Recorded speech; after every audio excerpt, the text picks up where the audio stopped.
Chapter 62. Mount Lantua? There was a kind of extreme reverence there. Before entering Mount Lantua, many of the people had unreachable statuses in the secular world. They might be the king of Ganlafan, the prince of Shitsi country, or the imperial family of Peacock dynasty. Each one was more prestigious than the last. However, after entering Mount Lantua to cultivate after leaving the secular world, they would fall into the dust and become no different from ordinary monks. There were many rules in Mount Lantua. One was not allowed to wear silk or satin, one's cassock could not be wrinkled, one could not fill one's stomach, and one could only curl one's legs on a 1-meter square cloth mat when sleeping. There were so many rules that people of the Central Plains were dumbfounded. His Royal Highness had heard about the legends of Mount Lantua. For example, there were traveling monks who saw a lost item on the side of the road. They would draw a circle around the item and then sit on the side. Often they would wait for several days in vain. However, generally speaking, no one would be greedy for something that was drawn in a circle by a monk of Mount Lantua. Furthermore, there was an old monk who had been imprisoned for 34 years in Mount Lantua. The problem was that no one knew what the reincarnation of the living Buddha was waiting for. Therefore, monks who had cultivated in Mount Lantua had a golden signboard embedded in them. They were popular everywhere. Some fake abbots who shaved their heads and pretended to be bald liked to say, "I came from Mount Lantua," as soon as they opened their mouths. Cultivation in Mount Lantua was extremely difficult and strict in accepting disciples. Therefore, with only 300 people in the temple, it could compete with the 2 Zen temples that had disciples all over the world. One in the east and the other in the west, they complemented each other. Su Fengyin believed the red-clothed monk when he said he came from Mount Lantua. Half of it was because he had just reached out and recited the sutra, and the other half was because he felt the monk's chi flowing eastward like a great river. Judging from the monk's words and actions, he was as still as a mountain, but inside he was like a river rushing into the sea. Although Su Fengyin had a good impression of Mount Lantua and the monks, there was no room for discussion if they wanted to kidnap His Royal Highness to the western regions. Therefore he smiled sinisterly and asked, "What if I don't go?" The embroidered winter saber was about to be unsheathed. Su Fengyin was confident that this first strike would be able to break an entire wall. Who would have thought that the monk would only say in a lukewarm tone, "I can wait"? Su Fengyin habitually rubbed the hilt of his saber with his thumb and asked, "Wait?" The solemn-looking monk circled around Su Fengyin and then quietly retreated into the distance. He had no intention of kidnapping or stopping His Royal Highness. Not only did Su Fengyin find it absurd, but even the little girl who was watching the show could not understand. She felt that the monks at home who freeloaded on food and drink were more interesting. That rotten mountain was too boring. The little girl finally came back to her senses. She looked at Su Fengyin and asked in a low voice, "Su Fengyin, are you that whose son? Then aren't you His Royal Highness?" Who was it? It must be Su Xiao. Whether it was Taoism or Buddhism, men or women, old or young, as long as one was in Jianghu, it seemed that no one dared to call the name of the great pillar state Su Xiao. He secretly paid attention to the flow of qi of the great monk of Mount Lantua. This was the so-called bull riding. Su Fengyin, who was still holding the spiced beef, asked with a smile, "Are you afraid? Do you regret knowing me?" The little girl laughed 3 times, but it seemed like she was emboldening herself. Su Fengyin found it very interesting, but he did not expose her. In the past, when they were in Jianghu together, when they encountered a situation, this little girl would always lose but not lose. She was the fiercest when she scolded people and ran away the fastest. The little monk said weakly, "Let's go. Anyway, we've already seen him. If we don't return to the temple, master and mistress will fight with the abbot again." The little girl looked at Su Fengyin and then at the little monk. She seemed to be making a difficult choice between going home and going back. Her limpid eyes subconsciously rolled around the fragrant spiced beef. Su Fengyin did not want to make things difficult for this simple-minded little girl. Without saying anything, he handed the spiced beef to the little girl and turned to leave. "Wait for me for a moment. I'll eat the beef first and let Su Fengyin give you a ride. There's no reason for you to go out of the city with an empty stomach after arriving in Liangzhou." Su Fengyin walked toward the rouge shop in the east of the city. As he passed by the beef shop, he saw a much taller girl with a still young face. She was holding a bamboo stick and sitting on the doorsill looking at him. His Royal Highness was in a hurry to buy rouge, so he did not greet him. The reason why the green swallow branch was famous was because of a poem written by his second sister, Su Weisheng. Su Fengyin took the rouge shop for free, and the shopkeeper was willing to do so. Besides, His Royal Highness used to take the courtesans of Liangdi to the shop to choose rouge. If the courtesans who liked the rouge were sincerely happy, His Royal Highness would reward the shop with some silver taels. In the end, the rouge shop with the green plum blossom signboard still earned more than it lost. When Su Fengyan arrived at the shop, he picked a box of green swallow branch and 2 boxes of imperial concubine peach before swaggering off. Everyone in the shop kept quiet out of fear. A few rich men who came with their concubines to throw away money lowered their heads and did not say anything. On the other side, the little monk looked at the little girl whose hands and mouth were covered in grease and reminded her, "Is this Su Fengyan? He is His Royal Highness, but it seems that his reputation is not good." The little girl bit into the marinated beef and said in an open-minded manner, "I'm not good-looking either. Su Fengyan doesn't like me." The little monk became anxious and said, "Who said that?" The little girl did not pay attention to her childhood friend's anxiousness and said with a mischievous smile, "Mother told me that when I find a good friend in the future, I can't find one who is too beautiful. When I find a husband, I can't find one who is too handsome either. It's easy to attract bees and butterflies. I'm considered half a monk, so it's not appropriate to kill too many people." The little monk had no choice but to use his backer and asked, "Thing, did you forget what Master and Master's wife said about men and women outside the temple?" The little girl said in a deadpan manner, "Of course I remember. My father said that the men outside the temple are all evil men who kill people and steal their goods. My mother said that the women outside the temple are all venomous women who speak honey and have a heart of snakes and scorpions." "Stupid Nanbei, are you stupid? My father and mother said that just to scare me." The stupid and foolish little monk was silent. The little girl tilted her head and asked, "Do you hate Su Fengyan?" The little monk shook his head and said, "If Thing likes it, I like it." The little girl hummed twice. His words were pleasant to hear, so she did not care about the unpleasant name Thing. Su Fengyan brought the rouge over. When he saw the little girl using her sleeve to wipe her face, he handed the rouge over to the little girl and said with a smile, "I'll give it to you." The little monk looked at the little girl's happy expression and was not angry. He only sighed like an old man. The little girl hesitated for a moment. "Su Fengyan, is that so-and-so in the prince's mansion?" Su Fengyan smiled and said, "It will take 2 days for them to come back from the northern border." She jumped a bit. "Then let's go to your house to take a look?" Su Fengyan did not know whether to laugh or cry. What happened next made Su Fengyan realize how tenacious this heroine's nerves were. When they arrived at the entrance of Bailiang Palace, she glanced at the 2 guardian lions and said seriously, "Unfortunately, I don't have them in front of my house." After entering the prince's mansion, she saw the majestic building that stretched all the way to the top of Mount Qingliang. She muttered, "It's quite big. It's almost half the size of my house." Seeing the flowing water lake and the tide-listening pavilion, she giggled and said, "I like this pond. My pond doesn't have this kind of grandeur. Stupid Nanbei, you should learn some skills from my father. You should learn how to move mountains and seas early and move this pond back." Su Fengyan smiled generously and said, "I'll move it back." The little monk said softly, "Little thing, our temple is your home, but it's not yours." The little girl stared at him and said, "Is there a difference?" The little monk was obviously not a guy who could insist on his own opinion in front of her. He whispered, "Is it?" The little girl asked, "Then let me ask you, is a white horse a horse?" The little monk, who thought that he had mistakenly boarded a pirate ship in the temple and learned Buddhism from his master, was even more uncertain. He repeated, "Is it?" Su Fengyan had arranged for the 2 children to stay in a courtyard near Wutong Yuan, which showed how much importance he attached to the little girl. Along the way, Su Fengyan did not dare to look at her too much, for fear that he would frighten this little heroine who always liked to talk nonsense. Since he did not look at the little girl, he could only observe the little monk. The green and light red kasaya was unmistakably the attire of the preaching monks in Buddhism. Although it could not be compared to the scarlet and purple robes bestowed by the imperial court to the eminent monks, it was still quite rare. Those who wore this kasaya had 3 great virtues on their body: the protection of the heavenly dragon, the worship of all living beings, and the respect of Luocha. Su Fengyan became more and more curious about which temple was the little girl's so-called home. Su Fengyan sat in the courtyard. The little girl was very happy with her residence and excitedly ran around the house. The little monk, whose kasaya was not on the right shoulder but on the left, squatted beside a swing and stared at the clear sky in a daze.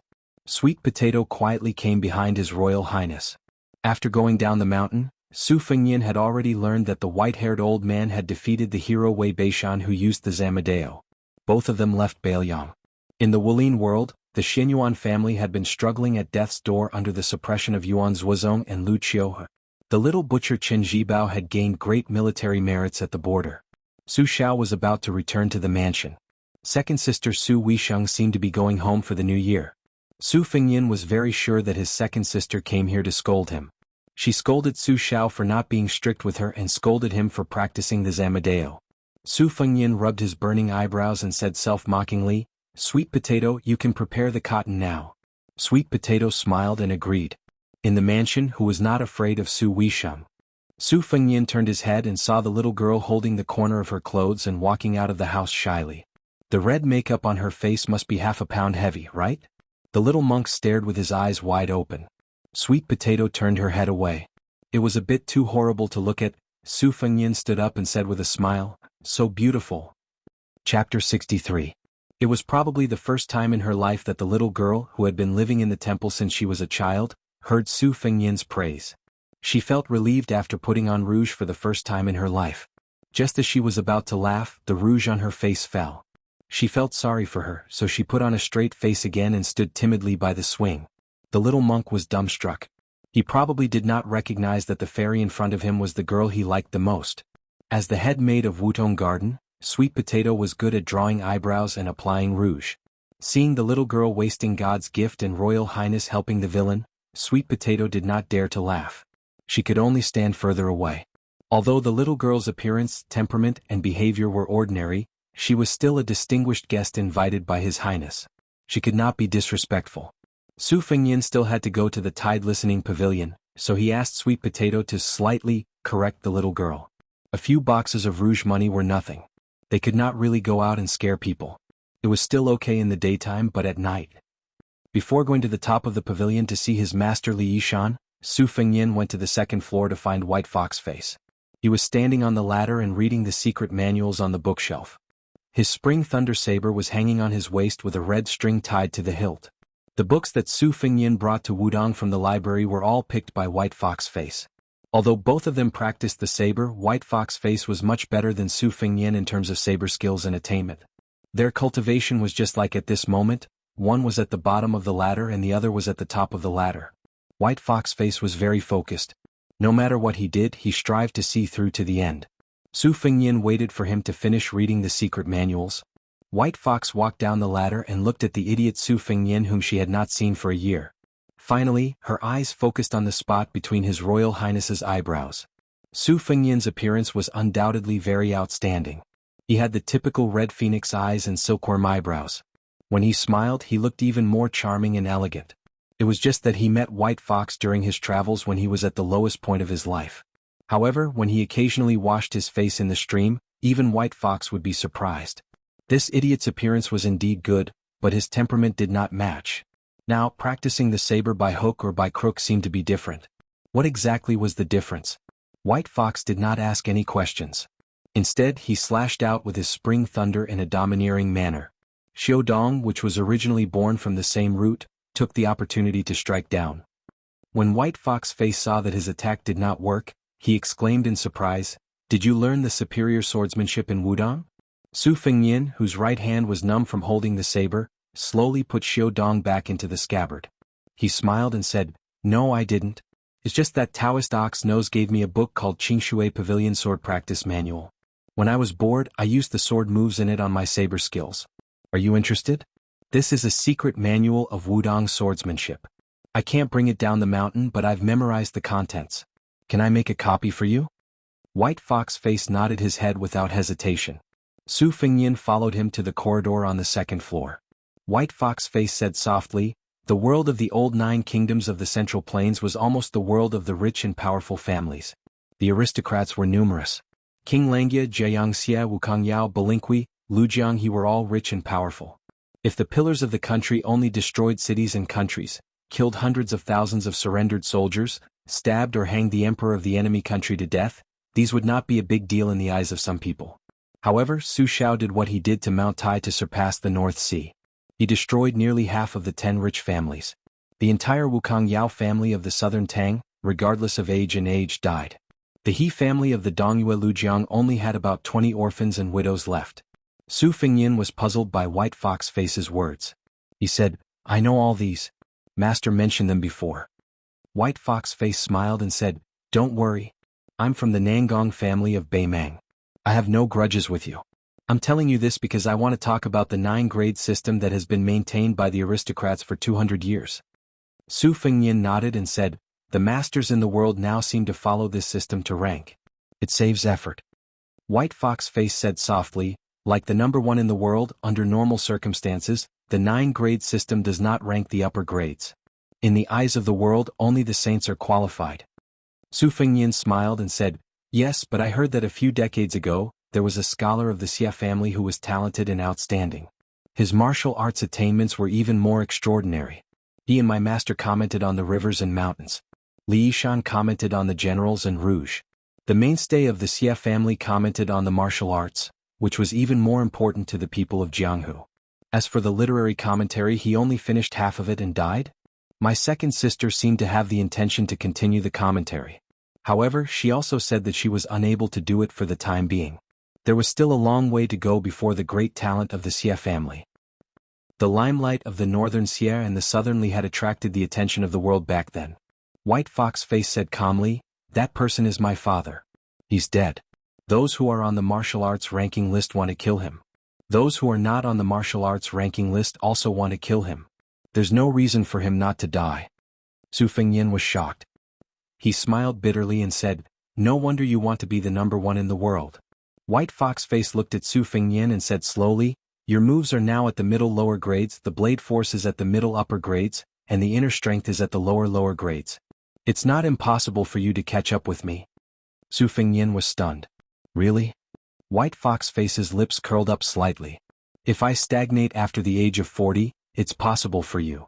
Su Fengnian leaned on the railing and said softly, you're still as honest as ever, just like old Huang. White Fox Face glanced at the winter embroidery blade that was not covered with dust. The last bit of regret in her heart disappeared. She said softly, how many more years can you fool the world? Chapter 64.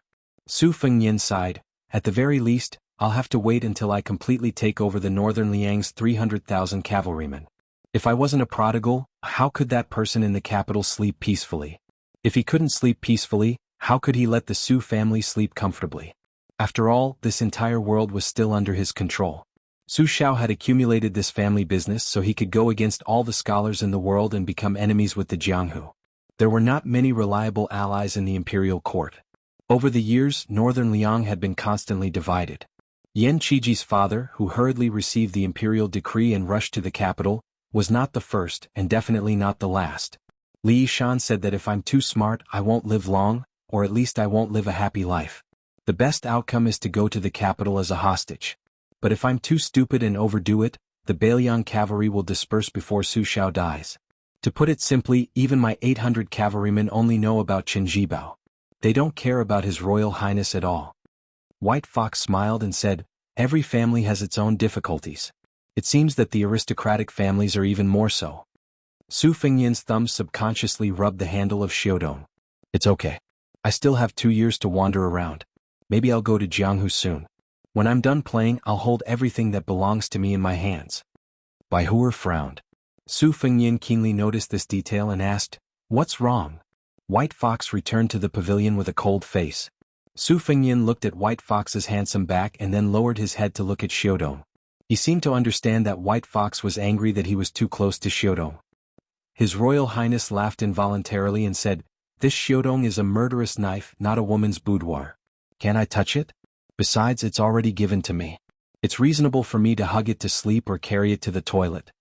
A cold snort came from inside the pavilion as a bookcase was struck by the spring lightning and collapsed. Su Fengnian rushed upstairs and saw Li Yishan, who was getting thinner by the day. Li Yishan's face was as white as snow, which made Su Fengnian tremble with fear. The state scholar hiding in Beiliang Palace chuckled. If I had known, I wouldn't have let Wei Beishan leave Beiliang. It's a good opportunity for you to practice your blade. Su Fengnian asked, I heard that old man defeated Wei Beishan? Li Yishan coughed a few times, picked up the green gourd flask and drank a mouthful of strong liquor. His breath stabilized and he said, Wei Beishan is only a middle-class martial artist. It's not surprising that he was defeated by Chu Kuangnu, who is only one step away from the upper class.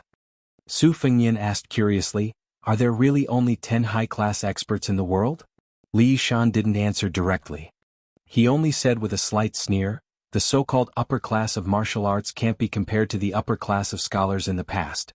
It's worthless." Su Fengyan hesitated and whispered, "Nangong Push said that he's the genius of the Xie family who is as famous as Master." Li Yishan laughed. "Do I need him to say that?" I knew the answer with just a glance. "That kid you called White Fox Face not only looks like Xie Guanyin, but also looks like a god. If I didn't recognize him, I would be blind. I'm curious whether this kid is a boy or a girl. According to Chen Wei's prediction, Xie Shuyang should have a son. But this White Fox Face really doesn't look like a boy." Li Yishan agreed with the title White Fox Face. He used it casually and didn't think it was ridiculous. Su Fengyan agreed deeply. "That's right. I didn't believe it either. If it's a man, it's such a pity." Li Yishan nodded. He shook his head and clicked his tongue twice. His face had a rare smile that carried a bit of life. It was no longer lifeless. This pair of master and disciple were indeed master and disciple. Su Fengyan sat up straight and said solemnly, "When I returned to the city today, I met a monk who called himself Mount Lantua. He said he wanted to take me to the western regions."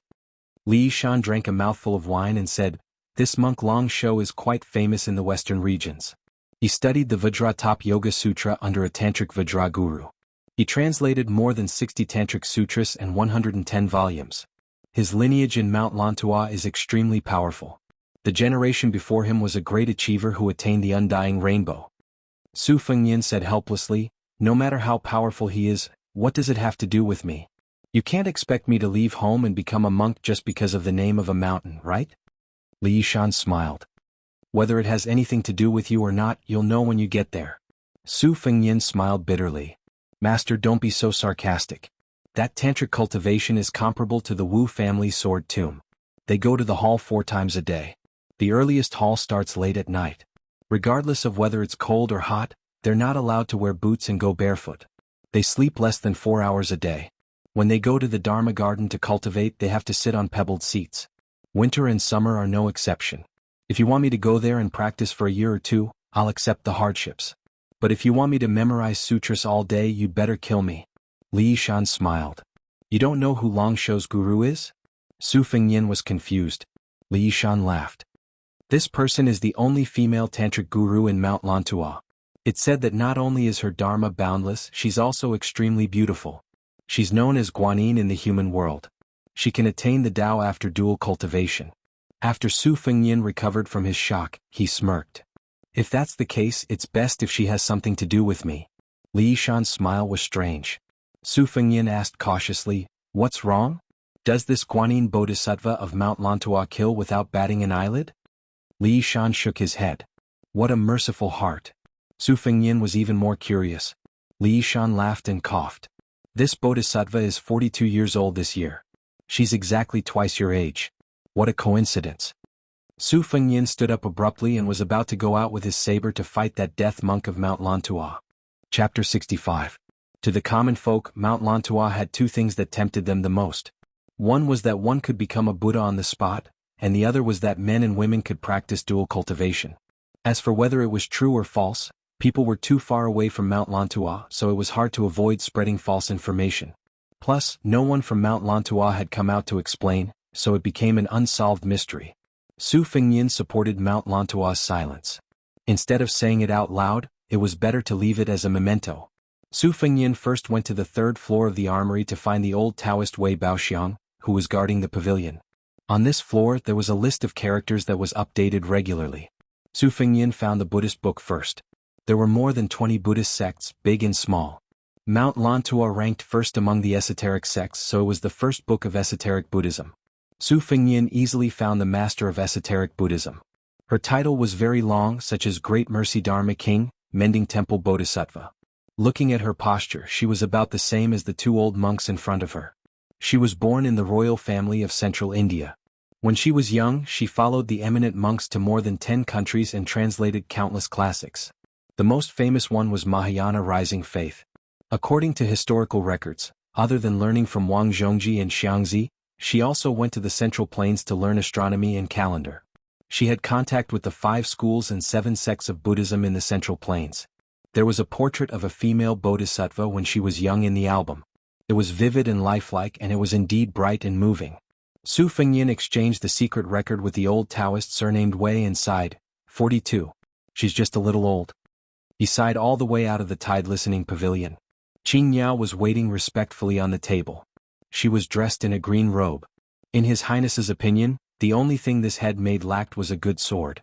Qing Yao's bearing and elegance were incomparable to the heroines outside. When she saw Su Fengyin, she said respectfully, "That monk is standing at the gate of the prince's mansion."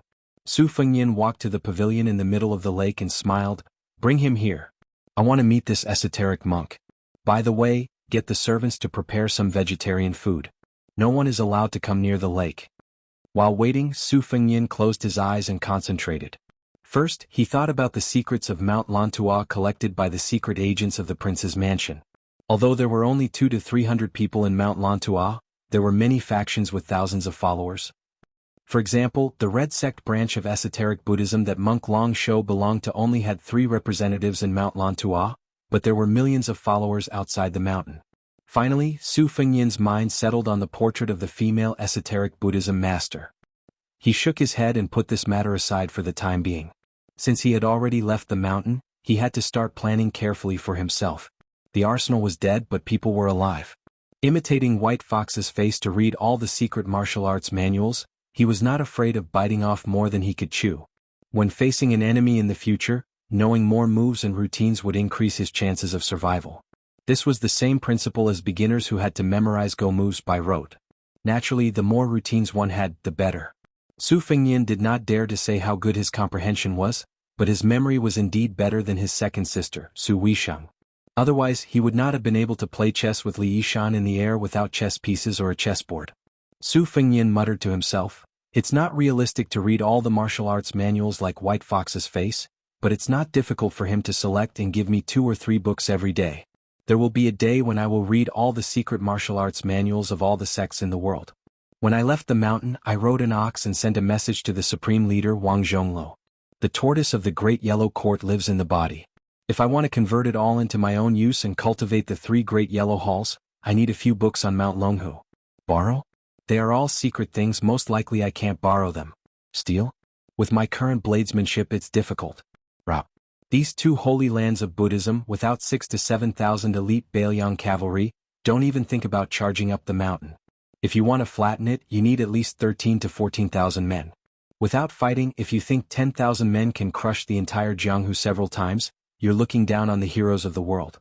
Even if it's Su Shao, without the imperial decree of the capital, mobilizing more than 500 men without authorization is tantamount to a rebellion. If Jiang and I was here and heard this crazy talk linking the cavalry with Jianghu, he would most likely have the urge to poke a hole in His Royal Highness's body with the divine talisman. Sweet Potato with a graceful and voluptuous body brought some exquisite vegetarian dishes over. There was no one around the lakeside. No matter how ridiculous His Royal Highness's words were, in the prince's mansion, more effective than the imperial edict. Su Fengyin did not have any misgivings about this servant sister who grew up with him. He said to himself, "It's time to cultivate henchmen. Without a solid team, how can I roam Jianghu? I'll find a chance to talk to Su Shao." Monk Long Shou of Mount Lantua was led into the pavilion by Blue Bird. Su Fengyin gestured for the monk to help himself. The monk in the large cassock did not stand on ceremony, but he only picked up some food and put it into his mouth, chewing slowly. Not to mention filling his stomach, it was difficult to even fill the gaps between his teeth. Just this point of tantric cultivation was unspeakably painful. In the western regions there were 14 small countries, rejecting the various schools of learning, only worshipping tantric Buddhism. There were the red, yellow and white sects. In the past, when the 9 countries of the Central Plains were in chaos, it was traced back to the war of words between the Confucian faction of Shangyin Academy. However, in the western regions, it was the red, yellow and white sects, more like a fight between immortals.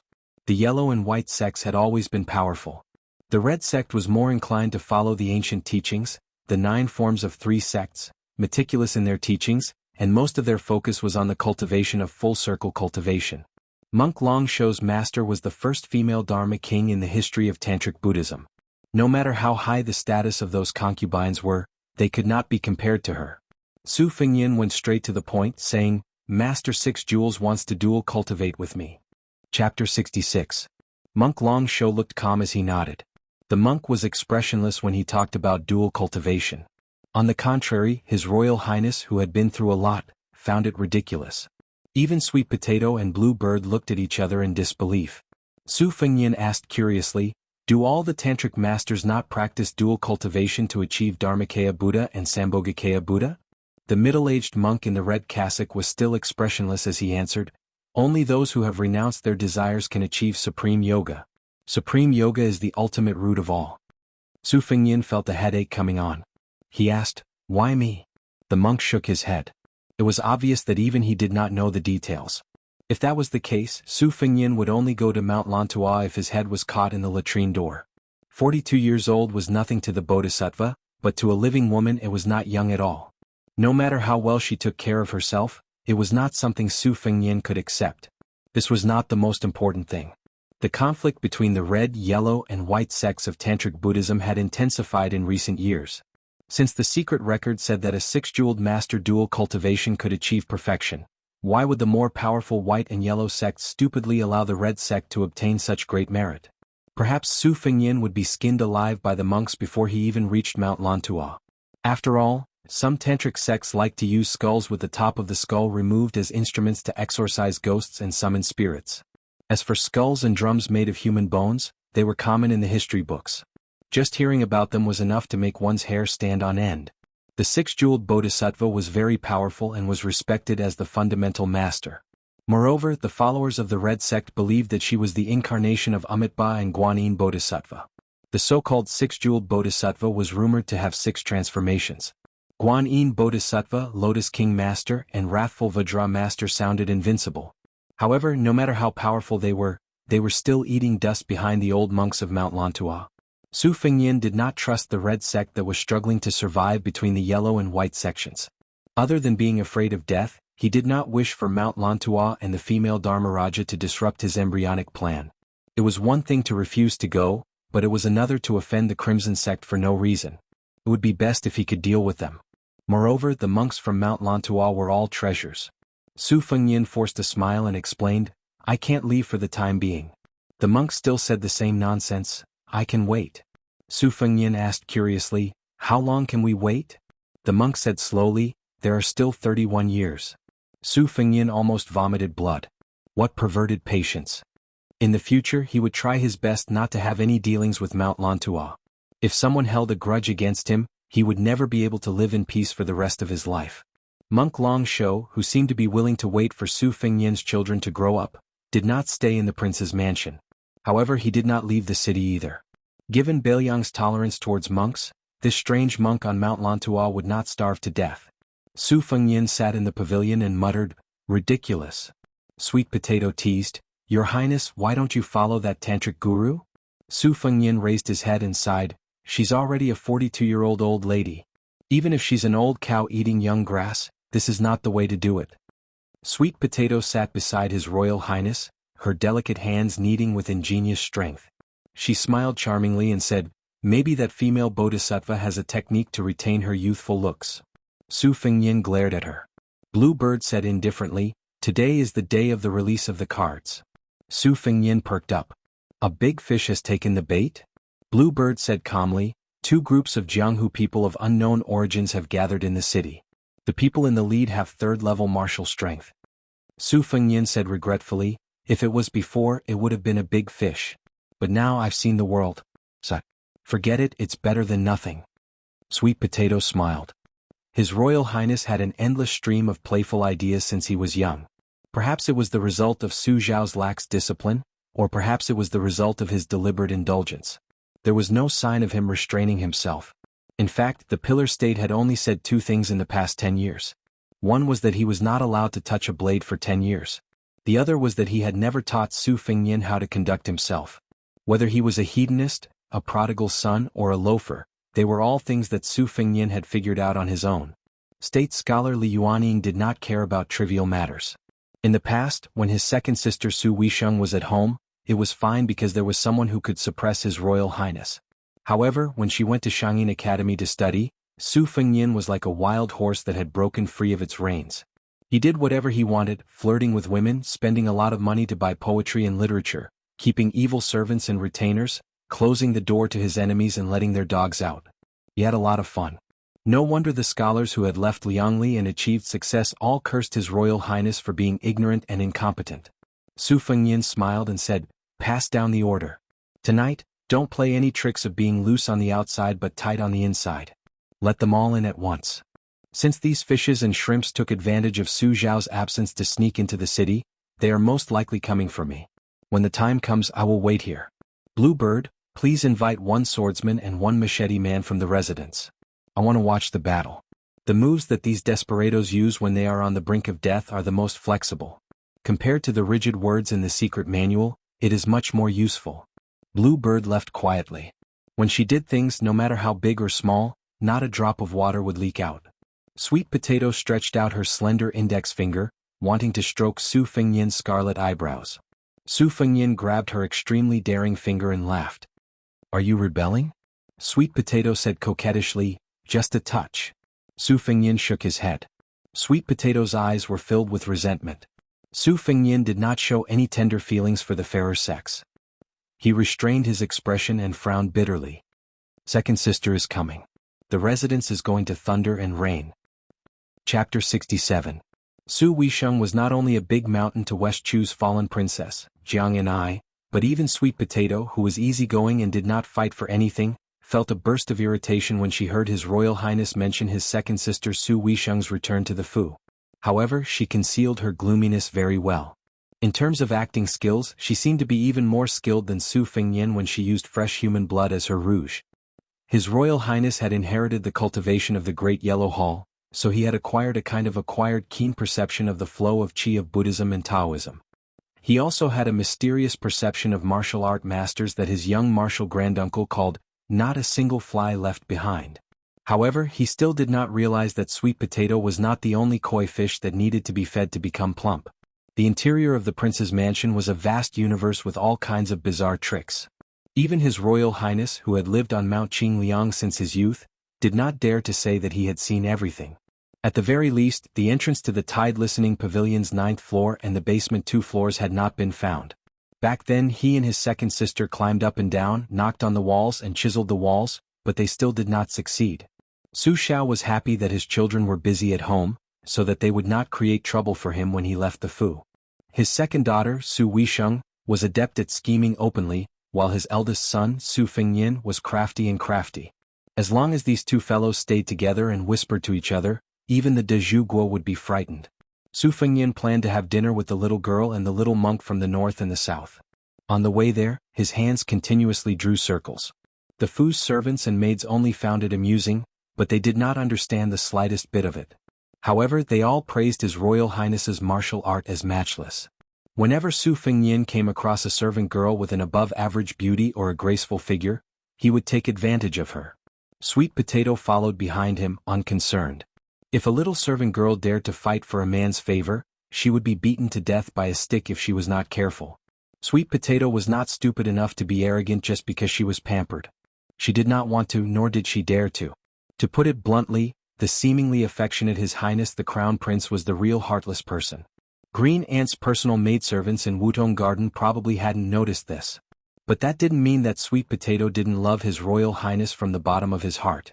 On the contrary, such a master could make Sweet Potato, who was as proud as Bluebird, work for him wholeheartedly. Su Fengnian did not know about Sweet Potato's complicated thoughts.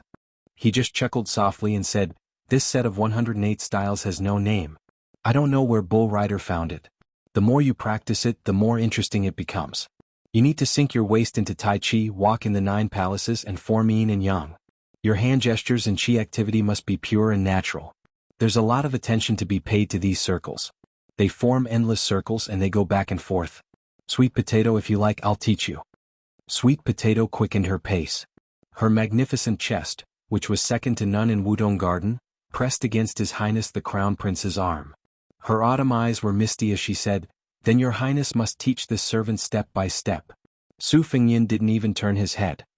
He just quietly nudged the snow-white pigeon under her clothes with his elbow. As her chest trembled, her charm rippled. He could clearly feel His Royal Highness' charm. He smiled frivolously and said, "I can draw 108 circles here." Sweet Potato's charm was natural, but her tone was bitter. This servant knows that your highness is just moving your lips. Su Fengnian didn't refute her. He asked casually, what do you think Mount Lantua means? Sweet Potato thought about it seriously and said in a low voice, this servant thinks that dual cultivation is fake. It wants the white and yellow sects to become enemies with the Bailiang cavalry. Su Fengnian nodded and smiled. You hit the nail on the head. The people in the capital had long been wary of the esoteric sect of the western regions, which was unruly, but they could not find a suitable reason to make a move. If they could have the red sect as a spy, it was possible that the Bailiang cavalry could be used as a pawn again. As for dual cultivation, I've checked the secret records. It's just a rumor that's been spreading for the past few years, so it can't be taken seriously. Especially after my coronation, it was the most intense. From this, it can be seen that I'm in high demand. Even the female Dharma king of Tantra covets me. As for the great national chess player who occupied the world's largest chessboard in the capital, among the 67 posthumous names in the temple, there were only 2 characters that caught his eye. One of them was Gao, meaning Gao, meaning Gao, meaning Gao, meaning Gao, meaning Gao. The first one is Marshal. His military career is glorious, and he has opened up the largest territory of this dynasty. He wants to be known as the Emperor of martial prowess for thousands of years after his death. He is already on the verge of going mad. Sweet Potato's face paled slightly. Your Highness, please speak softly. Su Fengnian laughed. It's fine. I dare to say it, but other than you, no one else dares to listen. Let's not talk about this anymore. Sweet Potato, how's the little girl's drawing of eyebrows? Sweet Potato was visibly relieved. For the time being, I've only taught her Xiao Shan Mei and Conk Dai Dai. The little girl is a fast learner. Su Fengnian laughed. As long as she wants to learn, she can learn anything quickly. Old Huang taught her how to roast fish, roast meat, and roast sweet potatoes. She learned it faster than I did. If she didn't want to learn, she wouldn't be able to weave straw sandals or sit painstakingly while fishing. Sweet Potato stared blankly at His Royal Highness, who was different from his usual self. Even though they had been together for a long time, she rarely saw His Royal Highness like this. Her original name was Red Musk. She bit her thin lips, then smiled. She was a natural seductress. Su Xiao of the Great Pillar State once joked that this little girl would not be defeated even if she entered the palace as an imperial concubine. After scraping off half a jean of powder, the little girl imitated Sweet Potato and put on light makeup. As expected, she was much more gorgeous than when she didn't put on makeup. However, in Su Fengnian's eyes, the little girl without makeup was more likable. The little monk chanted while peeking and giggling. Su Fengnian was worried about the incense in the little monk's temple. Sweet Potato wasn't qualified to be eaten at the table. Su Fengnian wasn't the kind of master who spoiled his maidservants.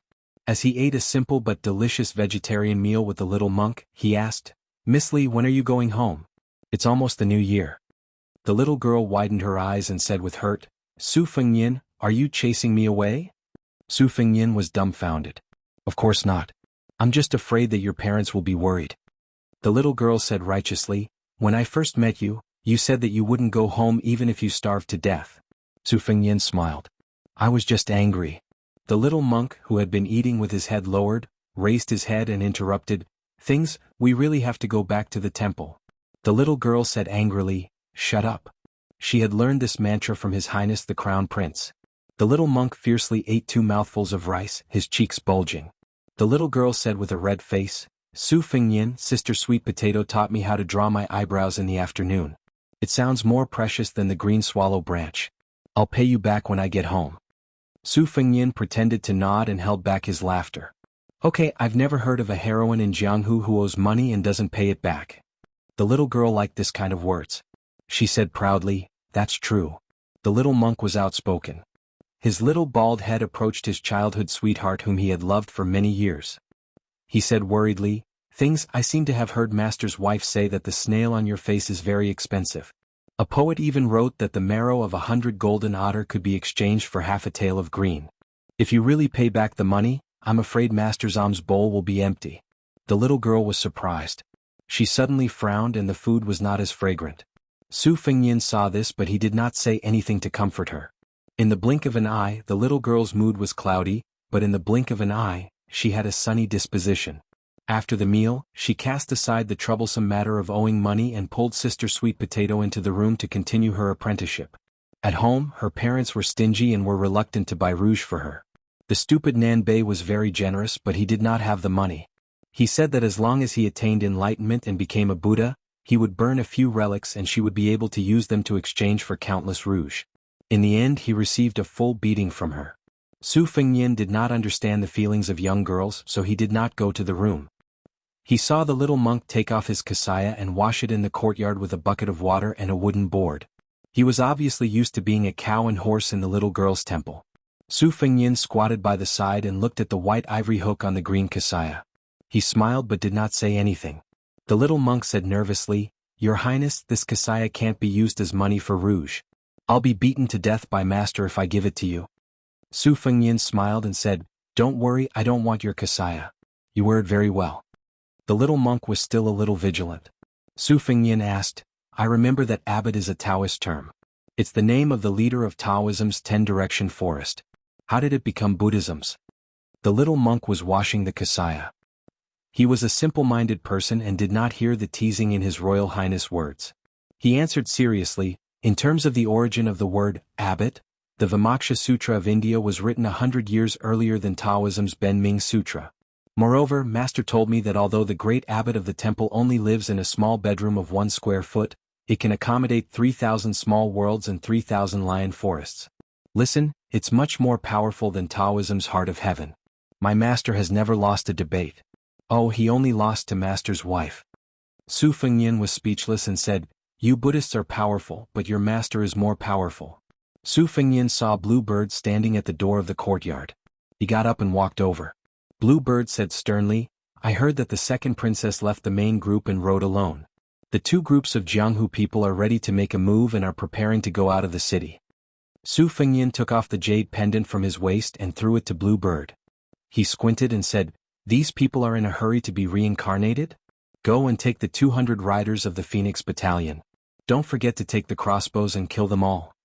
Blue Bird turned and left. Su Fengnian stood at the door. Outside the door there was danger everywhere, but inside the door it was peaceful. The little monk hung up the washed kasaya and looked inside the room. "It's another sunny day. Lizzie, master said that I have no comprehension ability and you also said that I am stupid. I don't practice the 2 dhyana in our temple. You are my dhyana and you are beautiful." Chapter 68. Although there were 300,000 cavalrymen stationed at the border, the Bailiang border was never peaceful. The Yenlu king, Jiaodong king, and the other vassal kings all reported their safety in the same way. Only Su Xiao, who had a different surname, complained to the court every year. Beimeng also cooperated, sending troops to disturb the border every few days. There was a small battle every year and a big battle every 3 years.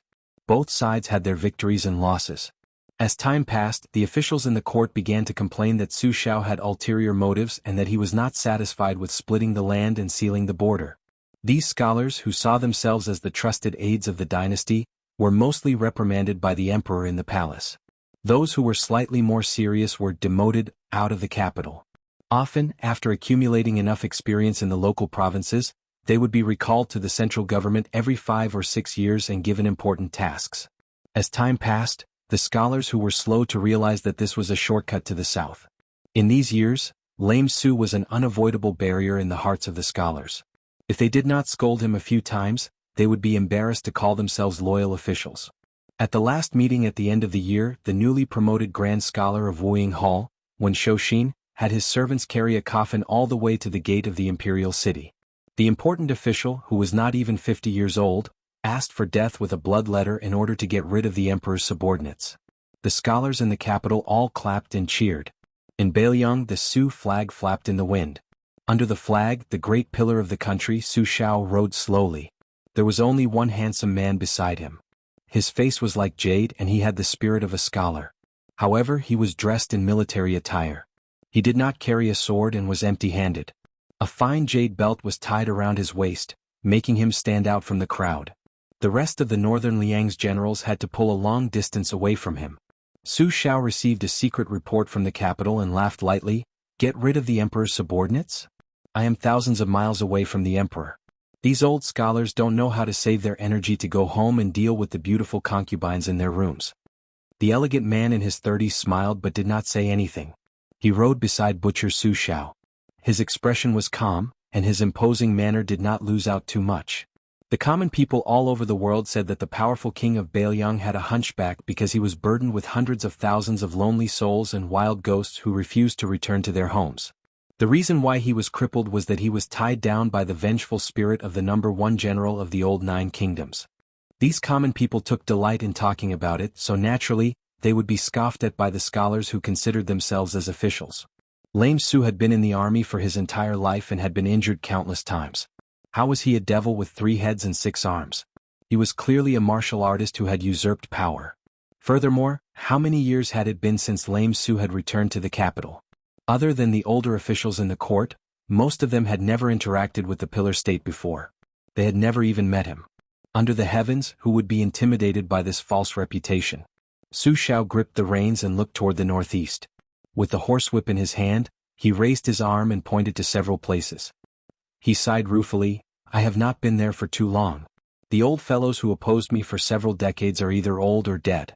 It seems like no one remembers my vicious and merciless methods. Right now these young people are remonstrating with death. It is indeed lively, but it lacks a bit of sincerity. If this goes on, sooner or later these scholars will harm the country with their idle talk. What happened to West Chu in the past? They won the hearts of the people and the hearts of the scholars. Right now Beimang is valiant like wolves and tigers. They have coveted the country for a long time. I dare say that as soon as the Baelyang cavalry retreats, just relying on those cowardly generals of Yanlu and Jiaodong, they will cry for their father and cry for their mother after several charges. The barbarians in the southeast are hard to tame. Suppressing them will lead to peace, retreating will lead to rebellion. Rebellions are unpredictable. It is hard to guarantee that there are no traitors or traitors fanning the flames behind the scenes. The Western region's military, civil and religious forces are integrated into one body. They are known to be a solid piece of iron, virtually impervious to oil and salt. I don't care, the well water does not interfere with the river water. Alright, now even that esoteric Buddhism's red sect is starting to have designs on my son. Go to her place for Shuangxiu? Won't that make me a son-in-law who lives in his family? This woman is really tired of living. Do you believe that Laozi will take the cavalry and kidnap her from Mount Lantua to Baelyang and make her my son's slave? The elegant-looking man's smile deepened. He did not doubt that the Pillar State would march straight into the western region for thousands of li. It was not appropriate for the cavalry to go east, but if the horses' hooves were to go west, the imperial court would be very happy to see it happen. This man did not speak much. He held the reins with one hand and put the other hand on his waist buckle. This dragon-patterned jade buckle had a very deep history. It was carved with 2 dragons fighting over the Ganoderma. It was the favorite of Yi Baikue, the head of the 4 great generals in the past. It was only taken off after his death, and Su Xiao personally gave it to the man beside him. This trusted subordinate was Chen Zhibao. The prestige of Baelyang's 300,000 cavalry was second only to Su Zhao's little butcher. It was he who had single-handedly forced him and Yi Baikue into a life-or-death situation. Before the final battle where the 2 armies were evenly matched, Chen Zhibao rode out and dragged 2 peerless beauties with 2 ropes. In the end, he stabbed the wife and daughter of the unparalleled general to death. After this almost certain battle, Chen Zhibao, who had already killed countless surrendered soldiers, became famous again. Su Xiao smiled and asked, "Zhibao, how long has it been since you last saw my family's Wei Xiong?" Little Butcher's face was sharp and determined, but there was a subtle gentleness in it. However, his tone was still respectful. Reporting to Godfather, "It has been 4 years." Su Xiao urged the horse to gallop. He laughed and said, "Then you have to be careful. She rushed back to Baelyang this time and is not in a good mood." Chen Zhibao swung the reins and followed. Northern Liang's valiant generals were as numerous as clouds, and their ferocious soldiers were innumerable. The only one who could stand shoulder to shoulder with the Great Pillar State was Chen Zhibao, who always wore a white robe when he was not wearing armor. A horse galloped. The horse was the red snake that appeared in the ancient painting 9 Horses painting. Even experts who knew horses did not think that such a spiritual horse really existed. The red snake was the land mount of the Dragon King after he transformed into a human. Its forehead was 9 feet tall and its fists were like a unicorn. The most mysterious thing was that there was a pair of red snakes dormant in the horse's nose. When the horse died, it would come out and find a new master. On the back of the red snake horse sat a plain-looking woman in a green robe. There was an ancient sword at her waist, simple and unadorned. The horse galloped so fast that dust flew like a line. She could already see the top of the city in the distance. In the city there was a commotion everywhere. Half of Baelyang's army, more than 300 cavalrymen armed with swords and crossbows, rushed out in full force and charged through the bustling city. They split into two groups and surrounded two inconspicuous inns. Back then, when the king of Bailiang, Su Shao, stepped into Jianghu on horseback, it was different from the past wars. Every cavalryman was equipped with the current Phoenix Battalion's equipment. They wore light armor, which made it easier for them to fight while on horseback. Other than the generals who had amazing physical strength who could wield modeo, the rest of the cavalrymen carried standard cold swords. The archers carried 2 barrels of arrows, more than 40 of them. Chapter 69. If it was a one-on-one fight, other than the Bailiang generals who had made their name through hundreds of battles and some fierce soldiers who came from the green forests and grasslands, or the Jianghu sects, no one would be able to fight against the people of the Jianghu sections. But when the Bailiang cavalry gathered more than 100 men, the strength of their teamwork, honed through piles of corpses on the battlefield, became apparent. This was especially true when an entire battalion of cavalry was advancing in an orderly manner, either on horseback or with crossbows in hand. Very few enemies could break their edge. Moreover, the butcher Su Shao had never lacked lackeys who were completely opposite in skill and character. When this group of people killed Jianghu people who came from the same roots as the Bailiang cavalry, they were even more adept than the Bailiang cavalry. A head was worth 10 taels of gold or dozens of taels of gold. There were even some sect leaders whose heads were worth thousands of taels of gold. On top of that, they were given several secret manuals and official titles when they succeeded. Who wouldn't go crazy with killing? In any case, the best wool grew on the body of the fat sheep. Su Shao was the best at using the method of quenching thirst with the hope of plum blossoms to drive people to work for him. The billowing smoke that ignited in Jianghu was practically a catastrophe that hadn't been seen in 300 years. Otherwise, how could Su Fengnian be targeted by enemies who were as numerous as carps crossing the river? Perhaps it was because the Jianghu heroes felt that killing Su Shao was as difficult as ascending to the heavens, and killing the 2 young daughters was beneath their dignity. Killing that idiot Su Longxiang wasn't considered a real man either. Therefore, they all aimed the tip of their swords and spears at the innocent and pitiful His Royal Highness. Not all the Jianghu heroes who bore a blood feud were willing to go to Bailiang Palace like moths to a flame. For so many years, wave after wave, none of them had returned. Revenge was the most important thing, but what could they do if they lost their lives? Which one of them was an idiot to be able to fight against the king of Bailiang, Su Zhao's character? Now, there was even a secret rumor that the hedonistic heir apparent was an extremely sinister bastard. Who knew when, while lying on the fair belly of a courtesan, he came up with the vicious idea of opening the door before letting the dog bite people. This made them beat their chests and stamp their feet. Although this heir apparent was an idiot who didn't know how to help the people, he had learned a lot from the butcher Su Shao when it came to harming people. He truly deserved to be killed.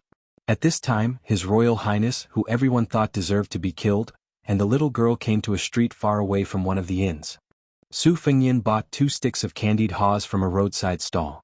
Don't expect His Royal Highness, who rarely carried money when he went out, to pay for it. The little girl was very impressed when she saw Su Fengnian take the candied haws and leave without being chased for debt or beaten. It couldn't be helped. Even though she had seen the grandeur of Bailiang Palace, the little girl still couldn't connect the beggar Su Fengnian with His Royal Highness. In her opinion, Su Fengnian was more pleasing to the eye when he was sallow and emaciated. It was more interesting to sit with her on the willow tree by the riverside and tie twigs. It was more enjoyable to support her in a quarrel with the village women. Alas, what was so good about His Royal Highness? A penniless Su Fengnian was enough. The little girl stuck out her tongue and licked the candied haws, thinking very gloomily. Su Fengnian said that a young girl's feelings were always poetic. So, at her age, no matter how gloomy or sad she would still look good. When she became a young married woman, she would be finished. He said that a young married woman's feelings were always poetic. She didn't quite understand, but she knew that it was definitely not a good thing. Every time he laughed wickedly, someone would suffer. Where did old Huang, who had suffered the most, go? She thought for a while and didn't ask. Su Fengnian chewed on the candied haws and was in a good mood when he heard the cold whooshing sounds of crossbows in the distance and the mournful wails that followed. He wasn't worried about scaring the little girl beside him who wanted to go out with him. In the past, Su Fengnian and old Huang had worked hard to set a trap and catch a small wild boar. At first, Su Fengnian didn't get the hang of it, and his knife wasn't sharp enough. The wild boar with rough skin and thick flesh didn't die after a few stabs. She couldn't stand it and took the knife to stab the wild boar to death. No wonder she said that she wanted to be a heroine and not one of those noble ladies who smiled without showing their teeth. Su Fengnian liked her as if she was his own sister. So, she was different from anyone else in the prince's residence. She was probably old Huang's only close friend when he was alive. Su Fengyin stopped chewing on the candied haws and stared at the young man and woman at the corner of the alley in front of him. The little girl looked up and saw Su Fengyin laughing wickedly again. She only pulled on his sleeve and cleverly didn't say anything. Su Fengyin blinked and shook his head at the little girl, then walked forward alone. The young woman held the young man's hand tightly and shook her head. "Senior He, don't go. The matter has already been exposed. If we go we will die. 100 or 200 Bailiang cavalry is not something we can deal with." The man surnamed He's eyes were red and his face was pale. He said with grief and indignation, "Junior sister, your father and mother are there. If not for master and mistress taking me in, I would have starved to death on the streets. A master for a day is a father for life. Even if I die, I will go." Facing the tragedy of her parents dying, the woman was still calm and cold-blooded. She tightened her grip on her senior brother's wrist and gritted her teeth. "Senior He, if you die, you won't even be able to see Su Fengyin and Su Weisheng's faces. How can you die like this? Is this filial piety your filial piety?" That senior martial brother was still determined to meet his death. The beautiful woman let go of his hand and slapped his face. She sneered, "Then you can die." Without her senior brother, she spat out a few words with every step she took. "I want to live. That Su Fengyin is weak but lustful. Even if I enter a brothel, I won't regret it. I will first give my body to His Royal Highness a few times until he is completely numb and careless.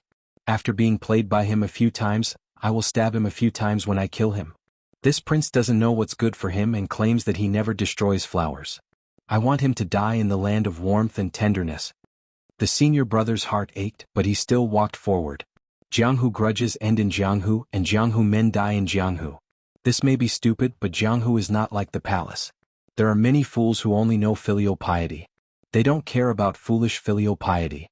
After he walked away, the woman said disdainfully, "My parents raised this kind of trash for more than 20 years for nothing." Well scolded. He doesn't understand the big picture at all.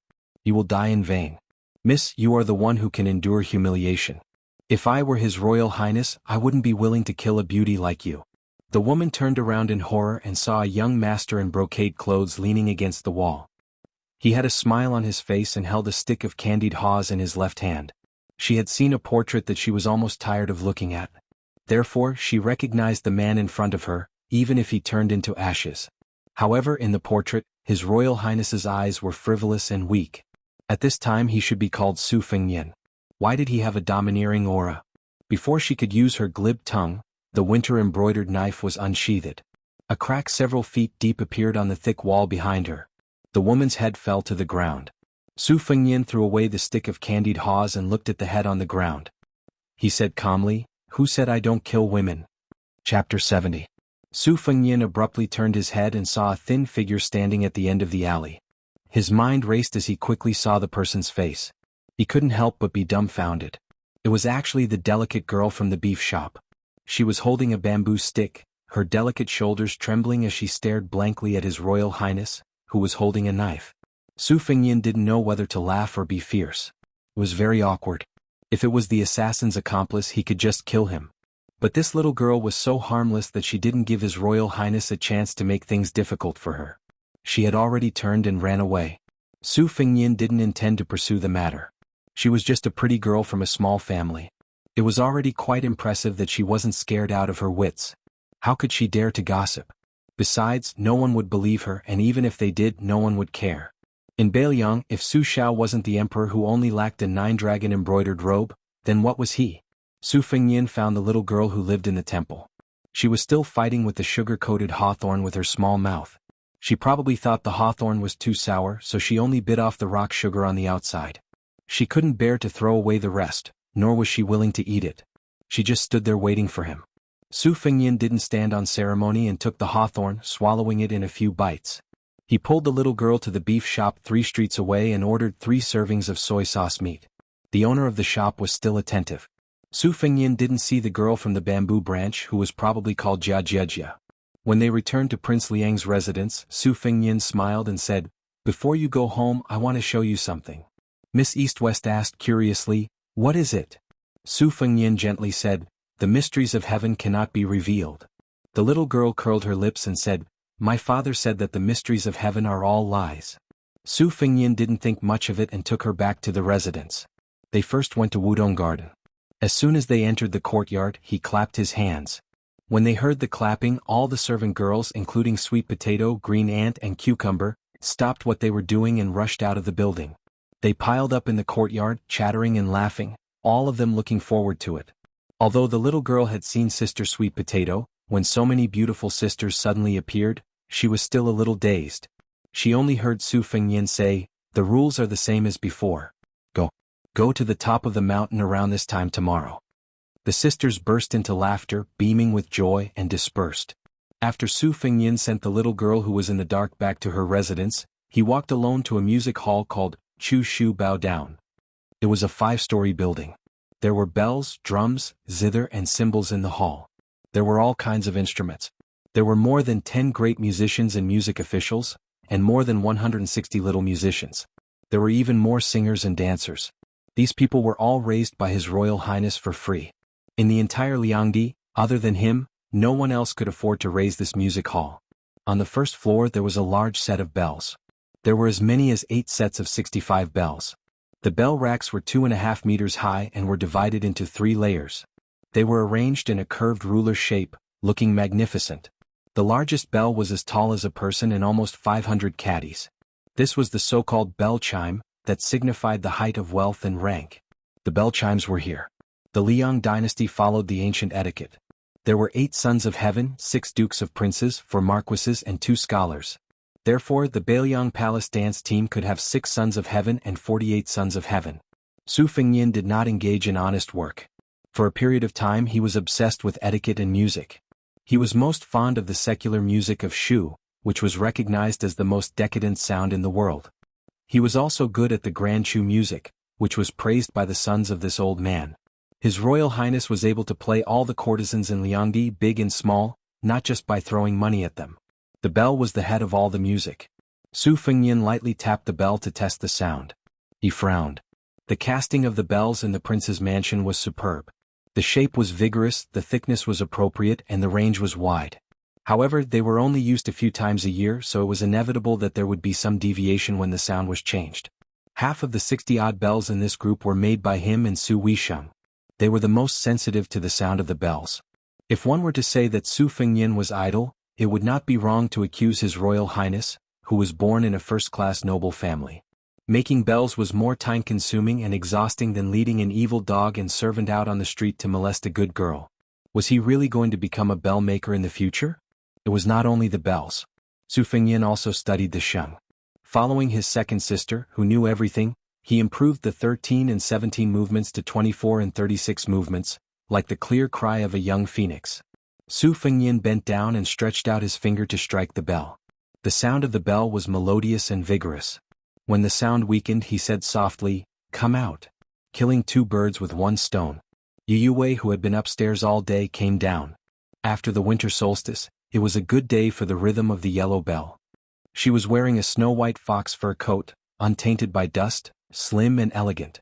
Little Li walked in through the door. She had been tiptoeing and secretly following His Royal Highness to the music hall where Chu and Shu musicians bowed their heads. She could barely be considered a girl next door who had just grown up, but in the Beiliang Palace where beautiful maids were everywhere, she really did not stand out. Even the dancers and singers who were kept as playthings by His Royal Highness could not compare to her. Fortunately, the little girl had not reached the age where she would consciously be jealous of others. She only wanted to be a carefree heroine in the Jianghu. She was ignorant and did not know how to compete with others. The little girl giggled and jumped to Su Fengyin's side. She touched the big bell curiously and said with a look of admiration, "Su Fengyin, you know about this?" Su Fengyin smiled and said, "I know a little." The little girl said regretfully, "I'm far from it. My mother said that I'm tone deaf since I was young. It's worse than the chanting of the monks at home."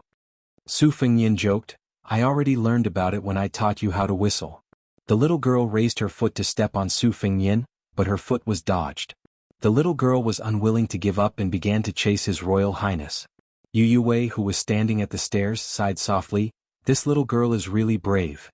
After fooling around for a while, Su Fengyin saw Blue Bird standing at the door with an unnatural expression. Chapter 71. Su Fengyin's heart skipped a beat. He held the girl's head with one hand and pointed at Yu Wei with the other. He smiled and said, "Lizzie, you play with this fish sister first. I have to go pick up someone." The girl made an "oh" sound. Su Fengnian turned to look at Yu Wei at the door and ordered, "You take care of Lizzie. Alright, I need you to practice the sword for the next 2 days." Yu Wei frowned but did not refuse in the end. Su Fengnian flew to Wutong Garden, picked up 2 boxes of chess pieces and ran towards the lake. He saw a woman leading a horse forward. Behind her, the housekeepers and servants did not dare to breathe loudly. They trembled like mice in front of a cat. Su Fengnian jogged over and threw a glance at the servants. The group of silent servants immediately scattered like birds and beasts as if they had been granted amnesty. Su Fengnian smiled and said flatteringly, "Second sister, are you tired? Are you hungry?" The woman who was flattered by His Royal Highness glanced at Su Fengnian's embroidered winter saber. Her eyes became colder and she did not make a sound. Su Fengnian was not discouraged. He carefully accompanied her and said, "Second sister, I carved a set of chess pieces for you on Wudong Mountain. According to your 19 paths, there are 361 pieces. Take a look." In the palace, the servants all knew that first Jianghu was afraid of de Zhugua was afraid of His Royal Highness, and Su Fengnian was afraid of Su Weisheng. Everything had its vanquisher. When it came to second Jianghu, there was nothing to be afraid of. As a woman, she dared to use a sword to kill people on the battlefield of Bailiang. There was no one in the palace who did not feel their hair stand on end when they saw her. Jianghu was a female servant with a backbone, but she was also thrown to the bottom of the well by Su Weisheng for 3 days and 3 nights. When she was pulled out of the well, the originally beautiful girl was like a ghost without a soul. Su Weisheng didn't even look at the chess pieces in the box as he silently walked forward. Su Fengnian felt wronged and called out to his sister. "I'm your sister?" Su Weisheng said coldly. Su Fengnian's footsteps did not stop as he muttered, "I'm just practicing the saber. Do you have to make such a fuss with me? I haven't seen you in 3 years, but you don't even smile." Su Weisheng brazenly attacked. In the twilight, a streak of brilliance surged. Su Fengnian felt a throbbing pain on the back of his left hand, and the chess box fell from his hand. The whole box of 180 white chess pieces fell from the air, splashing more than 100 water droplets. It was really like a fairy scattering flowers. Su Weisheng continued to move forward, ignoring His Royal Highness, who was stunned on the spot. She only said expressionlessly, "I saw it." Su Fengnian, who only had a box of black chess pieces left, looked at the figure of his second sister in the distance and sighed for a long time. On the second day, Su Fengnian went to the Luo-Tu courtyard to visit Su Weisheng, but his second sister refused to see him. On the third day he finally saw his second sister, and this was thanks to Su Fengnian climbing over walls and buildings. She was lying on the bed, holding a book, Records of Examiners, which was not respected by the current scholars. She ignored Su Fengnian. Su Fengnian smiled mischievously and wanted to lie on the bed, but Su Weisheng unsheathed her ancient sword by half an inch. Su Fengnian said helplessly, "Second sister, when will you calm down?"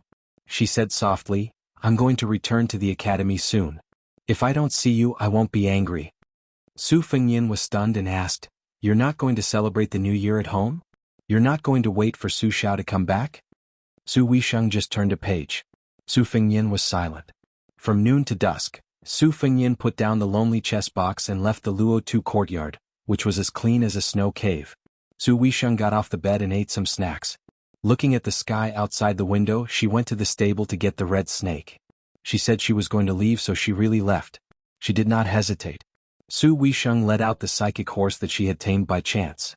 After hesitating for a moment, she returned to the courtyard and took something small. Su Fengnian stood at the entrance of the prince's mansion, watching the horse, the man, and the sword leave resolutely. Su Fengnian did not need to go to the Luo-Tu courtyard to know that the box of chess pieces was placed in the distance. Why bother? How could there be a woman in the world who liked to travel alone? Su Fengnian walked to the top of Mount Qingliang. Under the yellow crane tower, there would be a song and dance that was rarely seen in the world. It was originally for little Li Zi. He did not expect to give it to second sister.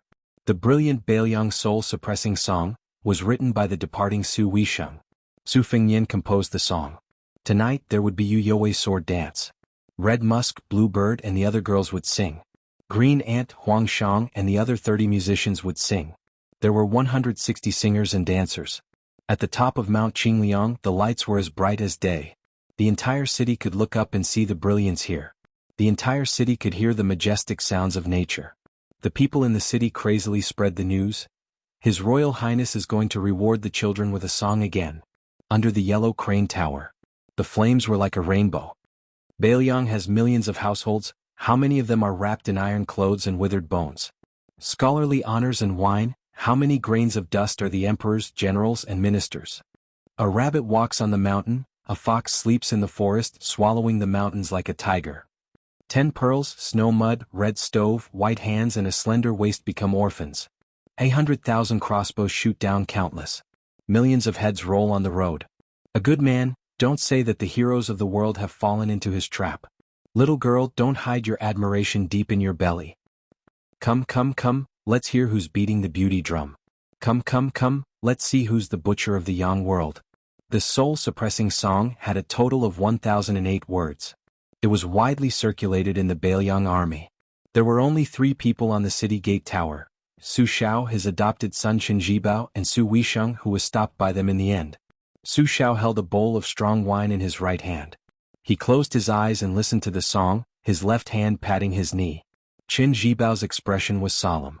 Su Weisheng heard half of the song and went downstairs. She held a round, pitch-black chess piece in her hand. Yellow crane tower. This was the first time the little girl had seen such a vast and brilliant battle array. She was so shocked that she couldn't speak.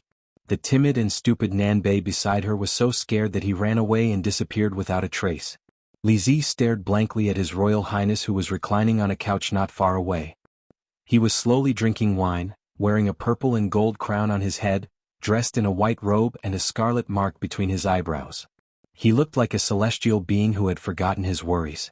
Chapter 72. On the 4th day she finally ran out of ideas. The little monk, Bei Bei, was also on the verge of going crazy. The little girl could only sigh and groan as she walked to the carriage that Su Fengnian had prepared for her. The carriage was filled with her favorite snacks and fruits. She put them all on the bill so the next time she saw Su Fengnian she would have to pay him back. As for whether or not the copper coins in the bowl under her father's bed were enough, she didn't care at all. The little monk, Bei Bei, was also about to go crazy. The little girl could only sigh and groan as she walked to the carriage that Su Fengnian had prepared for her. The carriage was filled with her favorite snacks and fruits. She put them all on the bill so the next time she saw Su Fengnian she would have to pay him back. As for whether or not the copper coins in the bowl under her father's bed were enough, she didn't care. The little girl saw that His Royal Highness didn't seem to be getting on the carriage, as if something was missing. She anxiously said, "Su Fengnian, you're not going to see me off?"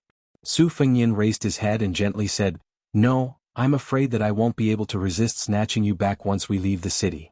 The little girl immediately became happy. See, Su Fengnian still cared about her as a close friend. If he couldn't see her off, then so be it. He was still young and she was still young. She wasn't afraid that she wouldn't have a chance to see him off in the future. Besides, Su Fengnian said that he would come back to her home to play in 2 years at the latest.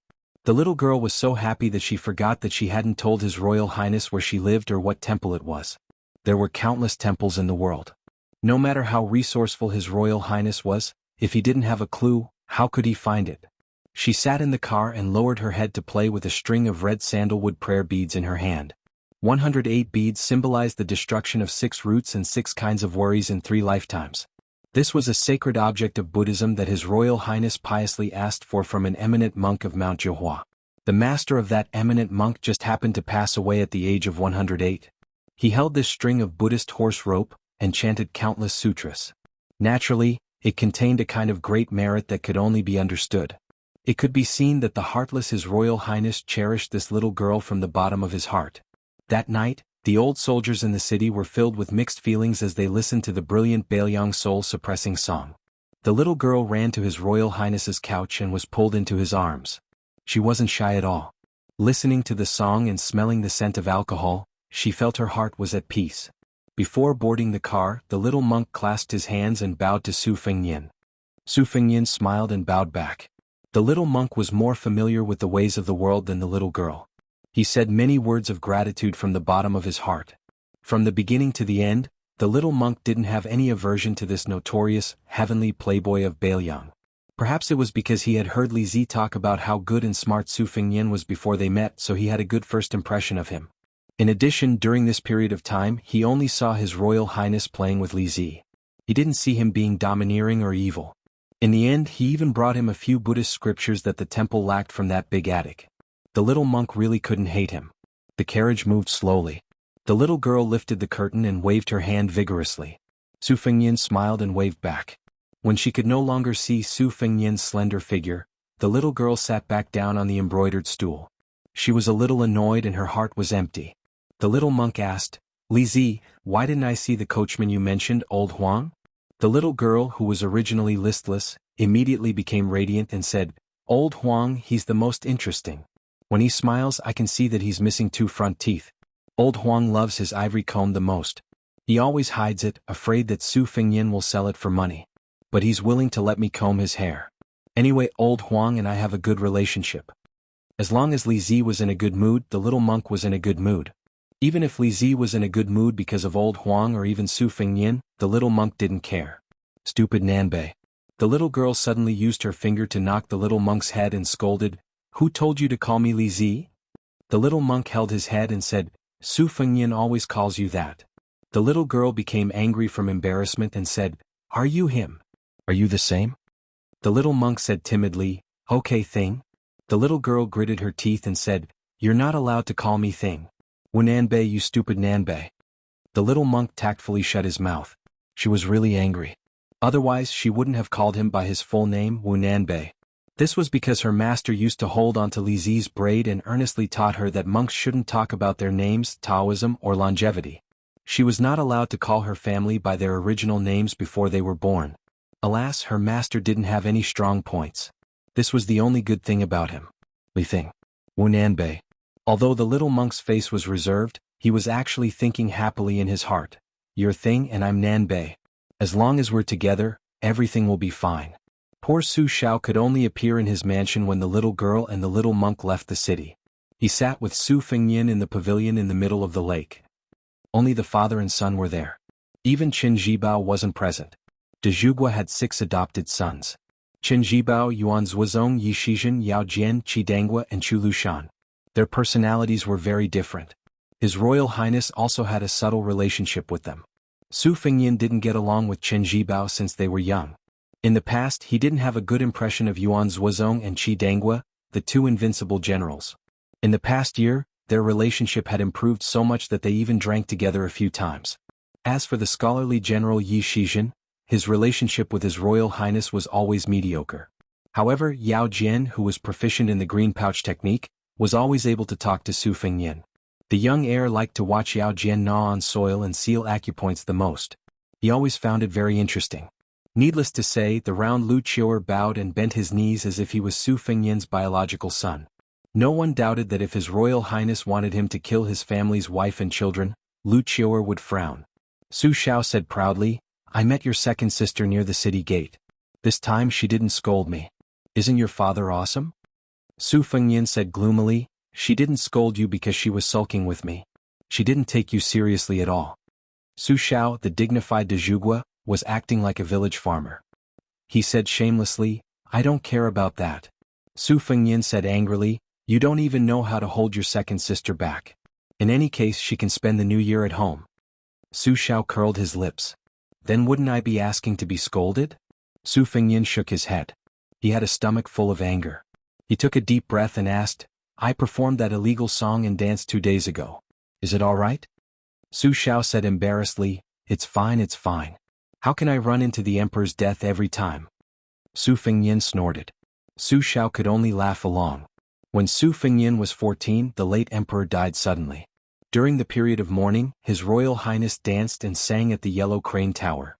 All of Beiliang was shocked and dumbfounded. De Zhugua, covered in dust, rushed back to the prince's mansion and was about to beat this bastard of a son. In the end he couldn't bear to do it. He only dragged out the 200 people from the music house and beheaded them as a public display. At that time, the newly ascended emperor showed a merciful side.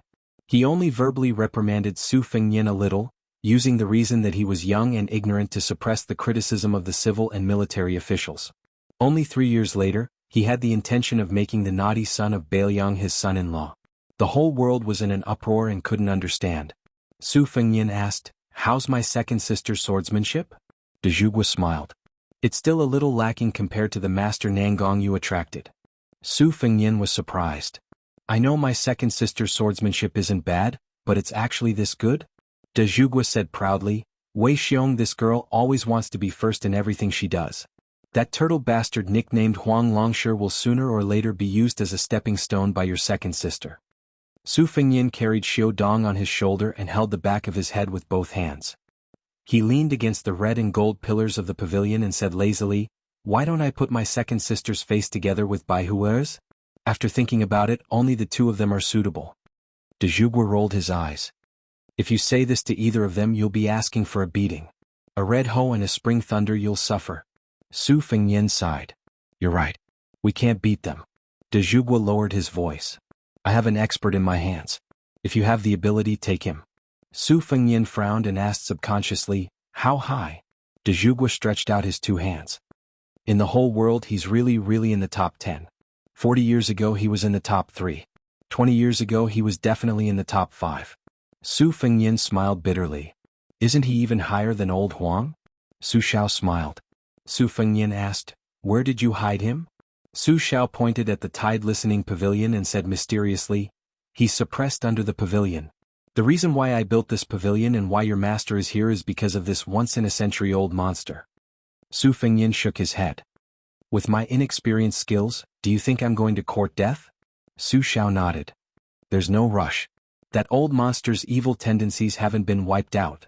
Anyone who goes now is indeed courting death." Su Fengyin muttered to himself, "Then I won't dare go to the tide listening pavilion in the future." Su Xiao smiled. "You can go." Su Fengyin said resolutely, "I won't go even if you beat me to death." Chapter 73. He laughed to himself and said, 2 days ago I asked someone to send a box of forbidden erotic books up the mountain. I wonder if the bull rider was hung up and whipped by his second senior brother? Beggar Su, you are still so boring. The cold voice of the white fox face floated out from the attic. Su Fengyin pushed the door open and saw the white fox face standing under the white jade relief of the flying apsaras of Dunhuang in the hall. Su Fengyin laughed and said, "I haven't heard this title for more than a year." His Royal Highness carried the exquisite embroidery of winter, and the white fox face and waist hung the simple spring thunder. Su Fengyin said to himself shamelessly, "So we are quite compatible." The white fox face slowly turned her head and shifted her gaze from the mural to Su Fengyin. She was full of murderous intent. Su Fengyin said helplessly, "I mean the embroidery of winter and spring thunder." Nonsense. No matter how beautiful the white fox face was, His Royal Highness would not fall in love with a man.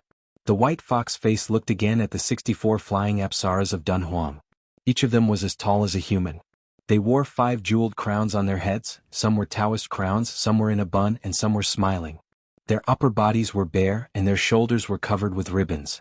They were holding flutes and kongho. It was like a fairyland filled with heavenly flowers falling from the sky.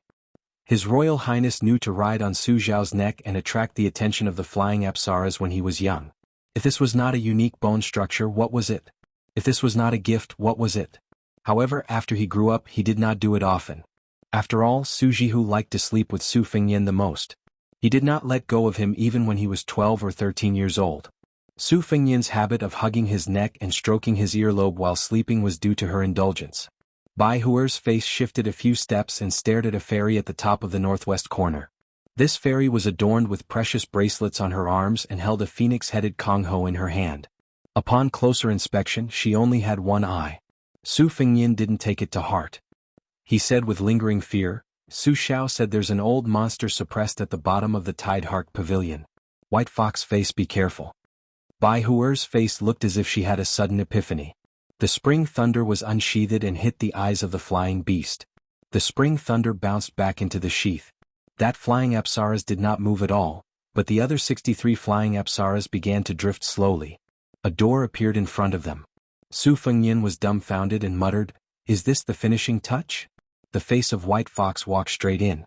Su Fengyin wanted to pull him back but failed. After a moment of hesitation, he followed him into the darkness. With the help of the moonlight in the hall, he could see that there was a staircase leading to the basement. White Fox's face drew out spring thunder, illuminating the road with a clear blade.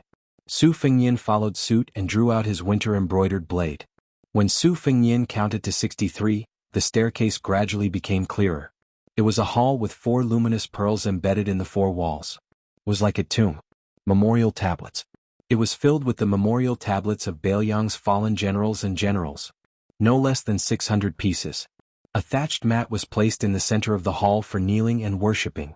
The mat couldn't conceal an even larger yin-yang fish formation. Su Fengyin looked at the memorial tablets. Only a small number of them were familiar to him. They were all the meritorious generals of Bailiang's army who died in the chaotic spring and autumn war that swept the world. A general's success was built on the bones of 10,000. This was just the language of a scholar. Here, in this place, was the real underworld. White Fox's face showed no signs of fear. He only asked, "Do you want to exchange winter embroidered for spring thunder?" Su Fengyin knew something was wrong. He shook his head and said, "No, I don't." White Fox's face was obviously annoyed by His Royal Highness' lack of tact. He narrowed his phoenix eyes and stared at Su Fengyin as if he was looking at a memorial tablet. White Fox's face could see that spring thunder was more suitable for His Royal Highness to practice his blade than winter embroidered. Su Fengyin pretended not to see anything. If he was not mistaken, the peerless master who had been suppressed for 20 years was lying dormant underground. Judging from White Fox's posture, he was obviously curious. With his temper, he would most likely go and find out. Su Fengyin didn't want to be a lamb in a tiger's den. His second Jianghu adventure wasn't so desperate that he had to take the risk. Bai Hue frowned and compromised for the first time. "I want to go down another level. But this is your home after all. So, if you agree to my request, other than exchanging blades with you, I will also agree to another condition." Su Fengyin said without hesitation, "Okay." White Fox's face was even more straightforward. He threw spring thunder to Su Fengyin directly. Su Fengyin caught spring thunder. He was not in a hurry to exchange winter embroidered to White Fox's face. Instead, he asked seriously, "Can I state my condition now?" White Fox's face nodded. Su Fengyin said seriously, "The condition is that we don't go down now. If you want to go back on your words, you have to kill me first. Ah no, you have to knock me out." White Fox's face widened his pair of limpid eyes and looked at His Royal Highness who was holding dual blades. Suddenly, White Fox's face smiled. If those Dunhuang flying apsaras were to be compared to the current him, they would not have the immortal Buddha chi. Su Fengyin was stunned, but he did not dare to let his guard down. This was the first time White Fox's face smiled in front of him. "You seem to be angry." "Yes, it was the anger of a woman." He said slowly, "You win this time, scoundrel Su." Su Fengyin was finally relieved. The feeling of being on the brink of death was really unbearable. White Fox's face stretched out his hand. Su Fengyin's eyes were full of doubts. White Fox's face said angrily, "Give me winter embroidered blades. Go upstairs. We'll go down when you're braver." Su Fengyin was stunned.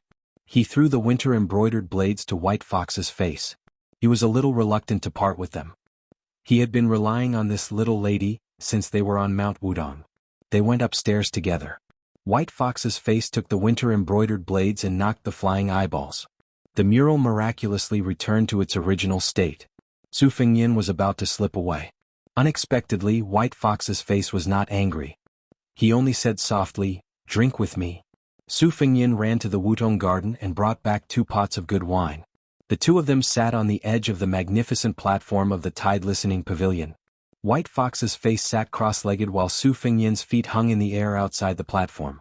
Bai Hue gulped down a mouthful of wine. "The Prince of Northern Liang is the most ambitious man I've ever met, but I still don't understand how Su Xiao became a powerful minister even though he's been promoting legalism and hegemony for the past year. When I saw more than 600 memorial tablets just now, I seem to understand a little. With 600 people working for you, even if you're an idiot, you can still rule over a province. If these 600 people are all heroes who are willing to sacrifice their lives for you, then what? Everyone knows that the king of Bailiang, Su Xiao, started out with 600 brave riders. Now there are only a few left, right? They're probably all there." Su Fengyin looked at the night sky. White Fox's face said softly, "Is it tiring to have such a father?" Su Fengyin shook his head. White Fox's face shook the wine pot and mocked, "Your father's methods, scheming and endurance are all top-notch, but you're a scoundrel." Su Fengyin smiled bitterly. "Don't make fun of me, an idiot. Didn't I use embroidery winter to cheat you of spring thunder? If you're not satisfied, we can exchange it back." White Fox's face curled into a charming smile. She took another sip of wine. Even when drinking, she was still so bold. She said, "Tell me, what's your condition?" Su Fengyin said softly, "Let's not talk about it. If you want to go down, then go down. Just let me know when the time comes." I'll ask Su Xiao to arrange more people for you. White Fox's face was suspicious. Since when are you so kind? Su Fengnian said self-deprecatingly, I don't have many friends to begin with. Because of the Lingzhou prefecture's magistrate, who was determined to be a loyal minister, I lost one last year. No matter what you think of me, I'll always treat you as a friend. White Fox's face was expressionless. She only raised her head and drank. Soon the whole pot was emptied by him. She reached out her hand and asked Su Fengnian for more wine. Su Fengnian shook the wine pot in his hand and smiled. I've already drunk. Do you still want more? Slightly tipsy, White Fox's face said loudly, Give it to me. Su Fengnian handed it over. He was half surprised and half annoyed. He was surprised that White Fox's face, who was so proud and arrogant, was beginning to not care about trifles with him. He was annoyed that White Fox's face was definitely not a woman. White Fox's face said something that almost made Su Fengnian vomit blood. If only you were a woman. I'll marry you. Chapter 74. His Royal Highness had always been the one to tease others. How could he be the one being teased? Moreover, the White Fox face beside him was a man. Su Fengnian could only feel sorrow welling up from within. Unfortunately, even the Spring Thunder Saber was no match for the White Fox face. He immediately had the urge to go into seclusion to practice his saber skills. After practicing for a few hundred years, he would be invincible in the world. His Royal Highness had fallen so low that he could only hypnotize himself. Bai Huer continued to drink her wine. Her red phoenix eyes glanced at scoundrel Su from the corner of her eye and felt a sense of relief. Drinking 2 pots of wine warmed her stomach, but when she spoke, it warmed her heart. No wonder beggar Su was still so stubborn even though he was so poor during his travels. Sometimes, his words were the most infuriating, even sharper than the embroidery of winter and spring thunder. The White Fox face finished his wine and placed the 2 empty pots beside his feet. He looked at the calm surface of the lake and smiled. I listened to the brilliant Bailiang soul suppression song that night. The lyrics were well written, but the music was a bit lacking, wasting 1008 words. Su Fengnian pointed at himself and laughed dryly. Forgive me, it was indeed my music. The White Fox face gave him a punch and a jujube. I said it was not good because of the brilliant lyrics in front of me. If your music was put aside, it was still beyond my expectations. Seems like I can't call you an idiot in the future. Su Fengnian leaned back and lay on the ground. He said indifferently, Go ahead. It's not easy to meet a guy who doesn't get angry when he scolds me. I can't let it go to waste. The White Fox face asked, What if someone else scolds you? Su Fengnian said righteously, First I scold him back, then I beat him to death. The White Fox face suddenly understood. No wonder Bailiang said you were domineering and arrogant. Su Fengnian pretended to be deep and said, I think you can tell that I'm just pretending. Actually, I'm enduring hardships and building up my courage. One day, I'll amaze the world with a single brilliant feat. I'll let everyone in the world know of my political and martial prowess. The White Fox face said lazily, You're not pretending, you're just going with the flow. You've always been a lazy and scoundrel. Su Fengnian held his belly and laughed. White Fox face, you know me best. What did you say just now? Oh, I remember, if you're a woman, I'll marry you. White Fox ignored him and asked softly, A lazy person like you actually learned how to use the sword. Is it really for old Huang? Su Fengnian shook his head. White Fox faced the sword. There's a high chance that I won't be able to defeat that old monster Wang Xinji in this lifetime. Naturally, I won't be able to retrieve old Huang's sword case. I'm very clear about this. But I secretly thought that if I can't defeat Wang Xinji, I can still wait until the day he dies of old age. If the second in the world can live for another 60 or 70 years, I'll be convinced. If I can't live until that day, I'll tear down the entire martial emperor city. The White Fox face smiled and asked, Then you won't go to the Eastern Sea before Wang Xinji dies of old age? Su Fengnian said seriously, I'll go. Maybe I'll have to leave Bailiang after the first lunar month. Some debts have to be paid, some have to be scolded, and some have to be killed. Of course, I'll also make a trip to Martial Emperor City. The White Fox face turned to look at His Royal Highness who was lying on the ground. She asked doubtfully, Since you can't defeat him and retrieve the sword case, why go? Su Fengnian said calmly, I'm just going to take a look. If I don't take a look, I'm afraid that after a year or 2 or 3, I'll forget about old Huang and the sword case. The White Fox face thought for a while. She lay down straight and stretched her legs. She said softly, You seem to be the same as me. You're afraid that you won't be able to hold on and will forget everything. I was right to give you the embroidery of winter. Now that I'm giving you the spring thunder, it won't be bad. Su Fengyin laughed mischievously. White fox face, it's a pity that you're a man. The white fox face returned the compliment. She squinted her eyes and smiled. It's a pity that you're not a woman. Su Fengyin closed his eyes. The white fox face said softly, I won't follow you out of Bailiang. There are 5 floors of secret manuals in the arsenal. Before I reach the last floor, I won't leave the building. So, can you change your condition? Without waiting for Su Fengyin to answer, the white fox face continued, if you don't agree and want me to follow you to the Jianghu, I'll still fulfill my promise. Su Fengyin, who was still resting with his eyes closed, twitched the corner of his mouth and said, 1 spring thunder from embroidery of winter is enough. Old Huang said that one must be content with what one has to fill one's stomach and heart. Listen to this logic. No wonder he could perform those 9 swords. I think that this is what an expert is like. F***ck Wang Xinji Dong Tai Chao Guanzi. The white fox face closed her eyes and fell into a deep sleep. When she woke up in the morning, the white fox face sat up abruptly. Her face was as white as snow, and the winter embroidery knife beside her was trembling and crying. When the white fox face realized that she was wearing a familiar mink coat, she quickly calmed down and laughed at herself. Chapter 75. When Su Fengyin found Jiang and I, she was carrying water to wash clothes. She was reluctant to use force to wash a few thin and white clothes. When she saw Su Fengyin, the female servant who had grown from Princess Taiping to Princess Weiping with great difficulty, she turned a blind eye to His Royal Highness. Su Fengyin had heard that when his second sister returned to the palace, although she ignored him, she had secretly taught a lesson to this girl who had foolishly written the great Gung Horn Oath to kill post. Su Fengyin did not feel any heartache. He only rejoiced in her misfortune. Who told you to make trouble and not properly clean that little vegetable garden? Jiang and I seemed to see Su Fengyin's malicious smile from the corner of her eyes. Her face became even colder and she accidentally used too much force to wash the clothes. Her eyes were filled with annoyance and her movements immediately became lighter. She no longer cared about fighting with Su Fengyin. His Royal Highness was a prodigal son of a noble family who could casually make a set of Bailiang soul-suppressing song that was known throughout the city when he was bored. And she was just a female servant who did not even dare to use force to wash a few pieces of clothes. What was the point of being angry with him? Su Fengyin looked at Jiang Ni's red and frozen cheeks. When she was not smiling, her dimples were shallow. Looking at her eyes, they were lifeless. Had she become discouraged after being taught a lesson by his second sister? Had she given up on killing him? This was not the usual style of this crazy girl. Could it be that his second sister had given her too much medicine this time? Su Fengyin thought for a moment and smiled. In the coming days, go to Wutong Yuan and read to me. 1 word for 1 won. How about this deal? Jiang and I did not even think and resolutely said, not reading. Su Fengyin said unhurriedly, you have to know that I am letting you read secret manuals from the martial library. You don't want to read? You don't want to earn this money? Jiang Ni's brows furrowed and her movements of washing clothes became even more meticulous and slow.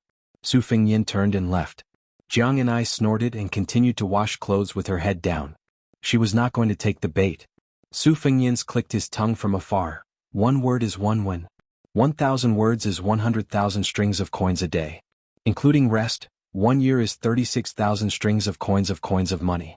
At the end of the year, 10,000 strings of coins of wealth. Just thinking about it, it is a pity. Jiang Ni's mouth twitched. To read 300 poems to 300 poems to write poems of gods.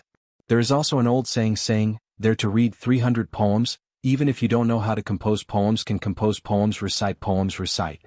It. To be I. Listen my maids to my ears. To hear my. Turned to Fengyin spat. And Fieri to Hin. Perhaps it was mixed with a lot of insignificant kindness, but Jiang and I ignored it or regarded it as a provocation. When His Highness Crown Prince disappeared from her peripheral vision, Jiang and I was in a daze. Although she was born in a noble family, how could a child who was only a few years old have any feelings for money? Later on, she was kidnapped and brought to the northern Liang Palace. She lived a very poor life. Now her monthly allowance was not even 2 taels. She had a lot of money. Even 10,000 taels of silver was something she did not even dare to think about. Jiang and I did not have much interest in earning money. What really attracted her was the martial arts manuals that she could only look forward to for many years. Of course, she knew that Su Fengyin, this mean and evil person, was practicing his blade with all his might in Wudong. He did not rest for even a moment. Jianghu could not help but ask herself, what can she do with the talisman wrapped around her arm? A few years ago she could not kill His Royal Highness. In a few more years, even if she had 100 or 1,000 talismans, would she be able to kill him? But if she agreed to study for him, how treacherous was Su Fengnian? Wouldn't there be a trap for her to jump into? Jianghu's eyes were empty. She walked blankly in front of the little snowman and squatted down. There was nothing sadder than a dead heart. Su Fengnian stood in the shadow, squinting at the little mud man and the little snowman. The great pillar of the country, Su Xiao, appeared and disappeared unpredictably. He stood behind him and chuckled, "Haven't you seen enough after more than 10 years?" Su Fengnian rolled his eyes. Su Xiao saw that the spring thunder had replaced the embroidered winter. He made a sound of surprise and asked curiously, "How did you trick it?" Su Fengnian coldly snorted, "Don't play dumb with me. Is there anything in the prince's mansion that you don't know?" Su Xiao smiled faintly and said, "Since you and White Fox have found the knack of the underworld, why don't you accompany me to the morning hall again?" Su Fengnian grunted in acknowledgement. He silently followed the hunchbacked Su Xiao into the tide-listening pavilion. Su Fengnian threw the spring thunder and opened the door. Seeing Su Xiao enter empty-handed, Su Fengnian whispered, "Aren't you going to propose a toast?" Su Xiao did not even turn his head and said flatly, "No need. I'm the only one alive. What's the point of proposing a toast? No one can drink it." When they arrived at the morning hall that Su Fengnian regarded as the netherworld, Su Xiao sat on a cushion and beckoned Su Fengnian to sit down with him. Su Xiao waited for his son to sit down before pointing to a memorial tablet in front of him. Qin Chong, Qin Jibao's father. During the Battle of Jinliao he gave his life in exchange for mine. Otherwise this spot would be his today. Ek was defeated. This Wang Jian, who was known as the enemy of 10,000, held up the city gate with both hands and let me escape. His corpse was chopped into minced meat. During the campaign against West Chu, I faced off against the enemy at the Western Wall for 2 years. Everyone in the world believed that I would join forces with the West Chu Emperor and rule the world from north to south. Ma Ling, who was finally able to retire as a senior official in the capital, spoke up for me. He led a total of 14 former Beiliang generals and pledged their loyalty to me at the cost of their lives. Xing Qiu of the Eastern Yu, Fan Li, who liked to sing with his hoarse voice when he drank, also passed away. Within Western Shu, just 10 miles from the imperial palace, military advisor Zhao Chongling died of illness. Just 10 miles, and he would have been able to kill the incapable ruler of Western Shu who had destroyed his entire family. Han Li originally did not have the death penalty. In order to establish military discipline, I personally cut off his head. Su Xiao pointed to the memorial tablets one by one. His voice was hoarse and calm but thunderous. Su Fengnian trembled all over. Su Xiao stood up with a limp and straightened his back. He looked at the memorial tablets that were piled up layer by layer and sneered, "Fengnian, when you leave Xiliang, I will make a trip to the capital. I want to see who dares to take my life. With their little strength, they cannot lift the head of the butcher Su Xiao." Chapter 76. Jianghu was unwilling to read, but there were many pretty maids in Wutong Garden who fought to read to His Royal Highness. Sweet Potato's voice was the most charming, so Su Fengnian let her read some martial arts scriptures from Guanyin Nunnery in the South Sea. Green Ant's voice was more tender and ethereal, so she was responsible for some secret scriptures that were similar to swordplay. Cucumber was the most lively girl, so she was allowed to read the most heterodox scriptures in the library. Bluebird was the most upright, so she was most suitable for Taoist scriptures like the Taiping internal scripture. Those who wish to become immortal should establish 90 good deeds. Those who wish to become immortal should establish 300 good deeds. Those who wish to become immortal should establish 1,300 good deeds. Today the green bird was reading the chapter of Supreme Mystery Induction. Su Fengnian didn't lie on the sweet potato's thigh or play with the green ant's finger like he usually did. Instead he sat upright and still by the window. Spring thunder left its scabbard and one of his fingers slid across the blade. After obtaining the Taoist De Huang Ting, Su Fengnian's various instincts were wonderful beyond words. For example, just by listening to Bluebird reading the Taishan induction chapter, Su Fengnian felt the saliva in his mouth rushing into his body like a waterfall, flowing into his dantian, and his genuine qi flowing. His head felt like it was steaming, his limbs and bones melted, especially the inverted red date mark between his eyebrows, faintly turning from red to purple. It actually had the grand atmosphere of the Taoist master of Longhu Mountains. Purple aura comes from the east. The reason why the De Huang Ting was called De Huang Ting was because the supreme embryonic breathing technique was different from the normal Taoist Nigong Heart Sutras. Instead, it was able to form 3 De Huang Ting in one breath, born from the ancestor of the Taoist book, Laozi's I Chi San Qing. Perhaps it was because Wudong sect leader Wang Zhongluo did not want His Royal Highness to waste his cultivation base by sitting on a mountain, so he entrusted Wang Zhongluo with 2 matters. Su Fengyin opened his eyes and said with a laugh, "Sect leader Wang said that the Great Yellow Court is a stream of flowing water. If I cannot continuously improve myself within 10 years and turn it into my own use, sooner or later it will vanish into nothingness." I don't think he was just trying to scare me. Furthermore, the old Taoist was afraid that I wouldn't know how to pick up the treasures after he led me into the treasure mountain, so he specially explained the 6 heavenly pavilions of the Great Yellow Palace, which are the 6 realms. This is very similar to the 6th floor of the Tide Listening Pavilion. Now that White Fox's face is about to go to the 3rd floor, I've only just stepped into the building. Bluebird put down the bamboo scroll of Tai Xian and asked, "How much has your highness enlightened?" Su Fengyin sheathed the spring thunder saber that he was gradually getting familiar with. He pointed at his glabella and said with a smile, "For the Great Yellow Court, it's not difficult to enlighten. The difficult part is to retain the 3 pure one's qi. The more enlightened I become, the more I lose.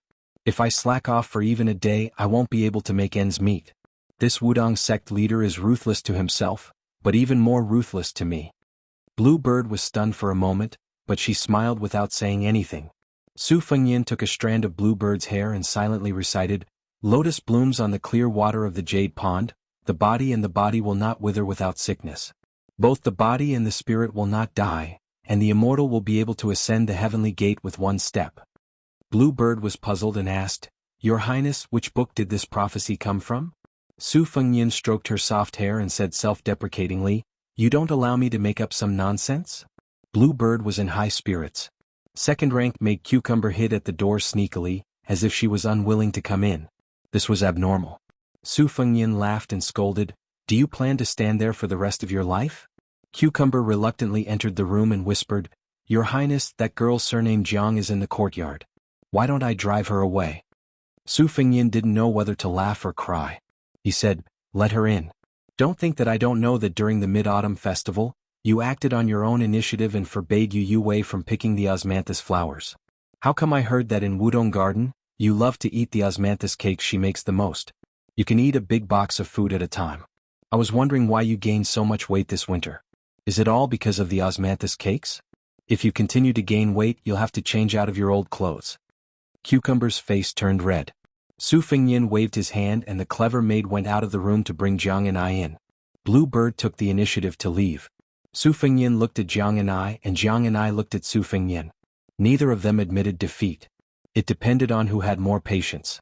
When Su Fengyin calmly picked up the bamboo scroll, Supreme Mystery Sensing Chapter, Jiang and I said fiercely, "Is the deal you mentioned still valid?" Su Fengyin didn't play dumb and said directly, "It's still valid." Jiang and I didn't have the consciousness of begging and said, "I'll only read for you if you pay 2 copper coins per word." Su Fengyin said firmly, "There's no room for discussion. 1 copper coin per word." Jiang and I said calmly, 2 copper coins. Su Fengyin looked at her and shook his head. 1 copper coin. Jiang and I turned and left. Su Fengyin smiled. 1 copper coin per word. You can read more books every day. You can still read me until I'm broke. Jiang and I walked to the door and hesitated. Su Fengyin smiled. The Supreme Mystery Sensing Chapter. In my hand has 6,000 words. After you finish reading it, I'll give you 7 copper coins. How about it? Jiang and I turned and went back into the house. The deal didn't break down. However, she stood in the corner furthest away from His Royal Highness with a cold face and stretched out her hand. Su Fengyin knew her bad temper and threw the Supreme Mystery Sensing Chapter to her. Jiang and I takes over the bamboo slips. The rope between the bamboo slips is badly worn. At first glance, he can tell that it is a treasure in any Taoist temple. He is even angrier. This antique is at least a few hundred years old. How can he throw it casually? What if it falls apart? Since he was so generous, he still haggled over 1 copper coin or 2 copper coins with her. Su Fengyin probably guessed Jiang Ni's thoughts and said with a smile, "Are you feeling bad? After all, it belongs to me. I can use it however I want. But if it needs to leave my hands, I have to be careful." 1 copper coin. Su Fengyin looked out the window and laughed. Only old Huang and the little girl understood the fun and mystery behind this. Jiang and I began to read the scripture. Her voice and sentences were inevitably a bit choppy. Su Fengyin didn't care. He didn't have any talent, but his memory had never lost to anyone. Why did he spend money to let Jiang and I read the Supreme Mystery Sensing chapter, and other martial arts manuals? Jiang and I didn't understand. She also didn't want to understand. She only hoped to read some superior martial arts and secretly memorize them. Then one day she would be able to insert the talisman into His Royal Highness' chest. Su Fengyin finally came back to his senses. He changed into a casual position and listened to Jiang Ni's voice. He looked at the little girl who was holding the bamboo scroll and reading attentively. His eyes were no longer like stagnant water. There was some life in them. Su Fengyin, who was full of evil tricks, didn't know why she was reading attentively. Only Su Xiao, the great pillar of the country, knew why she was reading attentively. That day when they walked out of the morning hall, Su Xiao joked, "If Jiang and I is lucky enough to kill you in the future, she will most likely kill herself. Without an enemy like you, there seems to be no meaning in her life anymore.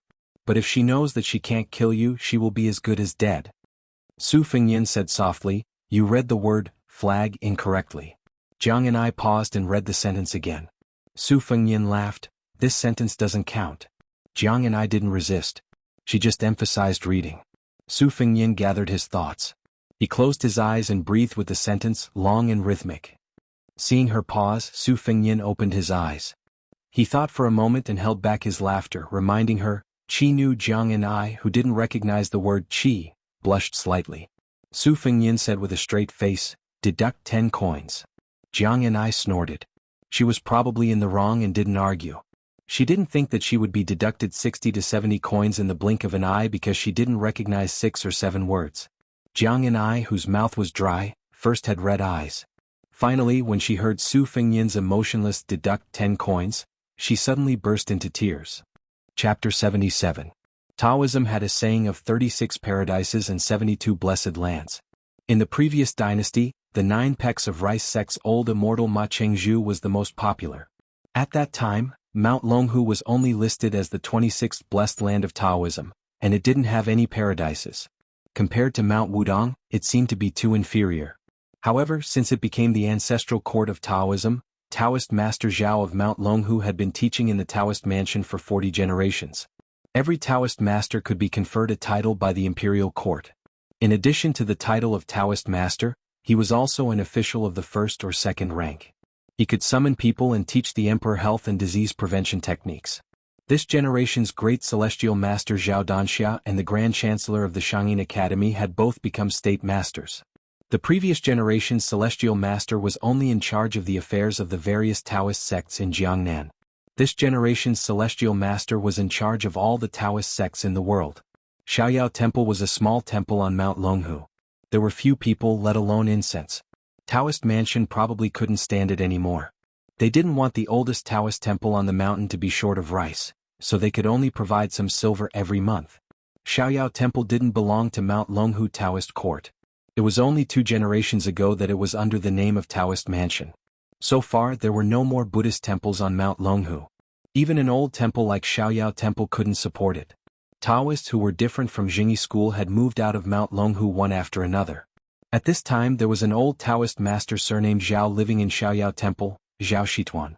If outsiders heard it for the first time, they wouldn't take it seriously and would think that it was an old guy who entered Mount Longhu.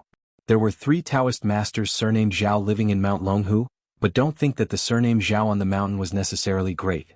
Only the Taoist masters of Mount Longhu and Taoist Mansion were the leaders of this Taoist capital. The headmaster of this generation of Mount Longhu was the Dan generation, followed by Jing, Ning, Ling, Jing, and Guan. In the temple, the old Taoist master Zhao Shituan looked at the courtyard full of hawthorns that had been exposed to wind, sun, snow, and rain. They had long dried up, so how could he eat them? The withered youth squatted in the courtyard, looking a little embarrassed. The old Taoist stood by the side. Today was a good day for a hero to talk about his past bravery. He leisurely said, "Long Xiang, when I was young, I loved to entertain the mountains and rivers. When I was young, I was well versed in the 8 trigrams. There were no books that I didn't read, and I floated out into the world. Back then, the ancestors on the mountain loved me so much that they were confused, but I didn't care about the false reputation of being a minister. I wandered around for more than 30 years before returning to the mountain. At the foot of the mountain, I did some things like imparting scriptures and writing seals to cure diseases and disasters. I was almost invited to the palace by the old emperor to talk about the Huang Lao Shu. Although many people in the Taoist mansion have been to the capital and entered the imperial palace, that's because they also have the surname Zhao. Long Xiang, don't look at the hawthorns. Talk to me. We don't talk much every day. Outsiders will think that I don't care about you. My disciple, why don't I teach you the great dream of spring and autumn that our ancestor only passed down to me? This is a Taoist immortal art that even my arrogant nephew couldn't comprehend. I'm only able to protect this carefree temple because of this great dream of spring and autumn. This mantra is comparable to Wudong's big yellow court. I can sleep for 3 years now because the old ancestor is amazing. It's said that it's not difficult to sleep for 60 years. I wonder if the old ancestor immortalized back then? The old Taoist saw the youth's expressionless face and felt a little bored talking to himself. He yawned and was about to fall asleep. His left leg was bent on the ground and his right leg was placed on top of his left leg. He held his chin with one hand and fell asleep. There was no chair under the old Taoist's buttocks, but his body swayed back and forth without falling. The old Taoist of Mount Longhu's Hope generation held his chin with one hand as if he was holding a sword while the fingers of his left hand were like hooks, forming the double yang meridian incantation. The old man's murmur could be heard, sleep in spring and autumn, sleep in spring and autumn, sleep in spring and autumn, sleep in spring and autumn, sleep in spring and autumn, sleep in spring and autumn, the stone root lies high and forgets the year. Without a blanket, without a quilt, heaven and earth as a bed, draped with a bright moon. Thunder rumbled, lightning flashed, and Mount Tai was destroyed. 10,000 feet of seawater fell from the sky. Black dragons screamed, and ghosts and gods were frightened. I was sleeping soundly. Outside the courtyard, there was a young Taoist dressed in a noble yellow Taoist robe. He stood still with his eyes closed and muttered, "Eyes to the nose to the door of life, the heart to the interior." His breathing was continuous as he silently held on. The void was extremely quiet. Within the true energy floating core pool, inside the divine water ring 5. Call Jiating, summon the spirits of the 100. My God is out of the 9 palaces roaming the green and jade. Looking at the sea in my dream, yin and yang are mentioned in the smoke. I don't know that 500 years have passed since the spring and autumn period. Su Longxiang saw that the old Taoist beside him was dozing off and refused to leave, so he got up and left the courtyard. The pleasure temple was not at the top of the mountain, but at the foot of the mountain. It was indeed a world of difference from the Taoist master's residence. However, when he went out, he could see the green dragon stream that was wrapped around the mountain like a jade ribbon. Su Longxiang walked to the stream and stared blankly at the 2 bamboo rafts tied to the bank. The youth was afraid of water, so he naturally did not dare to board the rafts and follow the stream. The young man in the yellow Taoist robe stood proudly by the stream and sneered, "Idiot surnamed Su, to think that Taoist master she taught you how to sleep in the spring and autumn period. Do you understand? If you don't, then go back to Bailiang. Dragon Tiger Mountain is not a place for idiots like you to stay." Su Longxiang turned a deaf ear and stared blankly at the stream. Although the young Taoist with the strange face mocked, he kept a distance from Huang Manor. The last time he came to the pleasure temple to visit his ancestor, he accidentally stepped on a hawthorn and was almost chased from the foot of the mountain to the top by this idiot. He was in a very sorry state. Many Taoist sisters and aunts on the mountain laughed at him for a long time. It was a great humiliation. However, he could see that the idiot was afraid of water. Seeing that Su Longxiang had finally turned his head, the young Taoist floated to the bamboo raft. With a light tap of his foot, the raft slowly slid to the other side of the stream. It seemed that the young Taoist had played a trick. The bamboo raft stopped in the middle of the stream. On the bamboo raft stood 5 or 6 scholars who came to Dragon Tiger Mountain in search of immortality. When they saw this mysterious scene, they were in an uproar. The Taoist laughed and said, "Huang Manor, if you have the ability, then come. I heard that you have 2 sisters. One is dissolute and the other is fishing for fame." Su Longxiang was indifferent. The Taoist continued to mock, "You have an older brother? I heard that the princess consort died because of this good-for-nothing His Royal Highness?" Su Longxiang suddenly raised his head. The Taoist laughed and said, "Come, I'll wait for you." Su Longxiang, who was squatting, did not completely stand up. Like a leopard, he bent his waist and rushed forward. In an instant he swept to the bank of the stream. However, he did not jump into the stream. Instead, he stepped on the front of the bamboo raft. Immediately, the broad and sturdy bamboo raft was pried out of the water and stood upright. One of his hands was like a knife, cutting the thick ropes that held the bamboo raft together. With a push of his hands, he tore the bamboo raft apart. Su Longxiang quickly picked up the remains of the bamboo raft and threw them out. Just the sound alone was ear-piercing. It was like a tiger's roar. From this, it could be seen how great the strength was. The rain of arrows fell. The yellow-clothed Taoist's face was flustered. No matter how he moved, he could not escape from the bamboo arrows. He used all his strength and only managed to deflect some of the bamboo arrows. These arrows exploded the moment they entered the stream. The stream around the Taoist splashed like a fountain. When the last bamboo arrow pierced his face, the young Taoist had already resigned himself to his fate. A middle-aged Taoist, who was also wearing a yellow Taoist robe, appeared out of thin air. He floated to the bamboo raft with his left hand behind his waist and his right hand stuck to the bamboo. On the surface he looked calm, but the bamboo raft was rapidly moving backward. When it stopped moving, the middle-aged Taoist had already shot the bamboo back at Su Longxiang, who was the strongest in the world. Chapter 78. The first chapter. I stopped updating due to heatstroke because I couldn't update, not because I didn't want to. I thought my attitude was fine. So now that my soul has returned, I have to show my attitude.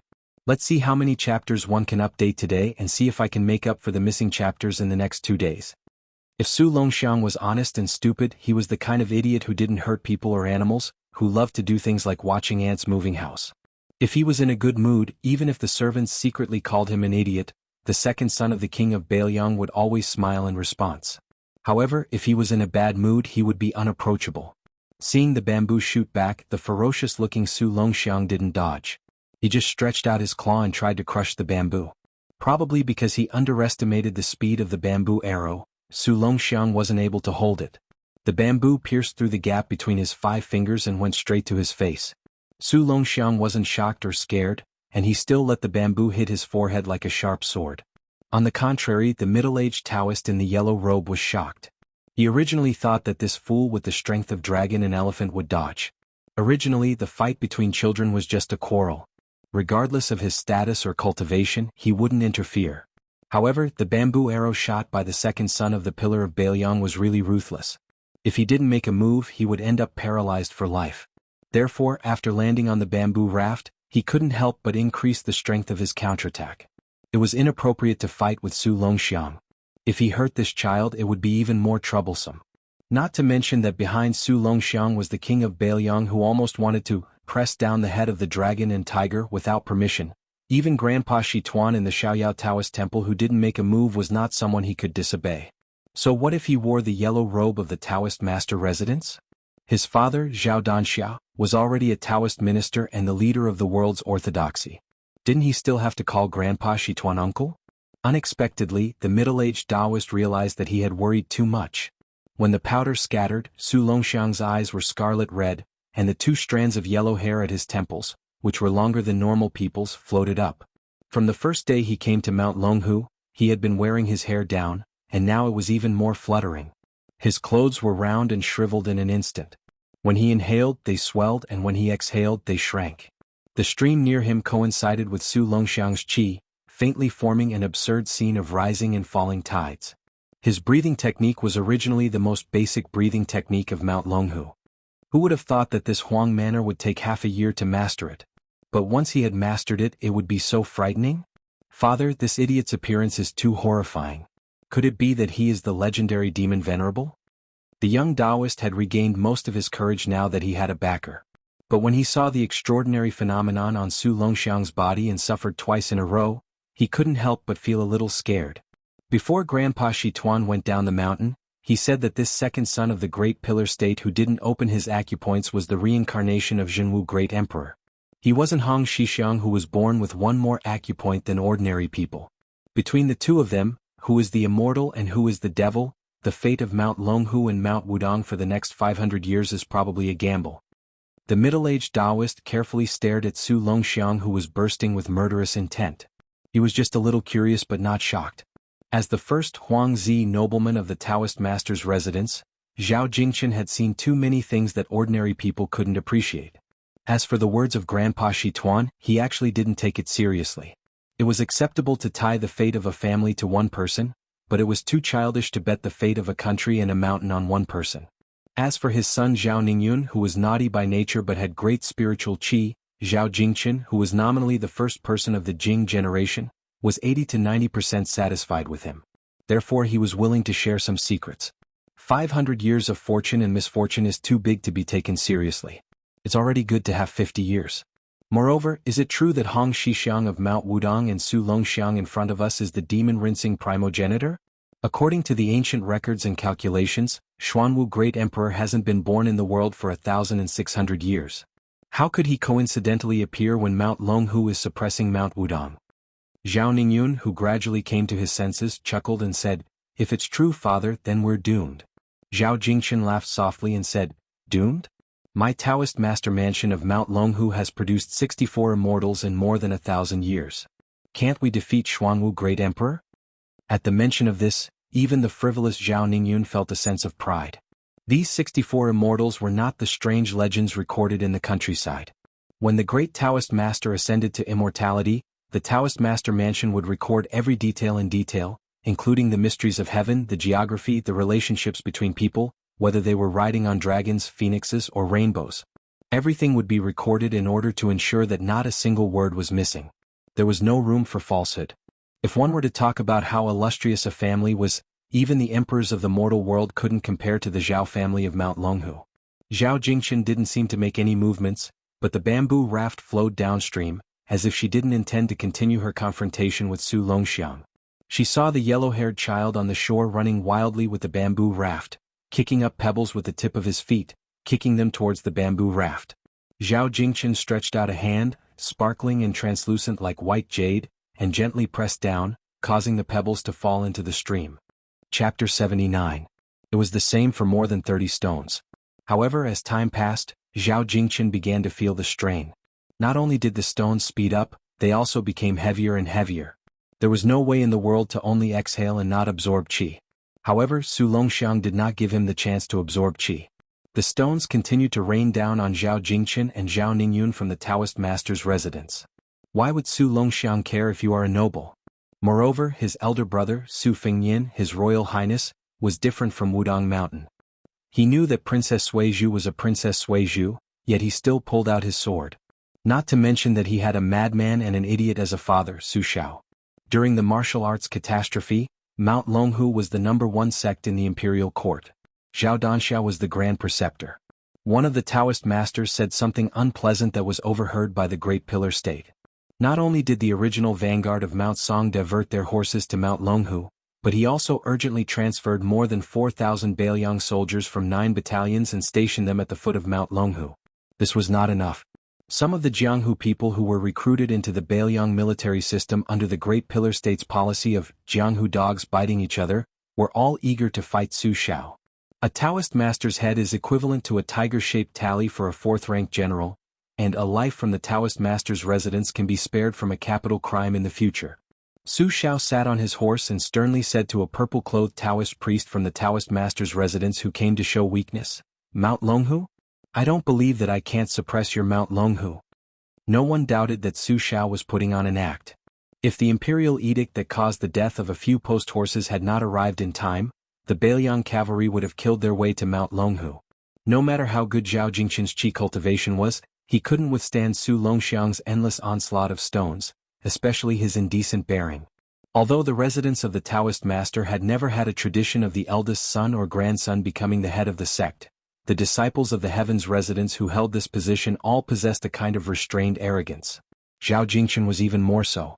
His Taoist techniques, sword techniques, and inner strength were all outstanding, and he didn't disgrace the yellow Taoist robe he wore. Unfortunately, in his generation there were 2 more outstanding Taoist priests. One was the world-famous Taoist priest White Lotus Baiyu. He was the one who shocked the world during the Buddhist and Taoist debate on the Lotus Peak. This Taoist priest didn't learn the martial arts of Mount Longhu, but instead buried himself in ancient scriptures and classics. His knowledge was comparable to that of the 4 Taoist masters. 2 years ago, he entered the palace and had an audience with His Majesty the Emperor. He spoke in a rebellious manner, saying that the emperor shouldn't look down on the art of longevity. This actually made the emperor very happy, and he was given an extremely honorable purple Taoist robe. He was even bestowed with the title Master White Lotus by the emperor. If there was only one Master White Lotus who wasn't in the residence of the Taoist master, Zhao Jingchen wouldn't be worried. Unfortunately, there was a little Taoist master in the residence of the Taoist master. If his father and the other two heavenly masters were to hear that he was so calculative with Su Longxiang, what would happen to him? Zhao Jingchen smiled bitterly. Forget it, he reached out and lifted his son Zhao Ningyun's sleeve. He tried his best to knock down 6 or 7 stones, and the two of them floated to the shore. They were about to go up the mountain to the residence of the Taoist master. No matter how difficult Su Longxiang was to deal with, he wouldn't dare to go to the residence of the Taoist master. No matter how good Grandpa Shituan's patience was, he wouldn't be able to sit still. When Su Longxiang saw that the 2 Taoist priests in yellow were about to run away, he roared and took a dozen steps back. Then he took a few big steps forward. Dust flew and several new pits appeared on the ground. When Su Longxiang left the shore, he used the force to soar into the air and rushed toward the father and son in yellow. After all, Zhao Jingchen was not a clay bodhisattva without anger. Seeing that this fool didn't know what was good for him and wanted to pester him, he snorted angrily and waved his sleeve. First he slowly pushed Zhao Ningyun a few feet away. Then he turned back to the shore. He sprinted in the same way as Su Longxiang, but only the dust on the ground was slightly floating. He didn't have the momentum of Huang Maner's footsteps. Zhao Jingchen didn't collide with Su Longxiang in the air. He tiptoed in the air and rolled up his sleeves. His body went up a level and appeared right on top of Su Longxiang's head. The number 1 person of the Jing generation in Longhu Mountain suddenly used the 1,000 Caddy fall. He stepped on Su Longxiang's shoulders and shouted, "Bold idiot, get down." Su Longxiang had nowhere to use his brute force and could only fall into the stream. "You're the idiot." Zhao Jingchen had just floated back to the shore when he vaguely heard a sigh. A sleeping old Taoist rose from the ground of the free and unfettered temple and swept into the sky like a hawk. He dived into the stream and splashed up endless water. The water flow stagnated as if the old Taoist had cut off the green dragon stream. The old Taoist picked up Su Longxiang and flew back to the free and unfettered temple. He said in a deep voice, "Quickly return to the top of the mountain." The old Taoist didn't seem to dare to carry Su Longxiang for a moment longer. He threw the disheveled-haired youth away and said sadly, "Alas, the 1,800 years of the free and unfettered temple can't be preserved." It was the first time Zhao Jingchen saw Grandpa Shituan so anxious and lost. He didn't dare to stay. He took Zhao Ningyun and rushed up the mountain. He heard a soul-shaking howl coming from the free and unfettered temple. It was very similar to the 6 demons barking on the devil-slaying platform at the top of the lotus flower. The hustle and bustle around the free and unfettered temple lasted from noon to dusk. In the twilight, the old Taoist robe was tattered and his hair was messy. He sighed. The free and unfettered temple was mostly ruined. He sat on the broken walls. The yellow-haired youth who had finally calmed down was lying on the edge of an ancient well in the backyard. An old turtle with 2 or 3 little turtles appeared and climbed up the edge of the well. They seemed to have a good relationship with the youth. The old Taoist sighed. This ancient well was called Tong Yu. It was obvious that it was very deep. The older generation of the free and unfettered temple once jokingly said that it was as deep as the 9 springs. Moreover, this well was connected to Wudong. It was a twin well with the Tong Shen on Wudong's little lotus peak. The old Taoist certainly didn't believe this saying. However, after learning from the letter that His Royal Highness was practicing on Wudong Mountain, he was happy to tell his disciple Su Longxiang that this well was connected to Wudong. Therefore, the yellow-haired Su Longxiang didn't pick hawthorns. If he was in a good mood, he would learn a bit of the Dragon and Tiger Taoist school's breathing exercises. If he was in a bad mood, he would lie by the ancient well and stare blankly. Su Longxiang grabbed a handful of hawthorns and carefully threw them into the well water. He said naively, "Brother, eat hawthorns." The old Taoist heaved a heavy sigh. "How am I supposed to tell His Highness the Crown Prince about this? Should I tell him or not?" The old Taoist, who claimed to be second in the Longhu Temple in judging people's physiognomy, hesitated for a moment.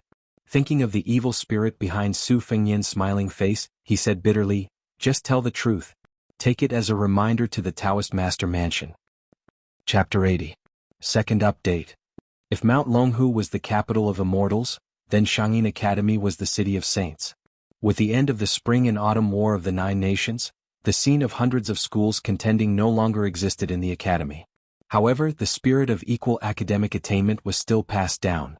Generally speaking, in the magnificent Shangyin Academy, except for the forest of merits that only the chancellor could enter, one could go anywhere and read all kinds of books.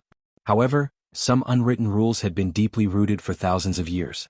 These rules were not established by generations of chancellors. Most of them were due to the great reputation of a certain grand scholar in the academy. The younger generation followed the rules out of respect. For example, Shangyin Academy had a great lake that planted countless green lotuses. The lake was not deep, only 2 people deep. One could see the bottom clearly. The branches and roots of the green lotuses could be seen clearly. Sailing on the lake was like a floating boat in the sky, like a fairyland. Ordinary scholars of the academy did not dare to come to Great Lake to admire the green lotuses. Firstly, it was the place where Huang Longshi became famous. Secondly, a lady lived in a loft by the lake. For the past 5 to 6 years, the limelight of Shangyin Academy had been stolen by her alone. When she first stepped into the academy to study, she showed the advantage of her family background. She was directly apprenticed to Chancellor Wang and a military leader. Both of them taught her everything they knew. Some people were not convinced and came to Great Lake to provoke her. This lady who brought a sword into the academy did not argue with them. She directly pulled out her sword and cut off the hair of the leading scholar. The second time, the battle formation was even greater. She pulled out her sword and killed one on the spot without saying anything. Although she was grounded by the academy, no one dared to provoke her.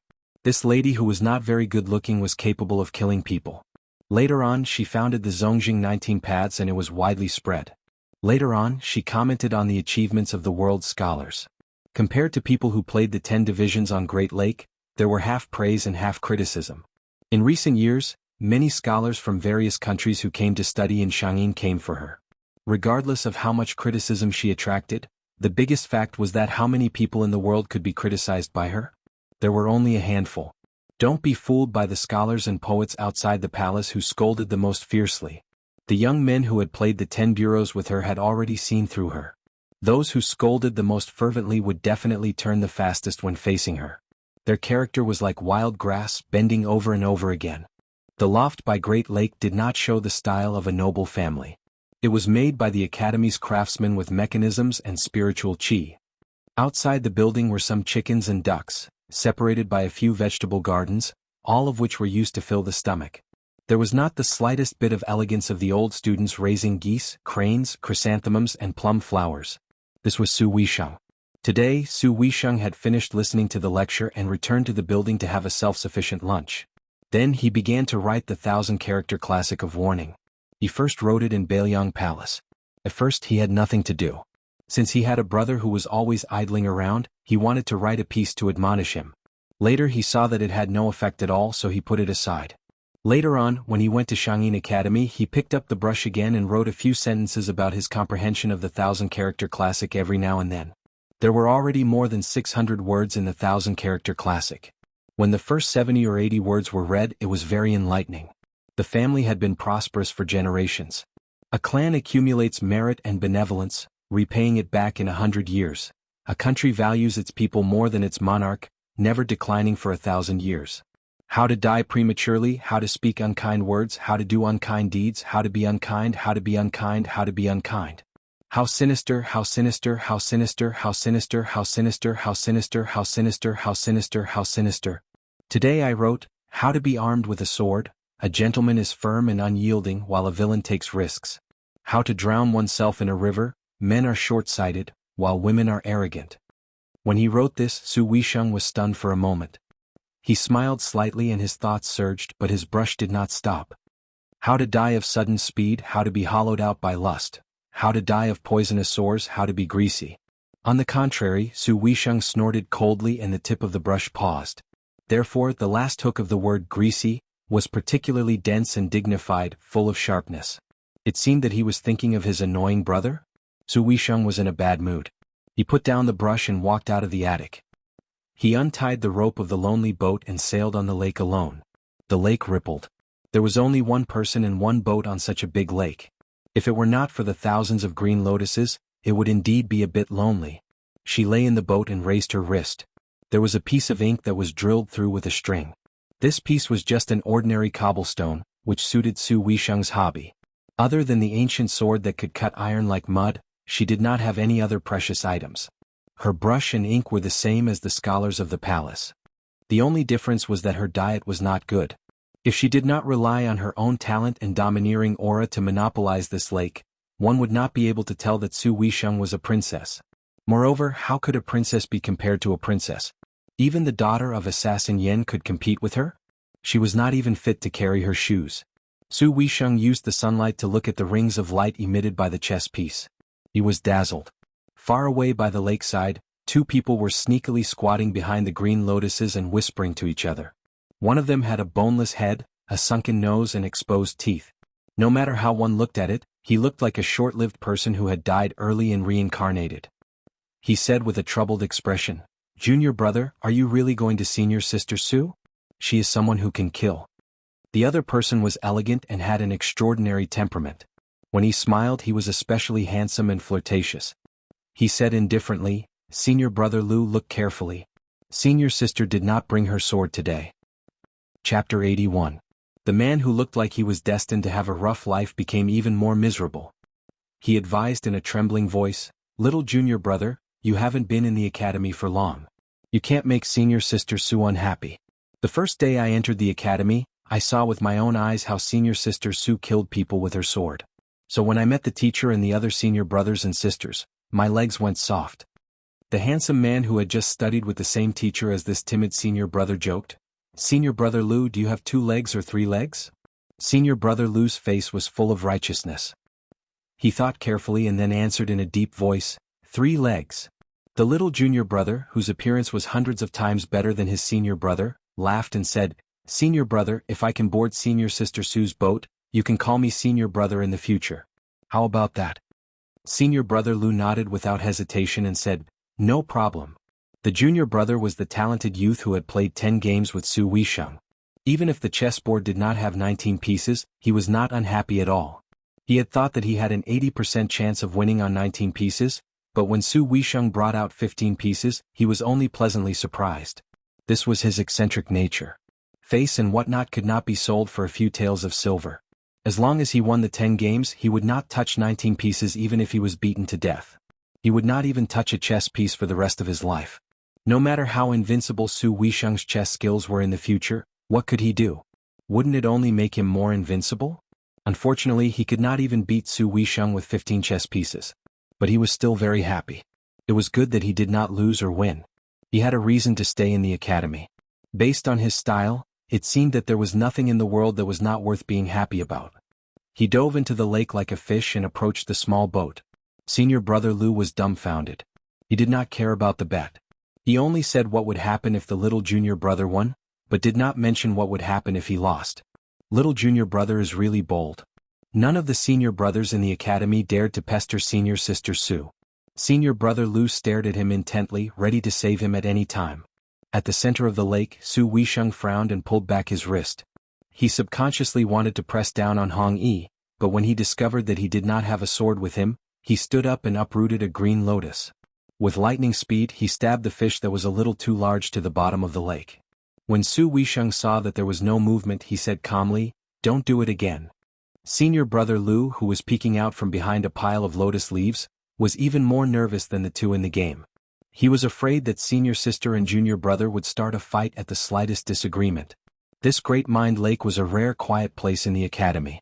Everywhere else, there were many students of Jixia Academy who were talking loudly. There were also lunatics who jumped off buildings, jumped into the water and even ran around naked. To senior brother Lu, who used a normal heart to do normal things and write normal articles, this was really unacceptable. So when he occasionally heard that senior sister Su had defeated those lunatics, blind and deaf who were unwilling to cultivate diligently, he secretly felt quite satisfied. As for the mysterious junior brother, he did not have many interactions with him, but they were not shallow. Senior brother Lu quite liked this outstanding talent who spoke and acted without restraint. Senior brother Lu stared with his eyes wide open as he saw junior brother swimming away.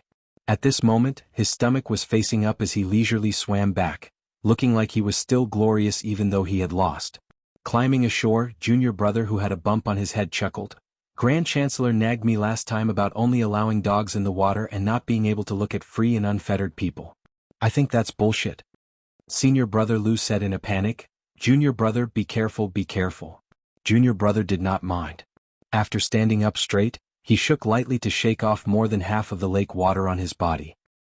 He turned his head to look at the woman who had left the boat and come ashore. His eyes were filled with undisguised adoration, but there was no fear or worship in the eyes of ordinary scholars.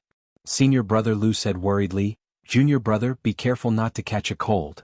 Junior brother put his arm around the shoulder of his most compatible senior brother from the same sect and smiled. "Senior brother Lu, when are you going to the capital? Let's go to the highest hall of martial heroes in the imperial city to admire the moon." Senior brother Lu smiled. "How can I?" But he didn't dare to. Junior brother said shamelessly, "There are many connections in the capital. With senior brother Lu's looks, it wouldn't be hard for you to casually marry a princess or princess. I'll be the matchmaker for you. When the time comes, you'll climb up Hall of Martial Heroes, then Hall of Literary Splendor, and Hall of Preserving Harmony." Senior brother Lu touched his face and nodded. "It's indeed a way." Su Weisheng entered the building alone. She did not have any thoughts about what had happened in the lake. That young man's background was treacherous. She had 15 paths as a lake and 10 rounds with him. That was because of her arrogance, but it did not mean that Su Weisheng really liked her. When he had broken the rules and passed the examinations of several teachers to enter the academy, he had also entered her unhindered arcane gate.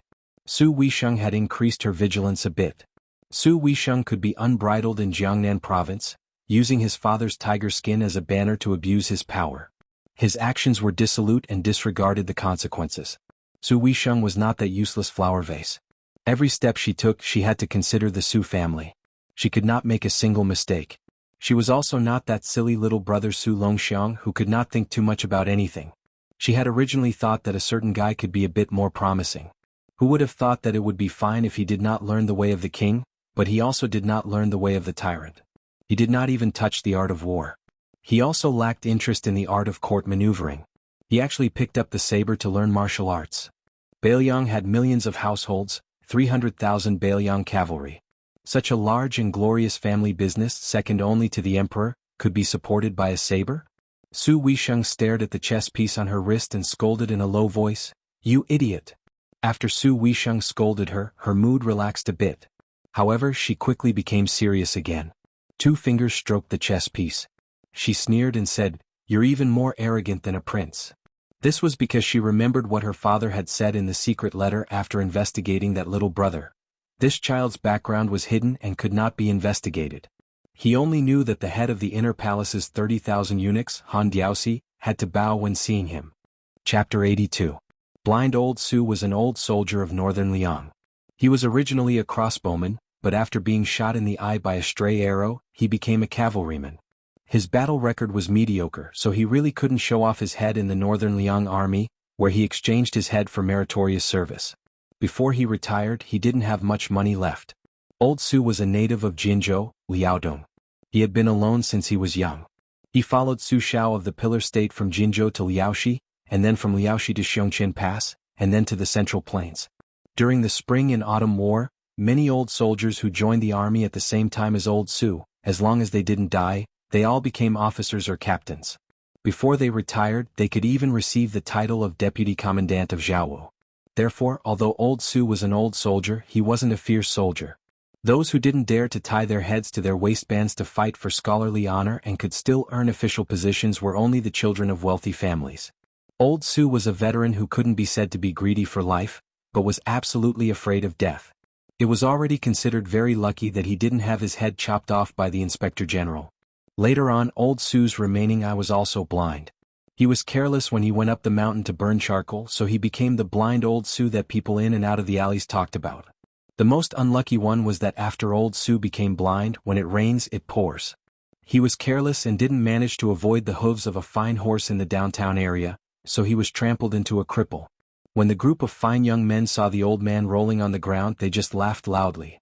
Blind Old Su originally wanted to clench his teeth and fight, but when he touched the carrying pole on the ground, he heard voices saying that those young masters were the sons of some military commandant, the grandsons of some literary scholar in the capital, and the grandsons of the crown prince's horse washer.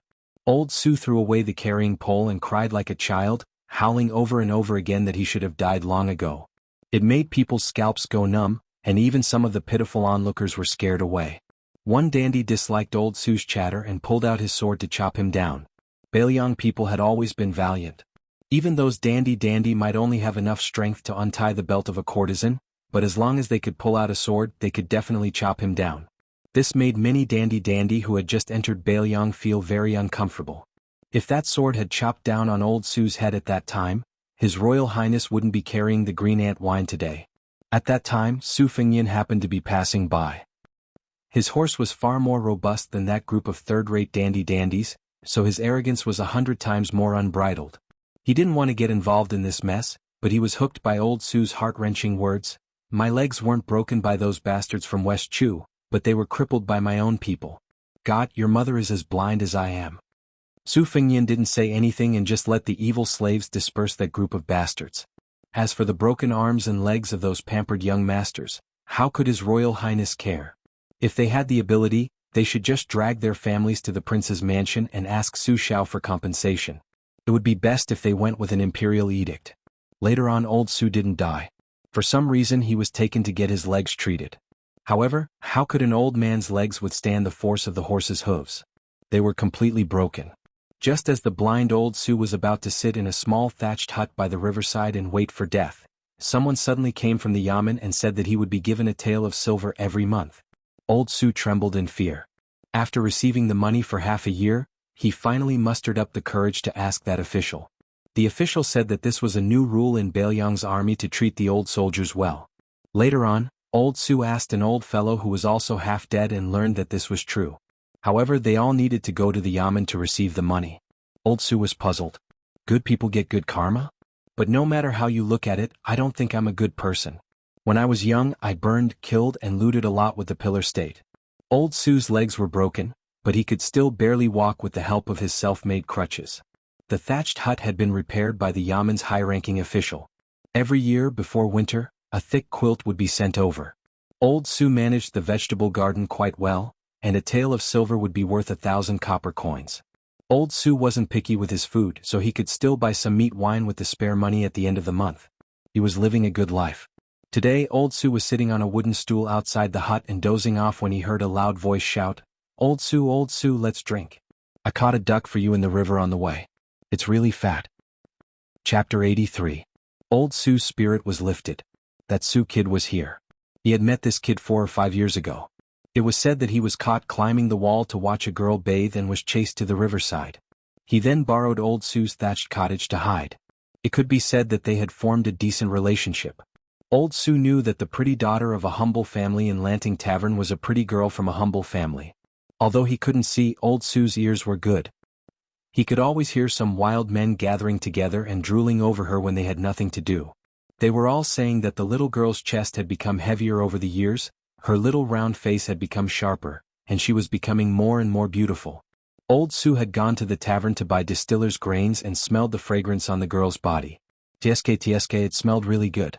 It was comparable to Lanting Tavern's signature green plum wine. Back then Su Kid was chased and beaten for her. He wasn't wronged. If old Su was a few decades younger, would Su Kid even have the chance to climb the wall? He would be more like a lookout for him. The pot is in the same place in the house. Remember not to throw the duck into the river when you pluck its feathers. Be careful that the moment you leave, my thatched cottage will be torn down. Old Su took the wine pot and sniffed it.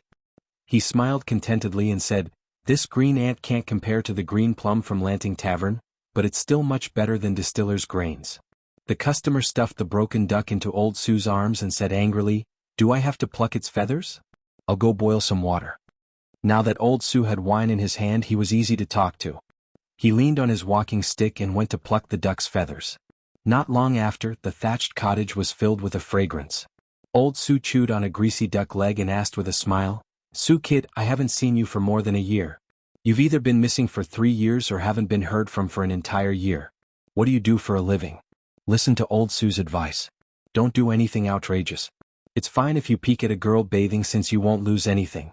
But if you play with knives and guns, it's hard to say. Let's not talk about this. Even if I did, you probably wouldn't listen to my advice. I know I can't drink your wine for free. Tell me, what do you want to hear this time? At my age, old Su can't speak more than a few times, so I'll tell you as much as I can. The man chewed on the duck meat and said with a smile, let's talk about Liaodong. My ancestors lived there, in Jinzhou.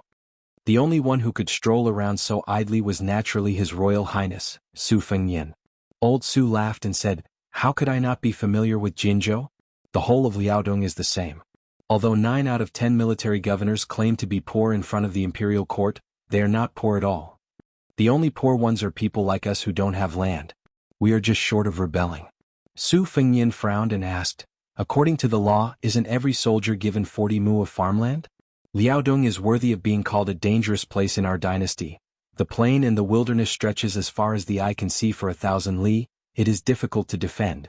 If we abandon it, Beimeng will drive straight in, and the northern part of the country will not be restricted by any gate or court.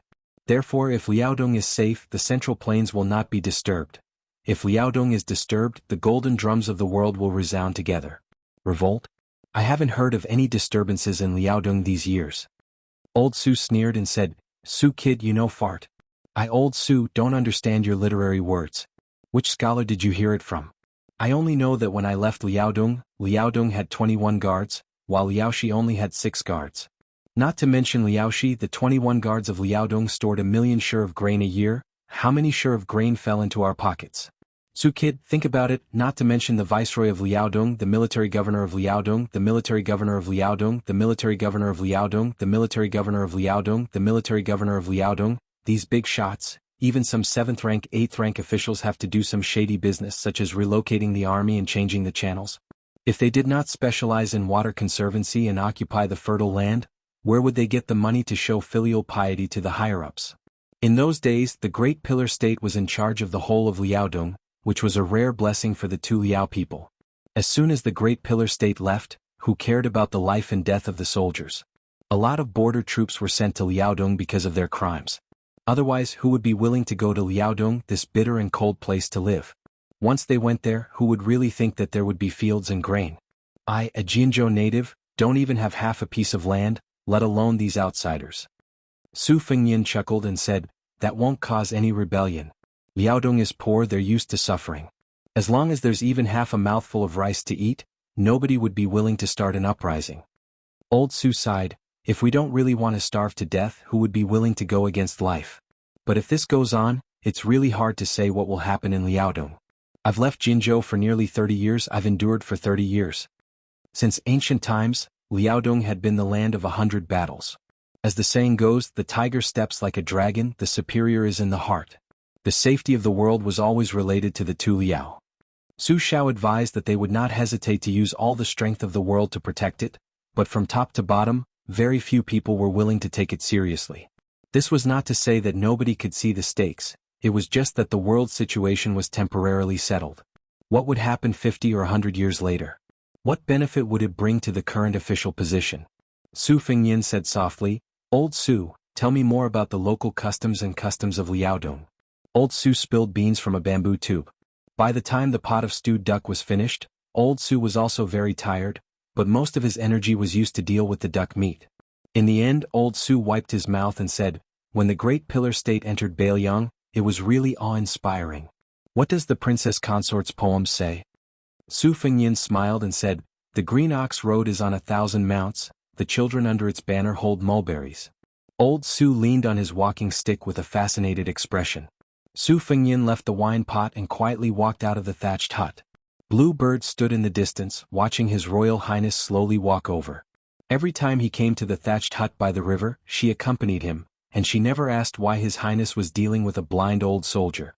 When Su Fengnian saw Blue Bird's cold face, his eyes were a little absent-minded. Back then, when the blind old Su was in the 1,000 mounts, his legs had not been broken.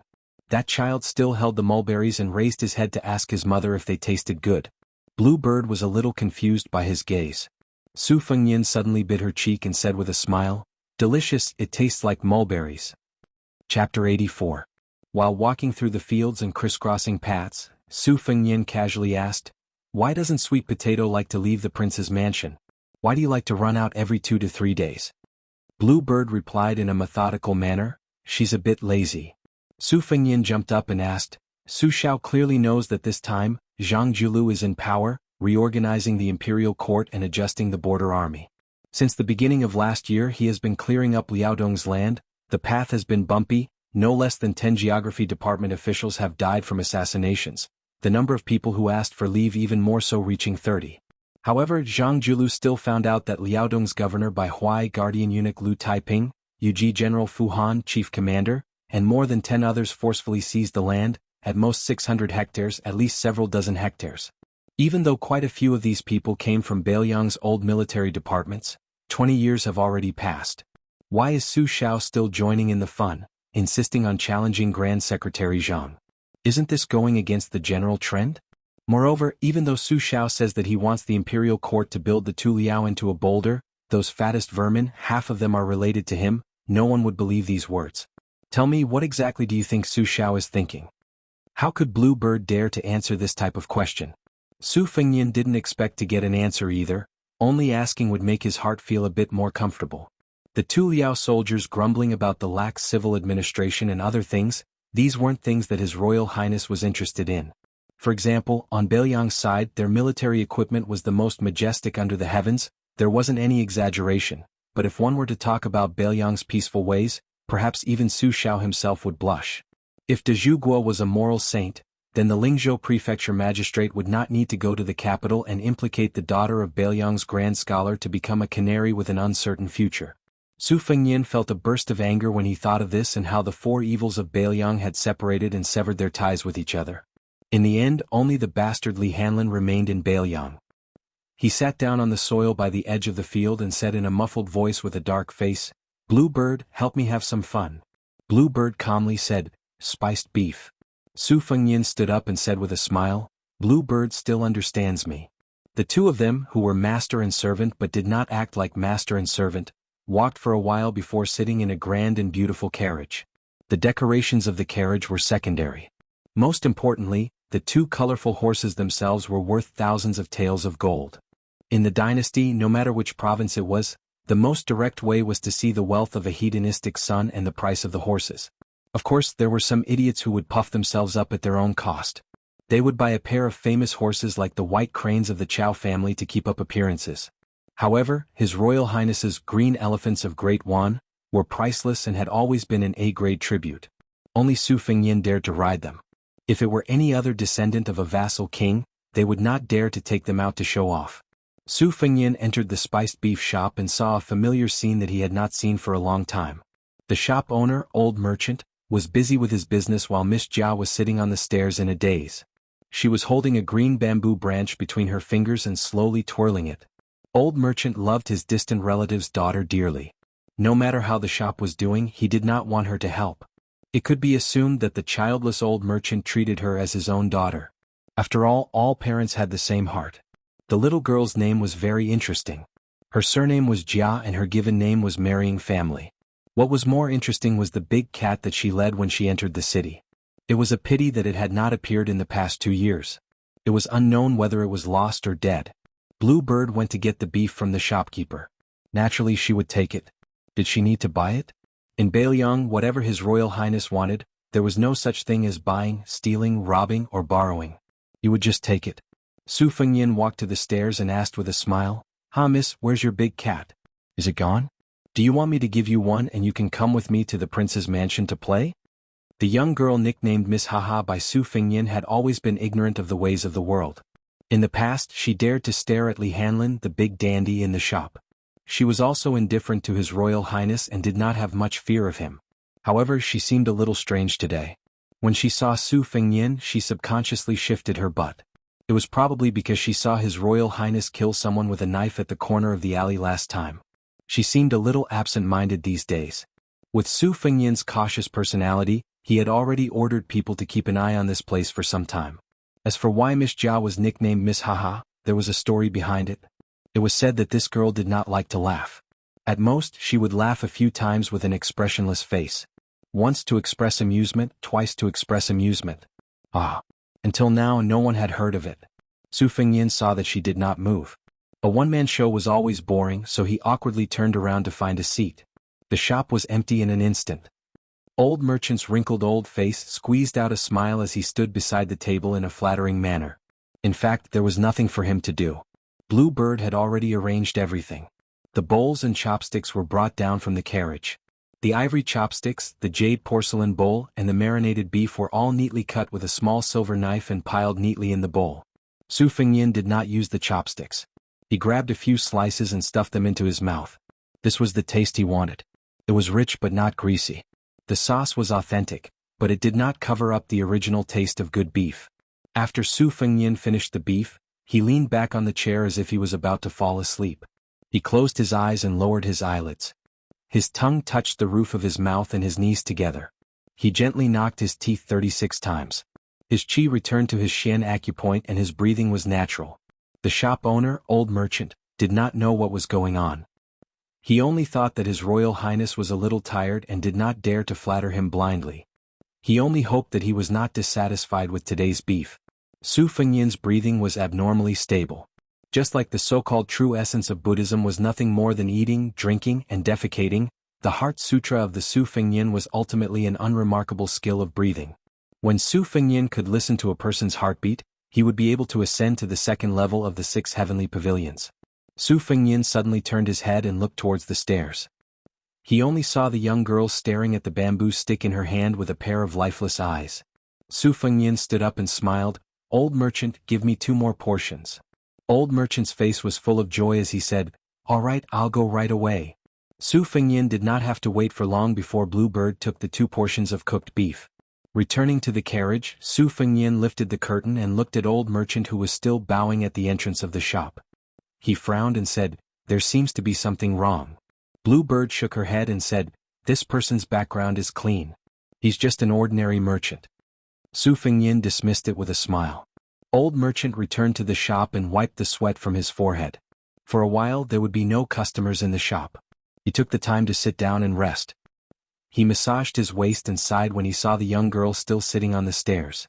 It was fine that this little girl was freeloading in the shop, but she did not even smile in front of His Royal Highness and the others. If she was his biological daughter, he would definitely scold and beat her. The young girl left the shop with the bamboo stick and went straight out of the city. She walked slowly. It was already dusk when she left the city. After walking for another 2 hours, she walked into the lush green Mount Biwang. It seemed that she did not intend to return to the city. Bailiang had always been under a strict curfew. She was not His Royal Highness and could enter and leave the city at night as she pleased.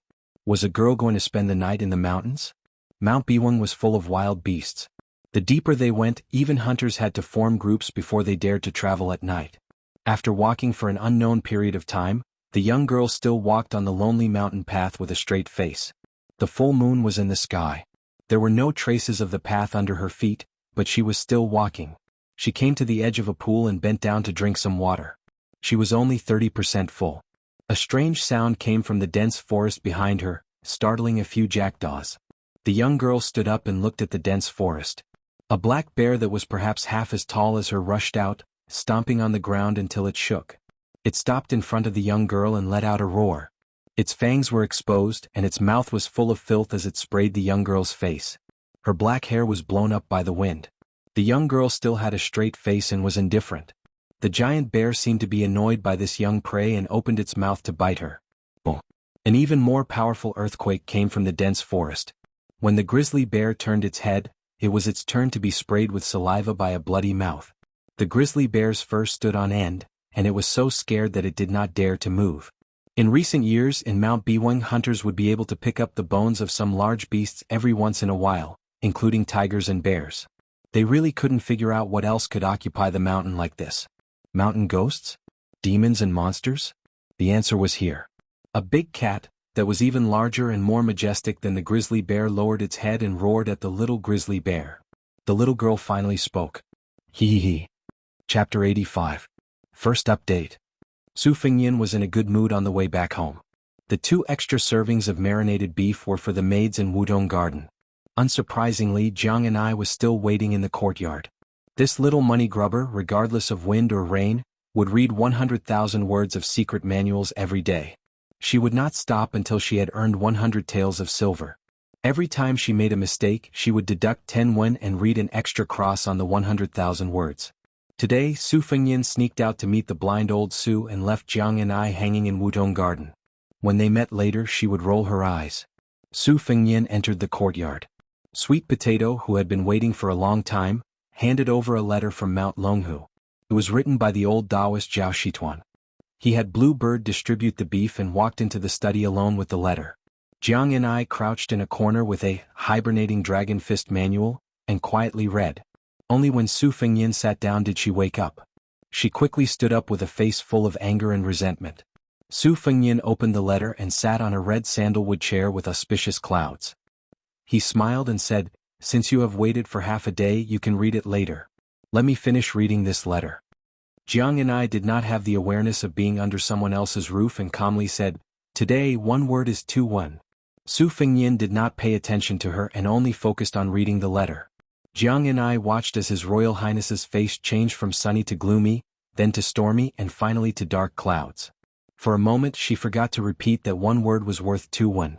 Su Fengyin raised his hand and was about to slap the sandalwood handle, but as soon as he did, he pulled back 80 to 90% of his strength. He managed to pull back his hand in time and did not smash the chair. Even so, his face was still frighteningly gloomy. Su Fengyin stood up and walked to the window. After a few breaths, he turned around and looked at Jiang and I with a smile. "Come, you read while I listen." Jiang and I finished reading Hidden Dragon and then read more than half of a sword manual. Outside the window, it was already deep into the night.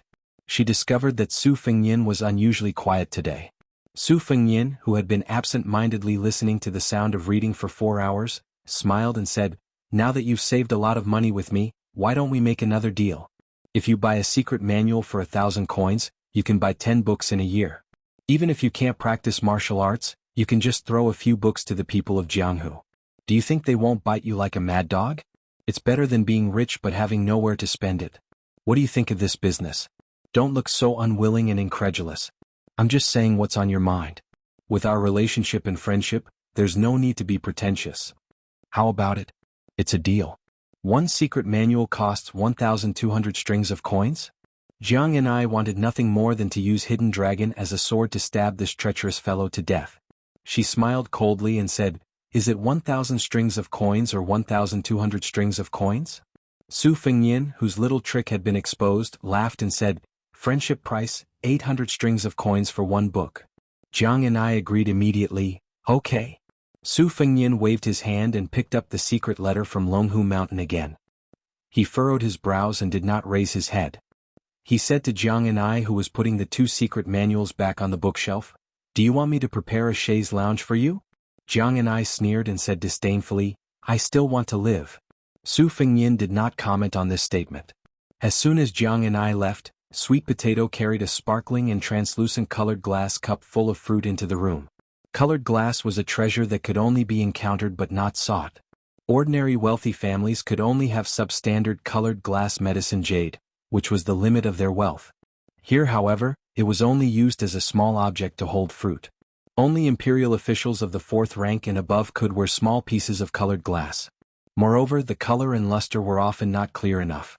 His Royal Highness was truly wasting natural resources. Su Fengyin picked up a snow pear and took a bite. He said fiercely, "The bull rider just delivered a manuscript of the yin and yang kinship deed." Grandpa Wei, who was in the Tide listening pavilion, only took a few glances at it before he cried tears of joy.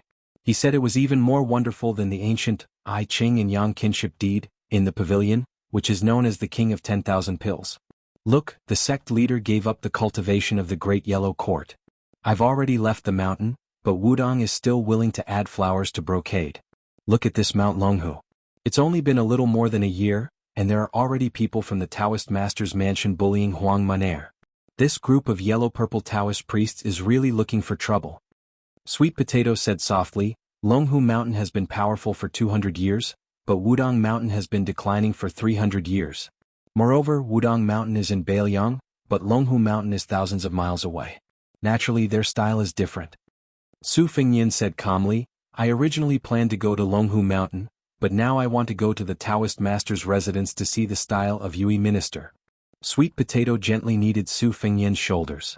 After His Royal Highness started practicing the knife, his originally weak body became much stronger. His physique and spirit improved by leaps and bounds.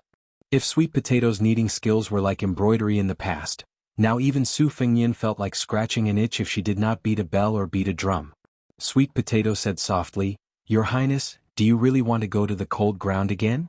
Su Fengyin nodded and said with a half-fake smile, "But this time I'm not going to be a stray dog. As His Royal Highness, I have to bring out all the pomp and circumstance. Longhu Mountain, Shangyin Academy, Xinyuan family's Dima Villa, Yuwang Sword Pond, Luotian Garden by the Luoshui River. These are all places I didn't dare to go before. Sweet Potato, shall we go together? Sweet Potato shook her head and said pitifully, Can we not go, Your Highness? Chapter 86. Su Fengyin dismissed it with a smile and asked Sweet Potato to put away the letter. He took 2 pots of wine and walked out of the courtyard to the Tide Listening Pavilion. Every time Su Fengyin saw the plaque with the words, Grand and Magnificent, written on it, he felt uncomfortable. If it was just the 9-dragon plaque alone it would be fine, but there were 2 other plaques with the words Flying Dragon written on it. Everything in the world was afraid of comparison, which made the 9-dragon plaque seem even more inferior. When Su Fengyin was 14 years old, the old emperor who had died unexpectedly, could be said to be a man of great talent and bold vision, but his handwriting was really not flattering. Su Fengyin thought of his second sister, Su Weisheng, who also wrote like an earthworm rolling in mud. He could not help but lament that if his second sister was a man, the 300,000 cavalrymen of Bailiang would be firmly in the hands of the Su family. No matter if Su Fengyin was really stupid or not, he would not be able to escape. Su Fengyin pushed the door open and walked into the Tide Listening Pavilion hall. He said helplessly, Second sister, your anger should have subsided by now, right?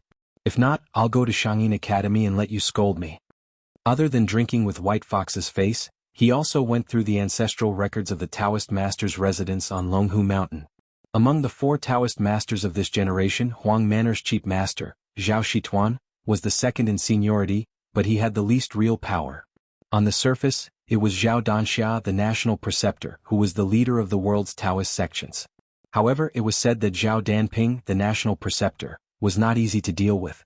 This Taoist master spent most of the year preaching in the capital, and his various immortal deeds were known to the children. His reputation was not inferior to Zhao Danxia's. The last one, Zhao Shi, was the most senior, but it seemed that no news of him was leaked.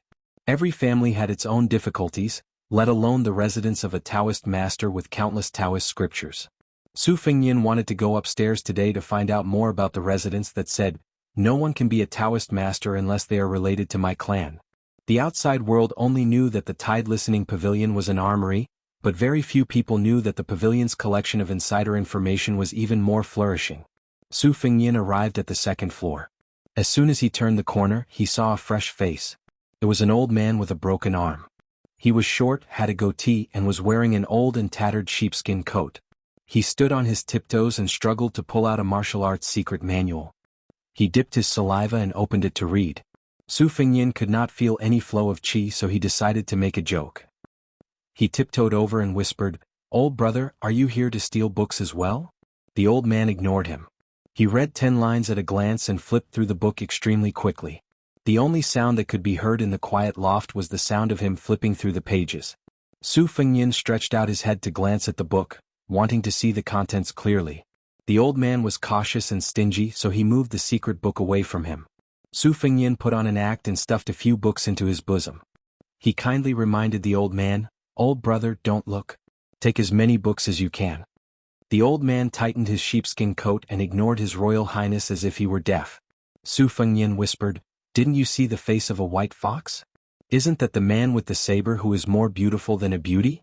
His temper is extremely bad. Let's take it easy. Be careful or you'll have to bear the consequences. The old man finally raised his head and glanced at his royal highness with his cross-eyed eyes.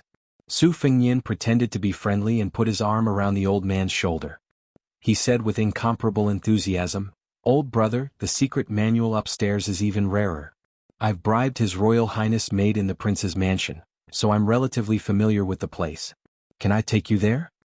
The old man's cross-eyed eyes were even more serious, but he did not avoid Su Fengyin's rude action. He seemed to be rather disdainful of the good intentions of this peer beside him.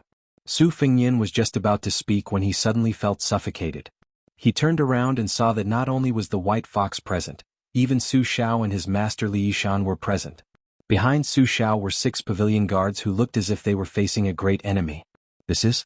The white fox slowly walked over and stared at Su Fengyin as if he was looking at an idiot. The great pillar state Su Shao did not approach. He only bowed slightly and said softly, Fengyin, I'll have to trouble you during this trip to Bailiang. When and where did the dynasty's only king with a different surname, the king of Bailiang, treat someone so respectfully? Even Grand Secretary Zhang Julu, who was at the peak of his power, didn't have such qualifications, right? Su Fengnian, whose hand was still on the old man's shoulder, stiffened. The white fox was enjoying the show, his peach blossom eyes filled with schadenfreude. Su Fengnian secretly glared at the white fox and slowly withdrew his hand, returning the books to their original places. Su Fengnian glanced at Li Yishan, who had made an exception to come downstairs. The latter shook his head with a smile, his eyes indicating that he had no comment. The Great Pillar State and Li Yishan left together. Su Fengnian clearly sensed that the 6 experts who were guarding the Tidehark Pavilion for different reasons had relaxed their breathing and were no longer tense. The white fox imitated Su Fengnian by putting his arm around Su Fengnian's shoulder and said with a smile, "His temper is unusually bad. Take it easy or you'll have to bear the consequences." Su Fengnian wanted to turn around and hug the white fox's shoulder, but the latter dodged and explained awkwardly, "I misheard. His temper is extremely good, extremely good." The white fox left in a carefree manner and climbed up a ladder, continuing to read the books on the 2nd floor. In the end, only His Royal Highness and the cross-eyed old man were left. One was confused and the other was pretending to be mysterious. Su Fengnian thought for a while and felt that he had finally figured it out. He slightly distanced himself from the old man of unknown origin and said cautiously, "Old brother, are you the expert Su Xiao invited to fight the old monster suppressed under the Tidehark Pavilion?" The old man narrowed his eyes into slits and remained silent. Su Fengnian pretended to be mysterious and said worriedly, "Old brother, this is dangerous. What benefits did Su Xiao promise you? If it's small, don't agree. The great demon suppressed under the pavilion is quite formidable. He has 3 heads and 6 arms, can swallow clouds and spit out fog and can move mountains and overturn seas." The old man was about to stuff the secret manual into the bookshelf, but he paused and let go. Strangely, the book was suspended in the air and did not fall. The cross-eyed old man turned around and left, annoyed by Su Fengnian's annoying chatter. Su Fengnian's face turned pale. He muttered to himself, "Please don't tell me you're that old monster from the netherworld." The old man's hoarse voice reverberated in the attic. "How did Su Xiao the butcher have a son like you? Interesting." Chapter 87. Chapter 2. Su Fengnian plucked up his courage and reached for the secret manual. Nothing out of the ordinary happened as he had expected. He heaved a sigh of relief and gently placed it on the bookshelf. Only then did he run to White Fox's side. Seeing that the old man was not nearby, he anxiously lowered his voice and said, "Why did you release that guy? Why didn't you inform me? What if something happens to him? Aren't you afraid that Xiudong will belong to me?" White Fox's face stood on the ladder and looked down at Su Fengnian. He calmly said, "I didn't release him. I just followed De Zhugua to the netherworld in your eyes and invited him out. As for the deal between De Zhugua and him, I don't know. I only know that there were 3 rules. However, the old man gave me a few pointers and I benefited a lot." Su Fengnian asked, "Then should I go and ask for pointers?" White Fox's face playfully smiled and said, "You can try." Su Fengnian weighed his fledgling bladesmanship and decided to give up. He was afraid that the old man would turn him into ashes with a snap of his fingers. However, the old man did not seem like a temperamental monster. He seemed to be easy to get along with. Would he rely on the old man to support him after he left Bailiang? Was the 3 rules Su Xiao made with him reliable? It was hard to guess the master's temperament. His Royal Highness had better not be eaten alive by the old man who had been suppressed in the pavilion for 20 years before his enemies in Jianghu killed him. He thought about the white-haired old man who was no longer bound by the iron balls and wanted to find trouble with old Huang as soon as he got out of the lake. Would the cross-eyed old man not come looking for him? The more Su Fengnian thought about it, the more scared he became. He was not afraid of any Jianghu master who was nailed to the Ministry of Revenue. Even Wudong's leader Wang Zhongluo and Dragon Tiger Mountain's national advisor Zhao had to be registered in their respective provinces and counties. This was a tough measure that Su Xiao brought to the imperial court after he stepped into the martial arts world. The question now was, who was this old man who crawled from the netherworld to the mortal realm? He was all alone and had nothing to worry about. If he accidentally injured or killed His Highness the Crown Prince and then ran away, who would Su Xiao's 300,000 iron cavalry go to? There were 3 rules. Why would such a top-notch expert talk about the law with you? Su Fengnian silently squatted under the bookshelf, carefully calculating and calculating. This was the benefit of living a poor life with old Huang in the past. Haggling over every penny. Was a penny not money? Regardless of whether it was big or small, he had to be calculative now. Back then, for a few copper coins, His Royal Highness had borrowed a tattered Taoist robe to have his fortune told. In the end, he didn't get many copper coins and was molested by a fat woman for an entire afternoon. The most unlucky thing was that before he received the copper coins, Su Fengyan still had to put on a smiling face and waste his breath to praise the woman who weighed about 200 kilograms for her slender waist and beautiful face. The past was unbearable to look back on. Damn it. Just as Su Fengyan couldn't bear to look back, White Fox's face had quietly walked down the ladder and knocked on Su Fengyan's shoulder with the embroidered winter knife. Su Fengyan raised his head blankly. From his angle, White Fox's face was indeed as flat as a flat plane. It was even flatter than Princess Taiping when Xiaohe revealed her sharp horns. Alas, this beauty was actually not a woman. It really made people sigh. Su Fengyan came back to his senses in horror and saw that White Fox's face had narrowed her red phoenix eyes, overflowing with murderous intent. Su Fengyan stood up and saw that the embroidered winter knife was still on his shoulder. He deliberately looked confused and asked, "What's wrong?" White Fox's face said calmly, "You want Bailiang, I'll lend you the embroidered winter knife." Su Fengyan was puzzled, "But I already have the spring thunder." White Fox's face sneered, "You've been using your right hand to practice the knife, but you think I don't know that you're left-handed. Left-handed knife is stronger than right-handed knife. Look at your insidious style. Why don't you leave a way out? Don't pretend, just lend me the embroidered winter knife. Other than me, who doesn't think that you're just using it for decoration?" Su Fengyan, whose deeply hidden secret was exposed, wasn't angry. He just smiled and picked up a pair of wine pots and said happily, "You're indeed my confidant. Come, let's drink." White Fox's face let go of the embroidered winter knife and shook her head, "I'm not drinking." Su Fengyan caught the embroidered winter knife, which was more exquisite than the spring thunder, and said regretfully, "You're not drinking? Then wouldn't your boring life be even less interesting?" White Fox's face changed the topic and asked, "How many secret manuals do you need to bring with you?" Su Fengyan knew that White Fox's face had no room for negotiation once she decided on something, so he smiled and said, "I need at least 30 to 40 books in a box. I'll throw away one book after I finish reading it." White Fox's face said helplessly, "Are you fishing again?" Su Fengyan held the wine pot in one hand and the embroidered winter knife in the other, and said softly, "Confidant, confidant.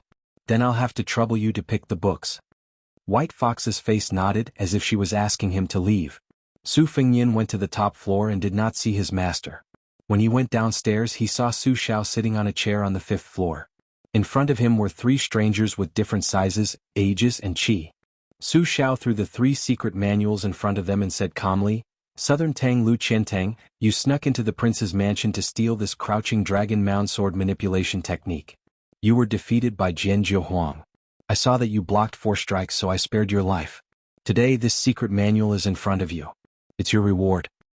West Chu Shu Xiu, what you want is White Emperor's pure embracing secrets. East Yu Yang Qing Feng, open your eyes and let this king have a good look. This is your family's ancestral spirit nourishing scripture." None of the 3 dared to pick up the item that they had been dreaming of for years. They lowered their heads, almost touching the ground, and crawled even more humbly. Chapter 88.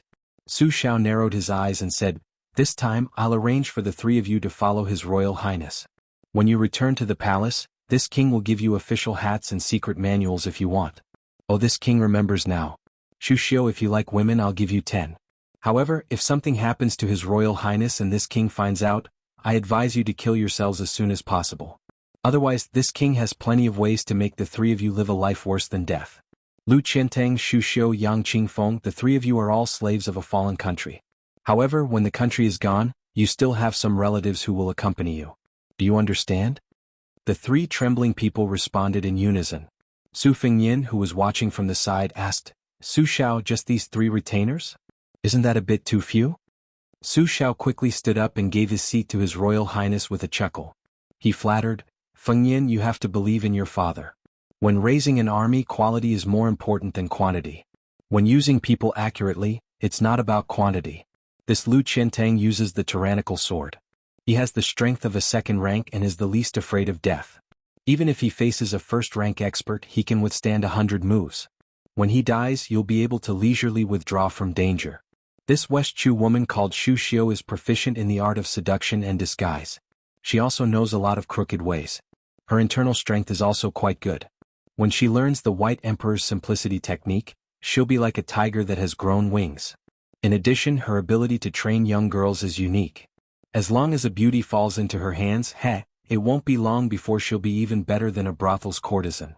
As for Yang Qingfeng, who was blind in one eye and deaf in one ear, his methods were the strangest and most despicable. He could ask the gods to control corpses and raise ghosts. If you didn't like someone, you could have the surnamed Yang turn them into walking corpses and do whatever you wanted. Feng Yin, if they don't do well, the three of them can serve each other. I'm sure it won't be boring. Su Fengyin really didn't know what the three people on the ground were thinking. In the chilly spring weather, Su Fengyin could clearly see that their clothes were all wet.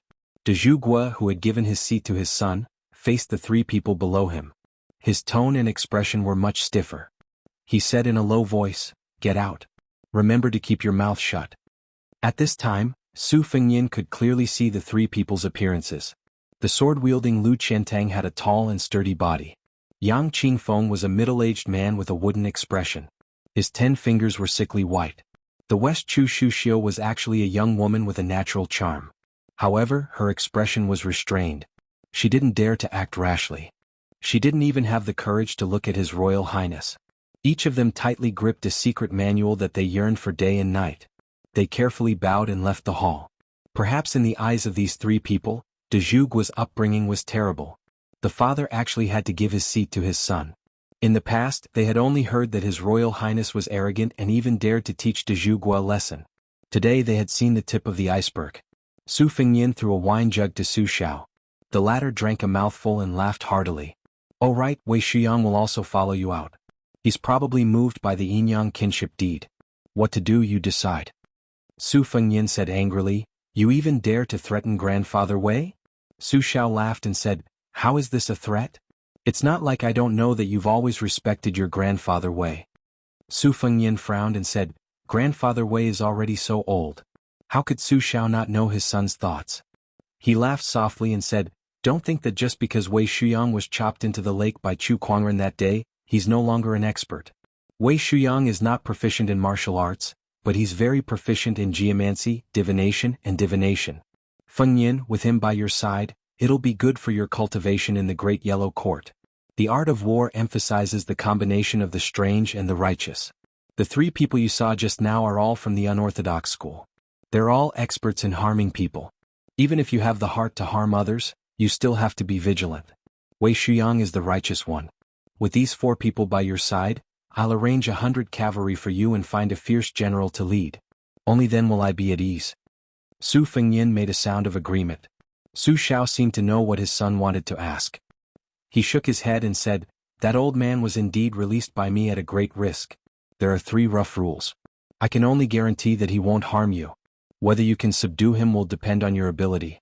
As for who this one-armed old man is, I won't say. You'll find out sooner or later. I'll only say one more thing.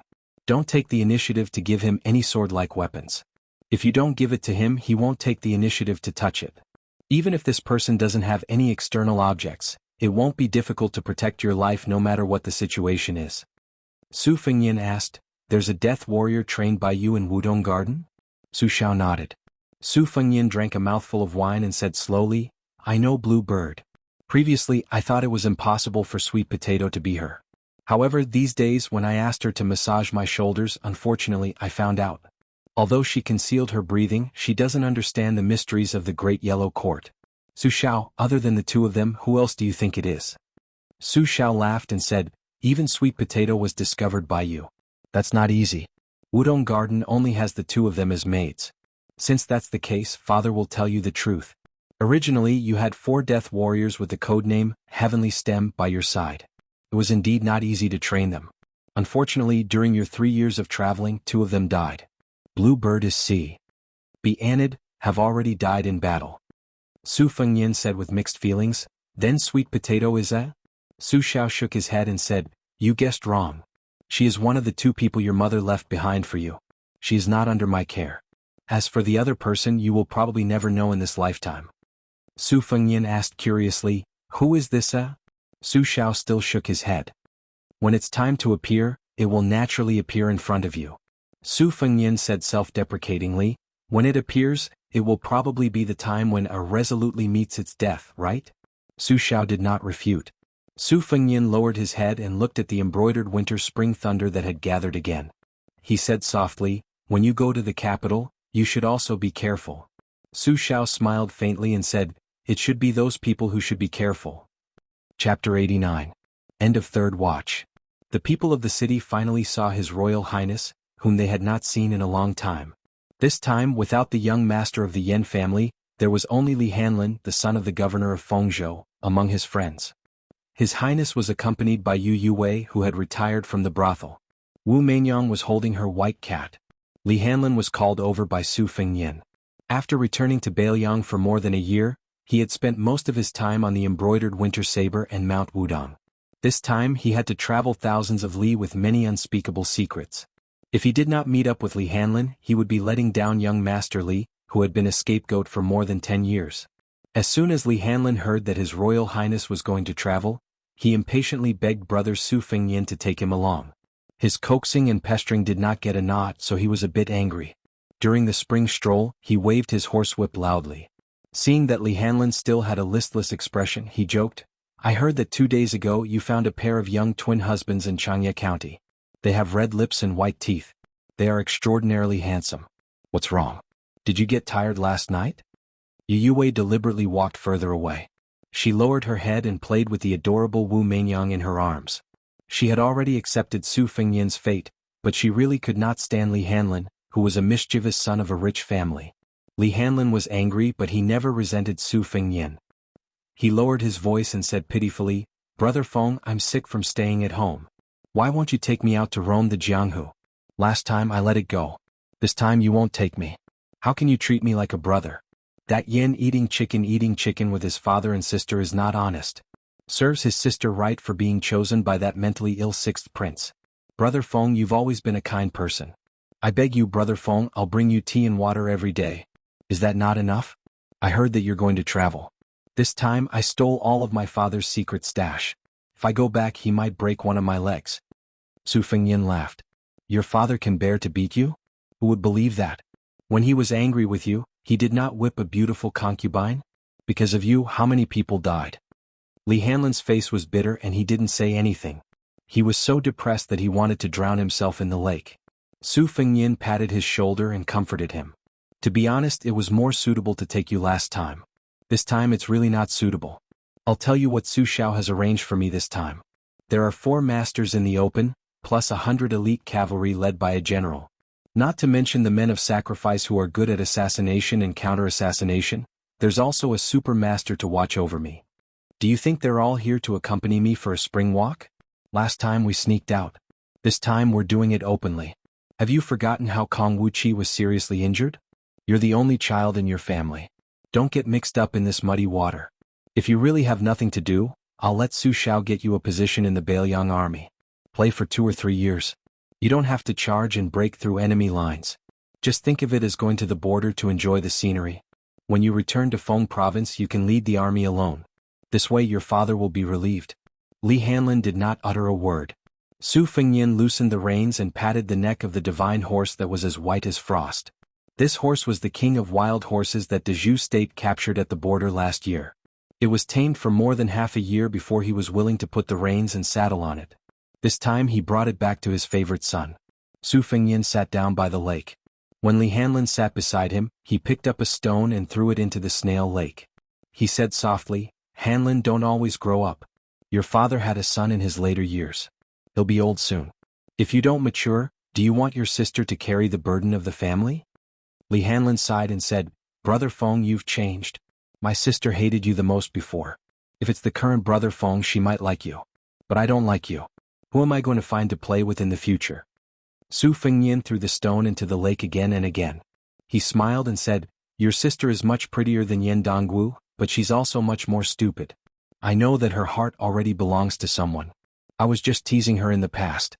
Sooner or later she'll realize that the one she likes is actually an idiot. The one she hates is actually a bit more hardworking. As for who you'll find to play with in the future, it's very simple. Quickly find a virtuous wife and play with her. As you play with her, you'll have children. Li Hanlin scratched his head and said, I can have children, but only sons. Wouldn't having daughters be troublesome? When they grow up, they won't be able to escape being harmed by men. It's better to have sons. I'm not afraid of retribution. Su Fengyin smiled and said, You're also afraid of retribution? Li Hanlin lay on the grass and said in a surprisingly serious manner, How can I not be afraid? They all say that there's a God above my head. God knows when I'll die. I'll definitely be in a frying pan. Otherwise, I'll be punished to be a woman in my next life. Su Fengnian laughed and said, What's in your head, kid? Li Hanlin curled his lips and said, Fine, I'll listen to Brother Feng. If I go to the Beiliang army, I might be able to capture a Beimang princess and raise her as a slave. Su Fengnian clicked his tongue and said, What a great ambition. Li Hanlin got up and asked in a low voice, Brother Feng, tell me, what does that superclass master look like? Su Fengnian turned his head and pointed at the one-armed old man who was dozing off next to the carriage. His skinny body was wrapped in a shabby sheepskin coat. When he dozed off, he would use his fingers to pick at his nose and then secretly bend his fingers to flick it away. Su Fengnian said in a bad mood, He's probably like that. Li Hanlin looked at the old man who was not even fit to be a coachman but had the courage to ride in the same carriage as Yu Huakui. He rolled his eyes and said, Brother Feng, you're lying to a child. Su Fengnian looked at the lake and said with a smile, You're a child. Li Hanlin protested, I'm still a child? Which girl doesn't praise the bird in my pants as a big bird after they're done? Su Fengnian laughed and scolded softly, Are you stupid? Only a child would brag about that. Besides, do you believe the compliments of the brothel girls who don't spend money and only make money? If you're not a child, then what are you? Li Hanlin's anger grew and he said angrily, Motherf ***, when we get back, I'll throw those whores into the beast cages and dismember them. Su Fengnian really scolded him this time. Don't be a sinner. Hurry up and go to the Beiliang army. Your brain is comparable to your sister's.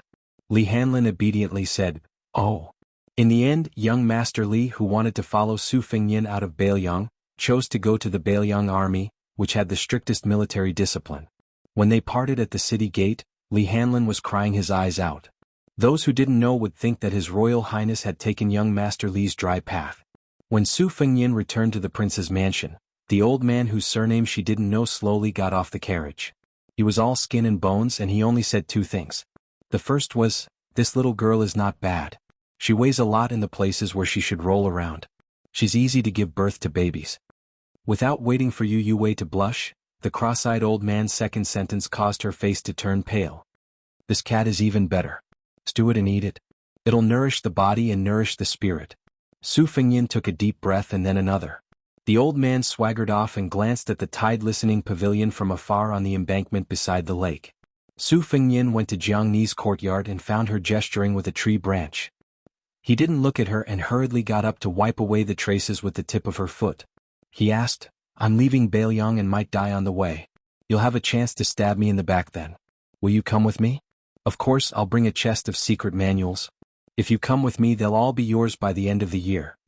Jiang and I only hesitated for a moment before nodding. I won't go. Su Fengnian was stunned. He turned around regretfully. Jianghu's pretty face flushed red. Her aura dropped to the bottom and her voice was as soft as a mosquito's. Su Fengnian had finally understood. He must be used to rejecting His Royal Highness. He blurted out that he would go, but he didn't have the courage to explain. Admitting her mistake to His Royal Highness, who was her sworn enemy, was worse than killing her. Su Fengnian wasn't kind enough to smooth things over. He just let the little mud man be conflicted for the time being. Arriving at Princess Consort's tomb, Su Fengnian plucked a leaf and sat cross-legged in front of the tombstone. He blew a whistle, melodious and light. It was the tune of the folk song Spring Goddess. Su Fengnian's state of mind was the most peaceful here. His thoughts were the purest. The old demon under the pavilion. A genuine superclass expert. Don't even think about taking him as a servant. Where was he hiding? Far away on the horizon? Close at hand? Sweet Potato was a death warrior. He didn't know whether to be happy or helpless. Blue Bird was the C in the heavenly stem. The bastard answer he had expected. He went to Mount Wudong and Huang Manor went to Mount Longhu. It was the most silent battle of orthodoxies in the world. Was Su Xiao going to overturn it with one hand? Second sister Su Weisheng was learning the tactics of a tyrant in Shangyin Academy. Was she going to suppress the insufferably arrogant Qin Jibao? Or was she going to the scholar's holy land to secretly rope in some hidden power? Why didn't Su Xiao kill Yan Jiexi's whole family when he could? Was it really because Yan Jiechi was his best friend? Su Fengnian threw away the leaf and folded the embroidered winter and spring thunder knives on his knees. He looked at the tombstone and said softly, Mother, Su Xiao didn't avenge you, but Fengnian still remembers. That year, flowers bloomed in spring. His Royal Highness Su Fengnian rode a white horse out of Liangzhou. Chapter 90. Su Xiao usually lived with the common soldiers on the Beiliang border all year round. It seemed that he had to personally see that the Beimang barbarian soldiers were no less numerous than the Beiliang cavalry before he could feel at ease. After the Wang Fei passed away, his children gradually grew up. First, Princess Jianghu married far away in Jiangnan.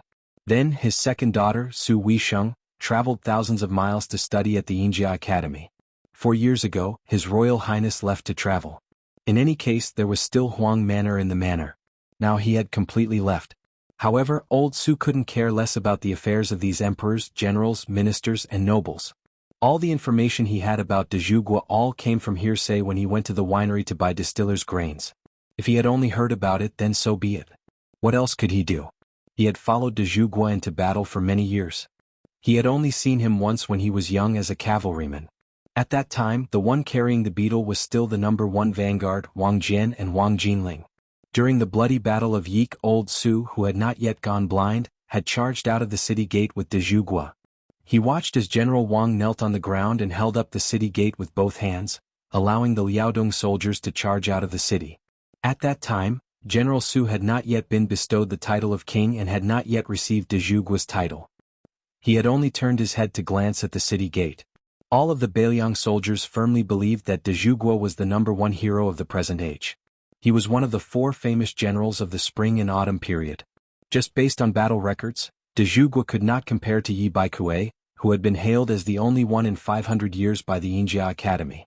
Before the Battle of Guanlan City, Yi Baikue was said to have never been defeated in 100 battles in his life. Not to mention Yi Baikue, the martial saint of West Chu, who had only lost 1 battle. Even Wang Sui, the prince consort of Dongyue in the past, was more confident and at ease than Su Xiao. How could he be in such a sorry state of fleeing with only a few hundred cavalrymen left? But in the end, other than the great general of the same court, only Su Xiao remained standing. Furthermore, of the 9 kingdoms of the spring and autumn period, the Iron Hooves under Su Xiao's banner had destroyed 6 kingdoms. The Confucian general, who became famous 20 years later than Su Xiao, had only 2 insignificant small kingdoms. How could he stand shoulder to the king of Beiliang? This was the power of the pillar state. It was only the middle of the month, so old blind Su wasn't willing to spend copper coins to buy distiller's grains. He could only lick his saliva to satisfy his craving. Blind old Su was old. He liked to sit on a wooden stump when the weather was warm and reminisce about the heroic spirit of the past. He thought about the way to survive that the old soldiers had taught him when he was young. He thought about the first time he went into battle with a crossbow in his hand. He thought about the brothers in the army beside him who had their heads chopped off like wheat being reaped. He thought about the rumbling of the hooves of the enemy's armored cavalry. He even thought about the final decisive battle at the western fortress in the spring and autumn. Wang Fei, dressed in white, had personally beaten the war drums. The drumbeats were like thunder. They would not stop until West Chu was broken. Who in the army was not moved? Old Su tilted his head. His face, which had been tempered by the flames of war, was pressed against the smooth wooden walking stick. Most of the old soldiers were like this. They were used to holding sabers and crossbows. They were lucky enough to leave the army alive, but they always felt that something was missing. After their legs were broken, this walking stick had been of great help. These past few years he had always heard a group of scholars say strange things. They said that more than half of the old soldiers who had fought with the Pillar State had died, and that no one had a good ending. In the end, only Su Xiao had become a king with a different surname. If old Su's legs had been broken, he would have stomped his feet and cursed. What the F***ck did these scholars with water in their brains know? Those who had truly gone into battle knew the saying that sabers and swords had no eyes. Were all the injuries on the Pillar State's body fake? Were they all smeared on his body with sabers, bows, arrows, and spears? If even the Pillar State did not become the king of Beiliang, then wouldn't all those old soldiers who did not hesitate to fight with their last breaths have died in vain? Who would still remember the 600 armored soldiers from Liaodong back then and the 300,000 Beiliang cavalry that no one in the world could compete with? Old Su spat and scolded, "Those damn scholars are the most boring. If old Su was younger, I could have smacked all their teeth out with a single slap." Old Su, who was panting from just taking a few more steps, heard a familiar voice above his head. "Brother Su, are you still in good health?" Old Su hurriedly got up. The person who spoke was the Yamen official who had come to his house to deliver the silver taels. He had also instructed several of his retainers on the spot to repair the thatched hut properly. As expected, the thatched hut no longer had any leaks from then on. The monthly taels of silver were also sent to him on time. Old Su was an old soldier who had fought countless battles. He could vaguely guess that this Yamen official had also gone through many hardships in the army. He had a murderous aura, so he shouldn't think that he was just fooling people. The cowardly old Su did not even eat or kill a lot of pigs. This was true, but he had lived most of his life in the army. Those fierce soldiers who had killed dozens of people would look more ferocious than ordinary people even when they were eating. That person gently pressed down on old Su, who was standing up with the help of his walking stick. He laughed and said, "Brother Su, sit down and talk. Do whatever is comfortable. There's no need to be so polite with me." Chapter 91. Old Su didn't insist. He was old, so he didn't try to be brave like a young man. He turned his head to look at that person and said happily, it's fine. I can eat and sleep. I just have to wait for the end of the month to buy some meat and wine to reward myself. These days the world is peaceful. I don't have to worry about food and clothing. It's very good. These are words of conscience. Old Su is blind, so I can't say that I'm blind. Isn't that right, Darren? The visitor smiled and said, Old Su, you're not blind at all. You have a lively mind. You're much better than many officials and generals. Old Su blushed and said, Darren, these words are too serious. I don't dare to accept them. I, Old Su, am just an old Baelyang soldier who didn't die. In the past, I heard a kid surnamed Su talk about dying on the battlefield, but I don't really understand. In any case, it's better to live than to die. Now, I'm not afraid of death. I've lived to this age without any loss. I'm just worried about one thing. If one day I fall asleep and don't wake up, then so be it. But I don't have a coffin bearer. I'm worried about this. That kid Su chuckled and said that if I really can't do it, I can't say for sure that I won't see him for an entire year. I think it's difficult. The Yamen official said calmly, that kid Su promised to be a coffin bearer for you? Old Su instantly became spirited. Isn't that so? That kid Su is a good person. I, Old Su, have never made a mistake in recognizing people. It's just that this kid is a bit sloppy in many things. He climbs walls and steals ducks. I'm worried that he won't be able to find a good wife in the future. 2 days ago, that kid Su even brought a pot of good wine to my place to chat. However, he said that he was going out again. Unfortunately, I was woken up by the smell of wine at night and accidentally drank the remaining half of the pot. Otherwise, I could have entertained Darren today. Ah, Darren, don't think that Old Su's broken mouth can't hold back on talking nonsense with you. That person laughed and said, I won't. Nowadays, it's hard for me to find someone to chat with. Younger brother Su, you want a drink? When I came here, I forgot that I usually don't drink when I'm old. Today I'll make an exception. If brother Su can wait, I'll get someone to buy it. Old Su hurriedly waved his hand and said, There's no need. Milord is busy with important matters. How can I let Milord waste his time and money here? That person smiled and leisurely enjoyed the afternoon sun with Old Su. The warmth of the sun spread over their bodies was much more comfortable than any brocade clothing. Old Su leaned sideways and leaned on his walking stick with both hands. With a dazed expression, he said, My greatest regret in my life is that I didn't get close enough to see the Pillar of Da. An old brother who passed away last year was much luckier. After the Battle of Jianghu, he killed hundreds of thousands of surrendered soldiers, and he was only 100 steps away from the Pillar of Da. That old brother still talks about it with his eyes closed. Look at how smug he is. The blind Old Su had always regarded him as a small government official in the Yamen. He softly said, Su Xiao is nothing more than a hunchbacked old soldier, what's there to see? In an instant, Old Su's mind went blank. Since he was able to walk out of the battlefield covered in millions of bones alive, how could he be a fool? In Baelyang, who would dare to say that Su Xiao was nothing more than a hunchbacked old soldier? Other than the Pillar of Da, who else could it be? Old Su's withered body, which needed a walking stick to walk, began to tremble violently. In the end, the old soldier of Baelyang who was still alive had tears streaming down his face. He turned his head and said with trembling lips, The Pillar of Da? That person didn't admit or deny it. He only called out to Old Su, Brother Su. Old Su seemed to have gone mad as he struggled to get up. Ignoring the Pillar of Da's obstruction, he threw away his walking stick and knelt on the ground. He used all the strength in his body, the heroic spirit of 30 years of fighting in 6 countries, and the spirit of 10 years of struggling at death's door to suppress the old soldier's passion and sobbing. He kowtowed and said, Su Yongguan, one of the 18 old battalions of Jianghu, the last rider of the Fish Drum Battalion, pays his respects to General Su. Today the 18 old battalions of Jianghu no longer existed. Just like the 600 iron armors whose fame was gradually fading away, the younger Bailiang cavalry had at most heard of some hot-blooded deeds. The Fish Drum Battalion. It was known as the #1 death battle under the Su banner. The last battle was at the western rampart. Wang Fei, dressed in white as snow, beat the fish dragon drum that was as tall as a person in the Fish Drum Battalion. She won the battle for the crown of the Liang dynasty in one spurt of energy. Nearly 1,000 people from the Fish Drum Battalion fought to the death without retreating. In the end, only 16 people survived. The rider Su Yongguan lost an eye in that battle. The arrow was pulled out along with it. He fought again until he fainted among the pile of corpses. In fact, in the old soldier's heart, whether it was the Pillar of Tao or the King of Bailiang, they were only titles for outsiders. In his heart he was still willing to call him General Su. Old Su, who was supported by Su Xiao, sat back down on the wooden stool. His face was full of tears, but he said with a smile, "I've lived enough in this life. General Su, may I be so bold as to ask, is that young Su?" Su Xiao said softly, "He's my son, Su Fengyin." The old soldier's face was pressed against the walking stick that the Pillar of Tao personally took back. He repeatedly muttered, "I've lived enough, I've lived enough."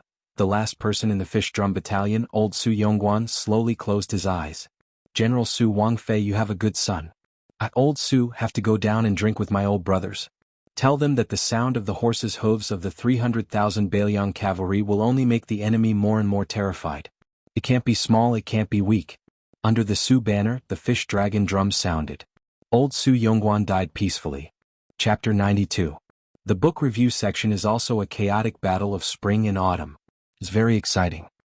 His Royal Highness rode out of the city on a white horse with 2 sabers attached. Behind him was a tall and sturdy general leading more than 100 light cavalry. However, the carriage at the front was very ordinary. The coachman was a delicate and pretty woman. Even His Royal Highness was riding on a horse. Presumably, no one had the right to sit in the carriage. After more than 10 li out of the city, the 100 Phoenix Battalion mounted crossbowmen deliberately distanced themselves and followed from a distance. That General Wu Dian rode alone to Su Fengyin's side. Even though he was facing one of the most prominent four fangs of Bailiang in the past 10 years, his loyalty was unquestionable. The 3 of them, Lu Qiantang, Xu Xiu and Yang Qingfeng, were still very cautious and prepared to attack at any time. It could be seen that the 3 of them were terrified of Su Dezhugua to the bone. They were afraid that the slightest movement would harm His Royal Highness and they would have to apologize with their deaths as soon as possible. Su Fengyin was asking the old Taoist priest Wei Shuyang about the essence of the yin and yang kinship deed. Seeing the nervous posture of Lu Qiantang and the other 2, he didn't say anything. He waited until the halberd-wielding general on horseback bowed to ask for instructions. Only then did he smile and say, "General Ning, you let your men and horses follow behind me only because I don't want to eat dust. There's no other meaning. Don't be nervous. Keep a distance of half a li. If there's really danger, it's just a matter of sprinting. Don't worry, General Ning, this is my personal guard camp. Every one of them is a valiant elite selected from the various armies of Bailiang. With General Ning in command, there's no chance of anything going wrong." This halberd-wielding Wudian general had a poetic name, Ning Amei, but he was big and burly, his entire body fierce-looking. The Phoenix Battalion's cavalry were all light cavalry with sabers and crossbows in their hands. Only his armored cavalry was wearing heavy armor. In his hand was an eye-catching iron halberd with the character bow in his hand. Furthermore, he carried a big sack on his back filled with more than a dozen short halberds. At first glance, one could tell that he was a military general who could fight 10,000 men. Before Su Fengyin left the city, he had received a summary of Ning Amei's military exploits. He couldn't help but admire him. Ning Amei was an orphan on the battlefield. He was picked up by General Wang Jian and raised. After Wang Duling died in battle, he inherited his adoptive father's mantle. As long as he had a halberd in his hand, he had performed the magnificent feat of taking the head of a general in the midst of an army of 10,000 men several times. After each incident, the Great Pillar State would use a great merit to offset his small crime. Otherwise, he wouldn't be the one with the lowest martial rank among Bailiang's 4 fangs. However, as long as Ning Amei could go into battle, he could kill people. He didn't have to hide behind the formation and do things like wave flags and shout battle cries. He didn't care about these things. Since ancient times, Those who dared to use a halberd as a weapon were all fierce men who killed people as if they were grass. On the battlefield he was a killing god. Off the battlefield, Ningamei wasn't the kind of barbarian general who would whip his soldiers at every turn. On the contrary, he was very gentle, respectful, and thrifty. Because his voice was full of energy, it was inevitable that it would shake the heavens. However, the tone of his voice always sounded like it came from the cherry lips of a Jiangnan girl. It was really an extremely strange thing. At this time, hearing His Royal Highness's explanation, Ningamei held the halberd diagonally, the tip of the halberd facing the ground. He smiled shyly and said, "For this trip, the Great Pillar State ordered me to listen to all of His Royal Highness's orders. Your Highness, I will do as you say." Su Fengnian glanced at the iron halberd in Ningamei's hand and asked curiously, "General Ning, this Bu halberd should weigh 70 to 80 pounds? Ningamei said in surprise, "His Royal Highness recognizes this halberd as the Bu halberd?" Su Fengnian laughed involuntarily and said, "I occasionally heard my second sister mention it. It's not to the extent that she would recognize it as a fancy ceremonial halberd." Ningamei didn't notice that the atmosphere around him was a bit stagnant. He said to himself, "His Royal Highness guessed correctly. This halberd weighs 75 pounds. Normal people can't lift it." Su Fengnian, who had 2 sabers at his waist, laughed loudly and said, "If there's a chance, I want to see General Ning's flying halberd. I heard Su Xiao say that your short halberd can make a person fall off a horse with one strike. There's never been a miss." Ningamei was a bit embarrassed and only smiled. In the end, he excused himself and rode back, dragging the halberd behind him. Shu Xiu, who had a charming appearance but an unknown heart, pulled on the reins and coldly watched from the sidelines. The corners of her mouth hooked up, full of disdain. This Beiliang's trusted aide really didn't understand the ways of the officialdom. Since His Royal Highness could see through the weapon, it didn't matter if it was just a blind cat bumping into a dead mouse. Didn't he know how to take advantage of the situation and flatter him a bit? He even said in front of His Royal Highness that he couldn't lift the halberd. Was he mocking His Royal Highness for not having the strength to truss up a chicken?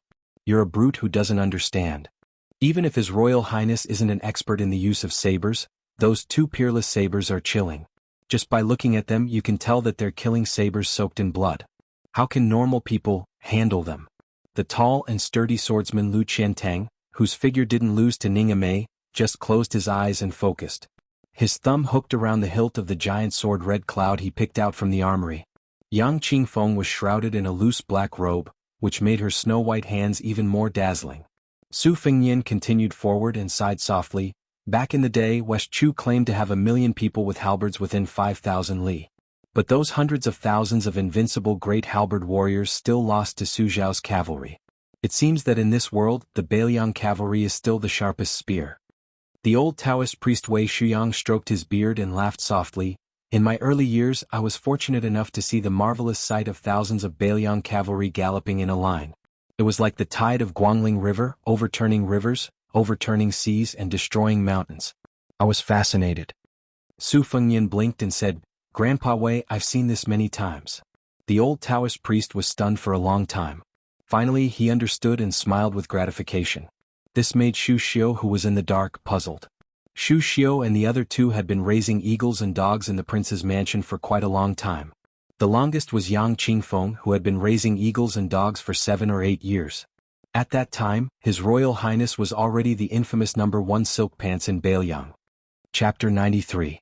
There was no such thing as a demonic sect or cult in Jianghu, and no sect or faction that didn't know the difference between life and death would label themselves as demonic. Even for some vicious sects, once they were associated with the word demonic, most of them would run to crowded places to cry for their parents. This was especially true for Jianghu, which had been crushed by the Beiliang cavalry. No one had the guts to walk this path that was destined to be short-lived. About 60 years ago, Jianghu was a chaotic place, just like the 9 kingdoms of spring and autumn in the Central Plains. However, there was a sect that most of Jianghu looked up to and called itself the demonic sect. What happened to it? Mount Longhu easily produced an immortal that was hard to come by in 100 years, Qi Xuanzhen. He posted a message to the world, inviting a battle to the devil-slaying platform on top of the lotus flower. The great spiritual master Qi single-handedly slaughtered 6 pretentious devil Dao experts. Since then he was unable to recover from the setback and had faded from the public eye for 50 years. Only God knew how many times he had been ridden on by the previous generation of sections. Xu Xiu came from a leftist sect in West Chu, which had studied some witchcraft that had been severely suppressed by the orthodox path. Although she was a rare witch in the sect and had a chance to inherit the position of sect leader, Xu Xiu had her own ambitions. She looked down on the petty sect of less than 100 people, so she escaped to live a carefree life. Relying on her good looks and low-class seduction techniques, she accidentally obtained an incomplete high-class mental cultivation method from a middle-aged Taoist on Mount Kongtong. After she practiced it, her power skyrocketed. Once she learned that it was only a third of the complete version of the White Emperor's pure embracing secrets, she followed the clues and found her way to the Tide Listening Pavilion's armory. It was fortunate that she didn't die. As soon as she entered the prince's mansion, before she could even see the Tide Listening Pavilion's shadow, she was beaten half to death by the residence's hidden masters. After that, she exchanged several successful assassinations for a chance to live. This time she obtained the pure embracing secrets, and naturally cherished it. Don't think that Bailiang Palace was only a place for assassination. Every time a group came, Bailiang would immediately send out a group to take revenge. Every time they would eliminate the source of trouble. This was the viciousness of the great pillar of the country, Su Xiao. Xu Xiu, a fearless heterodox person, would only become as timid as a mouse as the accumulation of murder cases. No matter how fearless a heroine was, she wouldn't be able to withstand the hundreds and thousands of methods of the pillar state that made people wish they were dead. Su Fengnian did not have a good impression of Xu Xiu and the other two, so there was no need for him to exchange pleasantries. He simply urged his horse to the side of the carriage, lifted the curtain, and saw Yu Wei playing with Wu Meinyang in her arms. She was in a good mood. Whether it was the courtesan Yu Wei, or the orphan girl of the West Chu Emperor's sword attendant, Yu Xuanji, no matter where she went, she was a caged sparrow. But if she could move to a bigger cage from the imperial palace to the entire Jianghu, then her mood would definitely be better. Jiang and I was crouching in a corner. He wasn't sitting down but squatting down to read a secret book. His brows were slightly furrowed. Everything he did seemed to be very serious and diligent. As for the old man wearing the sheepskin coat, he took up more than half of the space in the carriage. He took off his boots and used his hands to rub his smelly feet. After he was done, he put his feet in front of his nose and sniffed. Su Fengnian let down the curtain and said helplessly, "It's been hard on you, Yu Wei and the little mud man." His Royal Highness muttered to himself, "Should we change to another carriage? Forget it, we're in the same carriage. If something happens, this strange old man will at least make a move. Otherwise, if something happens to me, he might not even bother to make a move, let alone two women." Su Fengnian took out a newly drawn map from his bosom. After the Liang dynasty unified the Central Plains, the original 6 prefectures expanded to the current 19 prefectures. It could be seen that during the Spring and Autumn War, the Liang dynasty was like a snake trying to swallow an elephant. It was reasonable that Su Xiao became the only pillar of the dynasty. Bailiang was a general name that included the entire Liangzhou and half of Lingzhou. Their group had just left the city not long ago. The city was in the southernmost part of Bailiang, and it was still a day's journey away from the northern border of Yongzhou. The official road that Su Fengnian took was the same one that he had taken 4 years ago. This journey was also easy at first. It could be said that they were wearing fine clothes and riding fine horses. It was only after they entered the hinterland of Yongzhou that the journey began to be miserable. Perhaps because she couldn't stand the cross-eyed old man in the carriage, Yu Wei held the white cat and poked her head out. She looked at Su Fengnian with a pleading look in her eyes. Su Fengnian snapped his fingers. Yang Qingfeng suddenly opened his eyes. With a whistle, a maroon steed that didn't have a rider trotted toward his Royal Highness. It was said that Yang Qingfeng could even raise wild ghost mountain chief, so riding a horse was nothing difficult for him. Yu Wei, whose horsemanship was quite good, sat on the back of the horse and carefully comforted Wu Meinyang. For a moment, the entire road behind them was filled with dust. The sound of horse hooves and the earth trembled. It was clearly not a formation that 100 light cavalry could create. Su Fengnian turned his horse around and squinted his eyes to look in that direction. The carriage also stopped. Jiang and I, who had left the prince's estate for the first time in her life, poked her head out. Su Fengnian smiled. Across from him, Yu Wei had a look of fear on her face. He waved his hand and said, "Change horses. Come sit with me." In all of Bailiang, there were only 2 people who had this kind of spirit and skill. His old man Su Xiao didn't dare to steal his Royal Highness's limelight. Then the truth of the remaining person was revealed. It was rumored that Bailiang's 100,000 cavalrymen listened to his every word, the villain Tuesday. How could Su Fengnian not recognize him? Yu Wei didn't have the face to do so, but when she saw Su Fengnian narrow his eyes, she could only dismount and mount again, sitting in his lap. Including Great Halberd Ningame, there were 3 of Bailiang's 4 fangs. Su Fengnian clicked his tongue and said, "What a grand display." Amidst the dense crowd of cavalrymen, a white-clothed man spurred his horse forward. Thinking back, this white-clothed man seemed to have galloped out of the formation with such style, killing the world-renowned General Marshal Saint Yi and his wife and daughter in front of the battlefield. The incomparably elegant man bowed slightly on the horse and said softly, "Chen Jibao has come to send His Royal Highness off." In the vision of Bailiang's 3 fangs and the dozen or so valiant generals in the front row, they only saw His Royal Highness holding a beauty in his arms, and the beauty holding a white cat in her arms. On one side was the most outstanding person of the younger generation who came from a valiant family of generals and followed Su Daju since childhood. On the other side was the gentle young master who played with the cat in the countryside. It seemed that in an instant the difference between the two was obvious. Su Fengnian turned his horse around again, a finger twirling the woman's hair. He said slowly, "I won't see you off." Chapter 94. Begging for collection. I'm only 2,000 away from 40,000. Ningame led the 100 Phoenix Battalion Light Cavalry and continued to follow His Royal Highness. He didn't make a sound when he passed by White Chen Jibao. Although Ningame was a top-class warrior, he wasn't interested in climbing up the ranks in the Bailiang army. He gave off a dull feeling. Today Little Butcher led 300 heavy cavalry to send him off and created such a commotion. Ningame couldn't help but frown when he passed by that eye-catching white robe. He realized that His Royal Highness didn't look at him with the same friendliness as before. Ningame gripped the bow-iron halberd in his hand. Its weight was second only to Wang Tongshan, the #1 general under King Yan's command. He turned his head and saw that the 100 or so Phoenix Battalion personal guards all turned their heads every few steps to admire Chen Jibao. Ningame fell into deep thought. Bailiang's 4 fangs, Dian Xiongzong led the 6,000 iron stupas, the second most elite heavy cavalry, and Wei Fuqing led the 1/3 of Bailiang's white crossbow feather forest. Both of them were trusted generals that Chen Jibao had groomed.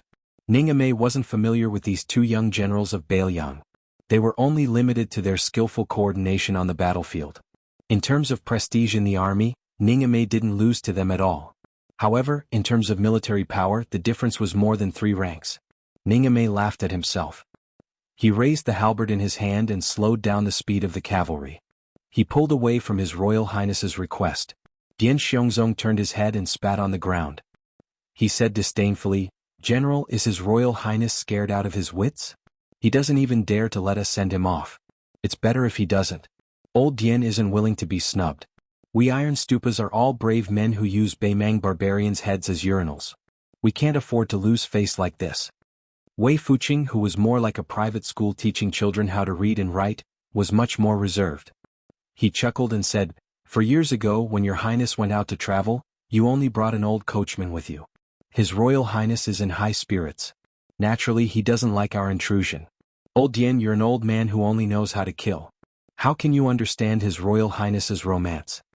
The 6,000 iron stupas could be ranked second in the Bailiang army, second only to the Baimang army's dragon cavalry that was personally led by Su Xiao.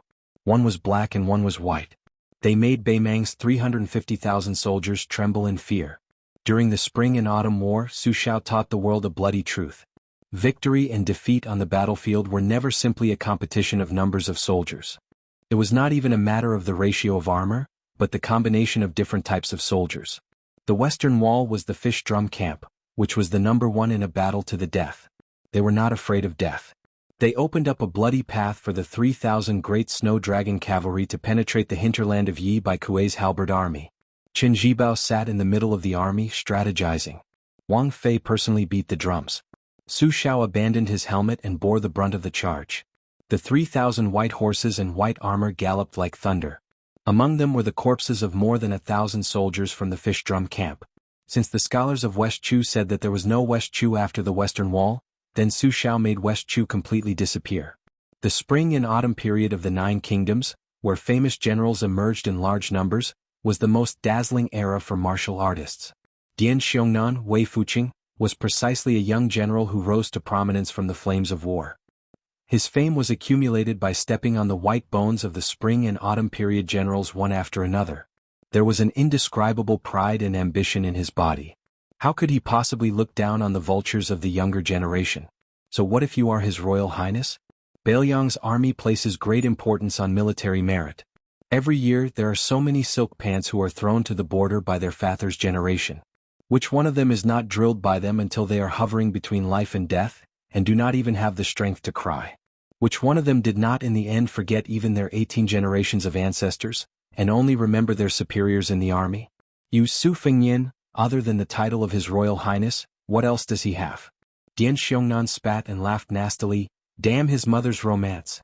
The year before last, Laozi led 600 iron cavalry straight into Beimang for 800 li, and robbed a provincial governor's daughter. She was stripped naked on horseback, and after that she was stabbed to death and hung on a spear. That is Laozi's romance. Wei Fuqing bent down and stroked his beloved horse's mane. He joked, as a result, you were hung on the fence of the barracks by the great pillar state and froze for the whole night. I heard that your thing was frozen to the point that it could not be seen. Can you still use it now? Dian Xiongnan patted his belly and laughed boldly. It can still be thick and thin. Lao Dian has no objections on horseback and bed. Wei Fuzi, if you don't believe me, you can borrow your daughter and give it a try. I guarantee you won't be convinced. Wei Fuqing felt a headache coming on. He said, you dare to have ideas about my daughter? Do you believe that I, by New Yulin, will destroy your 6,000 iron stupas?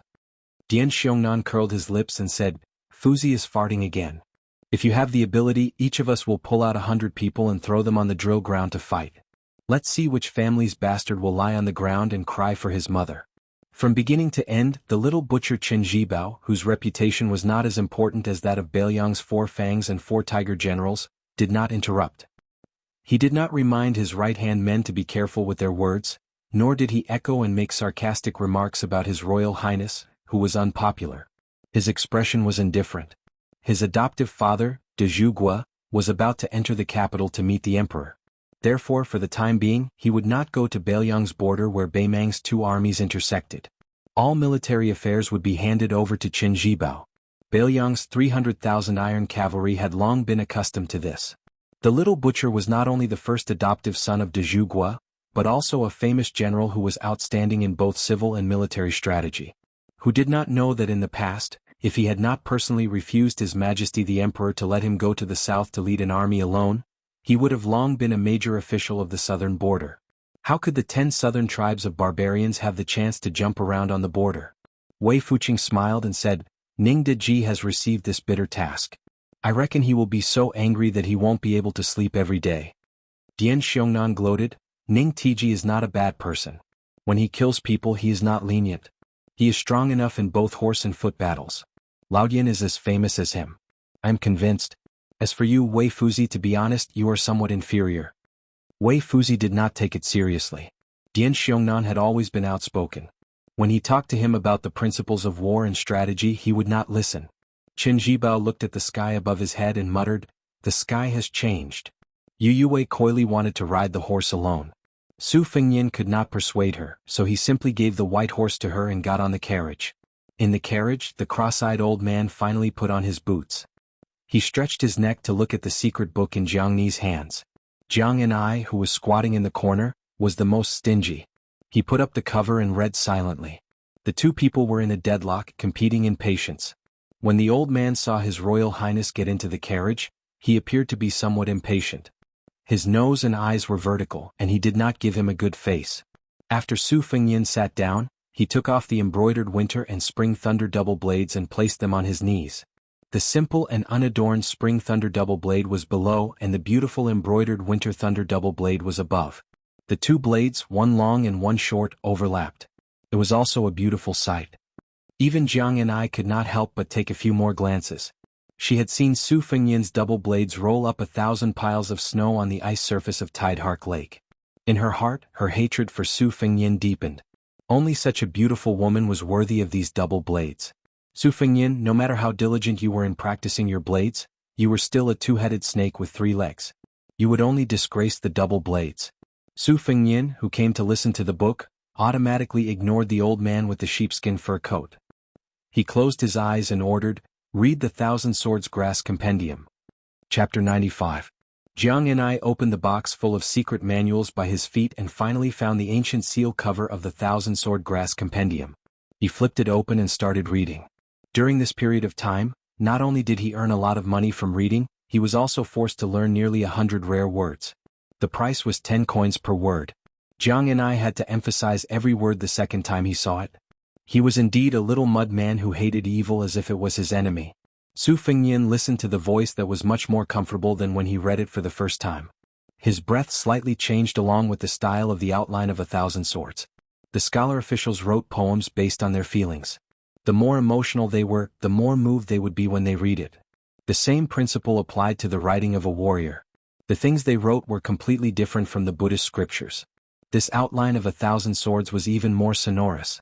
No wonder White Fox Face highly praised this book and said it was one of the top 3 books in the rich collection of books on the second floor. Su Fengyin listened attentively. But he was interrupted by someone. "It's all bullsh**. Jiang and I, who was interrupted, stuck his head out from behind the book and stared at him. The old man was quite disrespectful to His Royal Highness and deliberately kept a distance from him. But when he saw Jiang and I, he squeezed out a smile and took the initiative to explain, "This old man is saying that this book is full of nonsense and will lead people astray." Su Fengyin opened his eyes and smiled. "What do you mean?" No matter how good his skills were, his bad temper was definitely rare in the world. The old man rolled his eyes and sneered. "This old man is telling you in detail about the way of the sword. Are you sure it's not playing the lute to a cow?" Su Fengyin was helpless. This old monster seemed to be no younger than Wang Xinji and Su Zhao's words. He could only endure it. Jiang and I obviously liked to see Su Fengyin not being taken seriously. Although he did not feel close to this strange old man, at this moment his good impression of him skyrocketed. The old man saw the change in Jiang Ni's expression and was in a good mood. He spared no effort to attack Su Fengyin. "You're just a layman in the way of the blade. Don't ruin the outline of 1,000 swords. No matter how much nonsense this book is, it's not something you can understand. If this old man is deceived by the title of the book and really thinks that it's talking about various sword moves, then you'll laugh yourself to death. What you don't know is that Du Sikong, who only scratched the surface of the way of the sword at 50 years old, is good at strange sword moves. But this old man has already reprimanded him. That's why he wrote the outline of 1,000 swords, which is derived from sword moves to seek sword essence. But Du Sikong is only half a bucket of water. Swaying back and forth, there are only small splashes outside the bucket. What's funny is that the later generations can't see that these small splashes are the only good part of the book." Su Fengyin was shocked. "Du Sikong, who wrote the outline of 1,000 swords, asked you for advice." The old man stretched out 3 fingers and said matter-of-factly, "After standing in the snow for 3 days and 3 nights, this old man reluctantly gave me 3 words of advice." Su Fengyin was shocked. Jiang and I, on the other hand, was 100 times better than the crown prince. She had a playful look on her face as if she believed him. She said in a neutral tone, "You're really good at bragging. If you have the ability, write a book and put it in the armory." The old man always had a sour face in front of Su Fengyin, but when it came to Jiang and I, he put on a kind face. "Little girl, this old man is used to being alone. He disdains to put all his thoughts into writing. Besides, there are only 5 or 6 books in the Tide Listening Pavilion that can catch this old man's eye. It's not that great of a place." Jiang Ni's eyes widened. "Still boasting? Are you done yet?" The old man was stunned for a moment. Instead of getting angry, he was happy and laughed loudly. Su Fengyin lost interest in the outline of 1,000 herbs because of the old man, so he had Jiang and I change to another secret book. In the end, he read less than 1,000 words and was interrupted by the old man's arrogant comments. He changed to another book and, as expected, it was not worth a single cent. Su Fengyin only felt that he benefited a lot, but Jiang and I was already going crazy. Studying and earning money was hard work, and it was earned by serving this enemy Su Fengyin. The old man was pretending to be an expert and giving advice. At first, Jiang and I endured because of his age, but after a few times she could not take it anymore.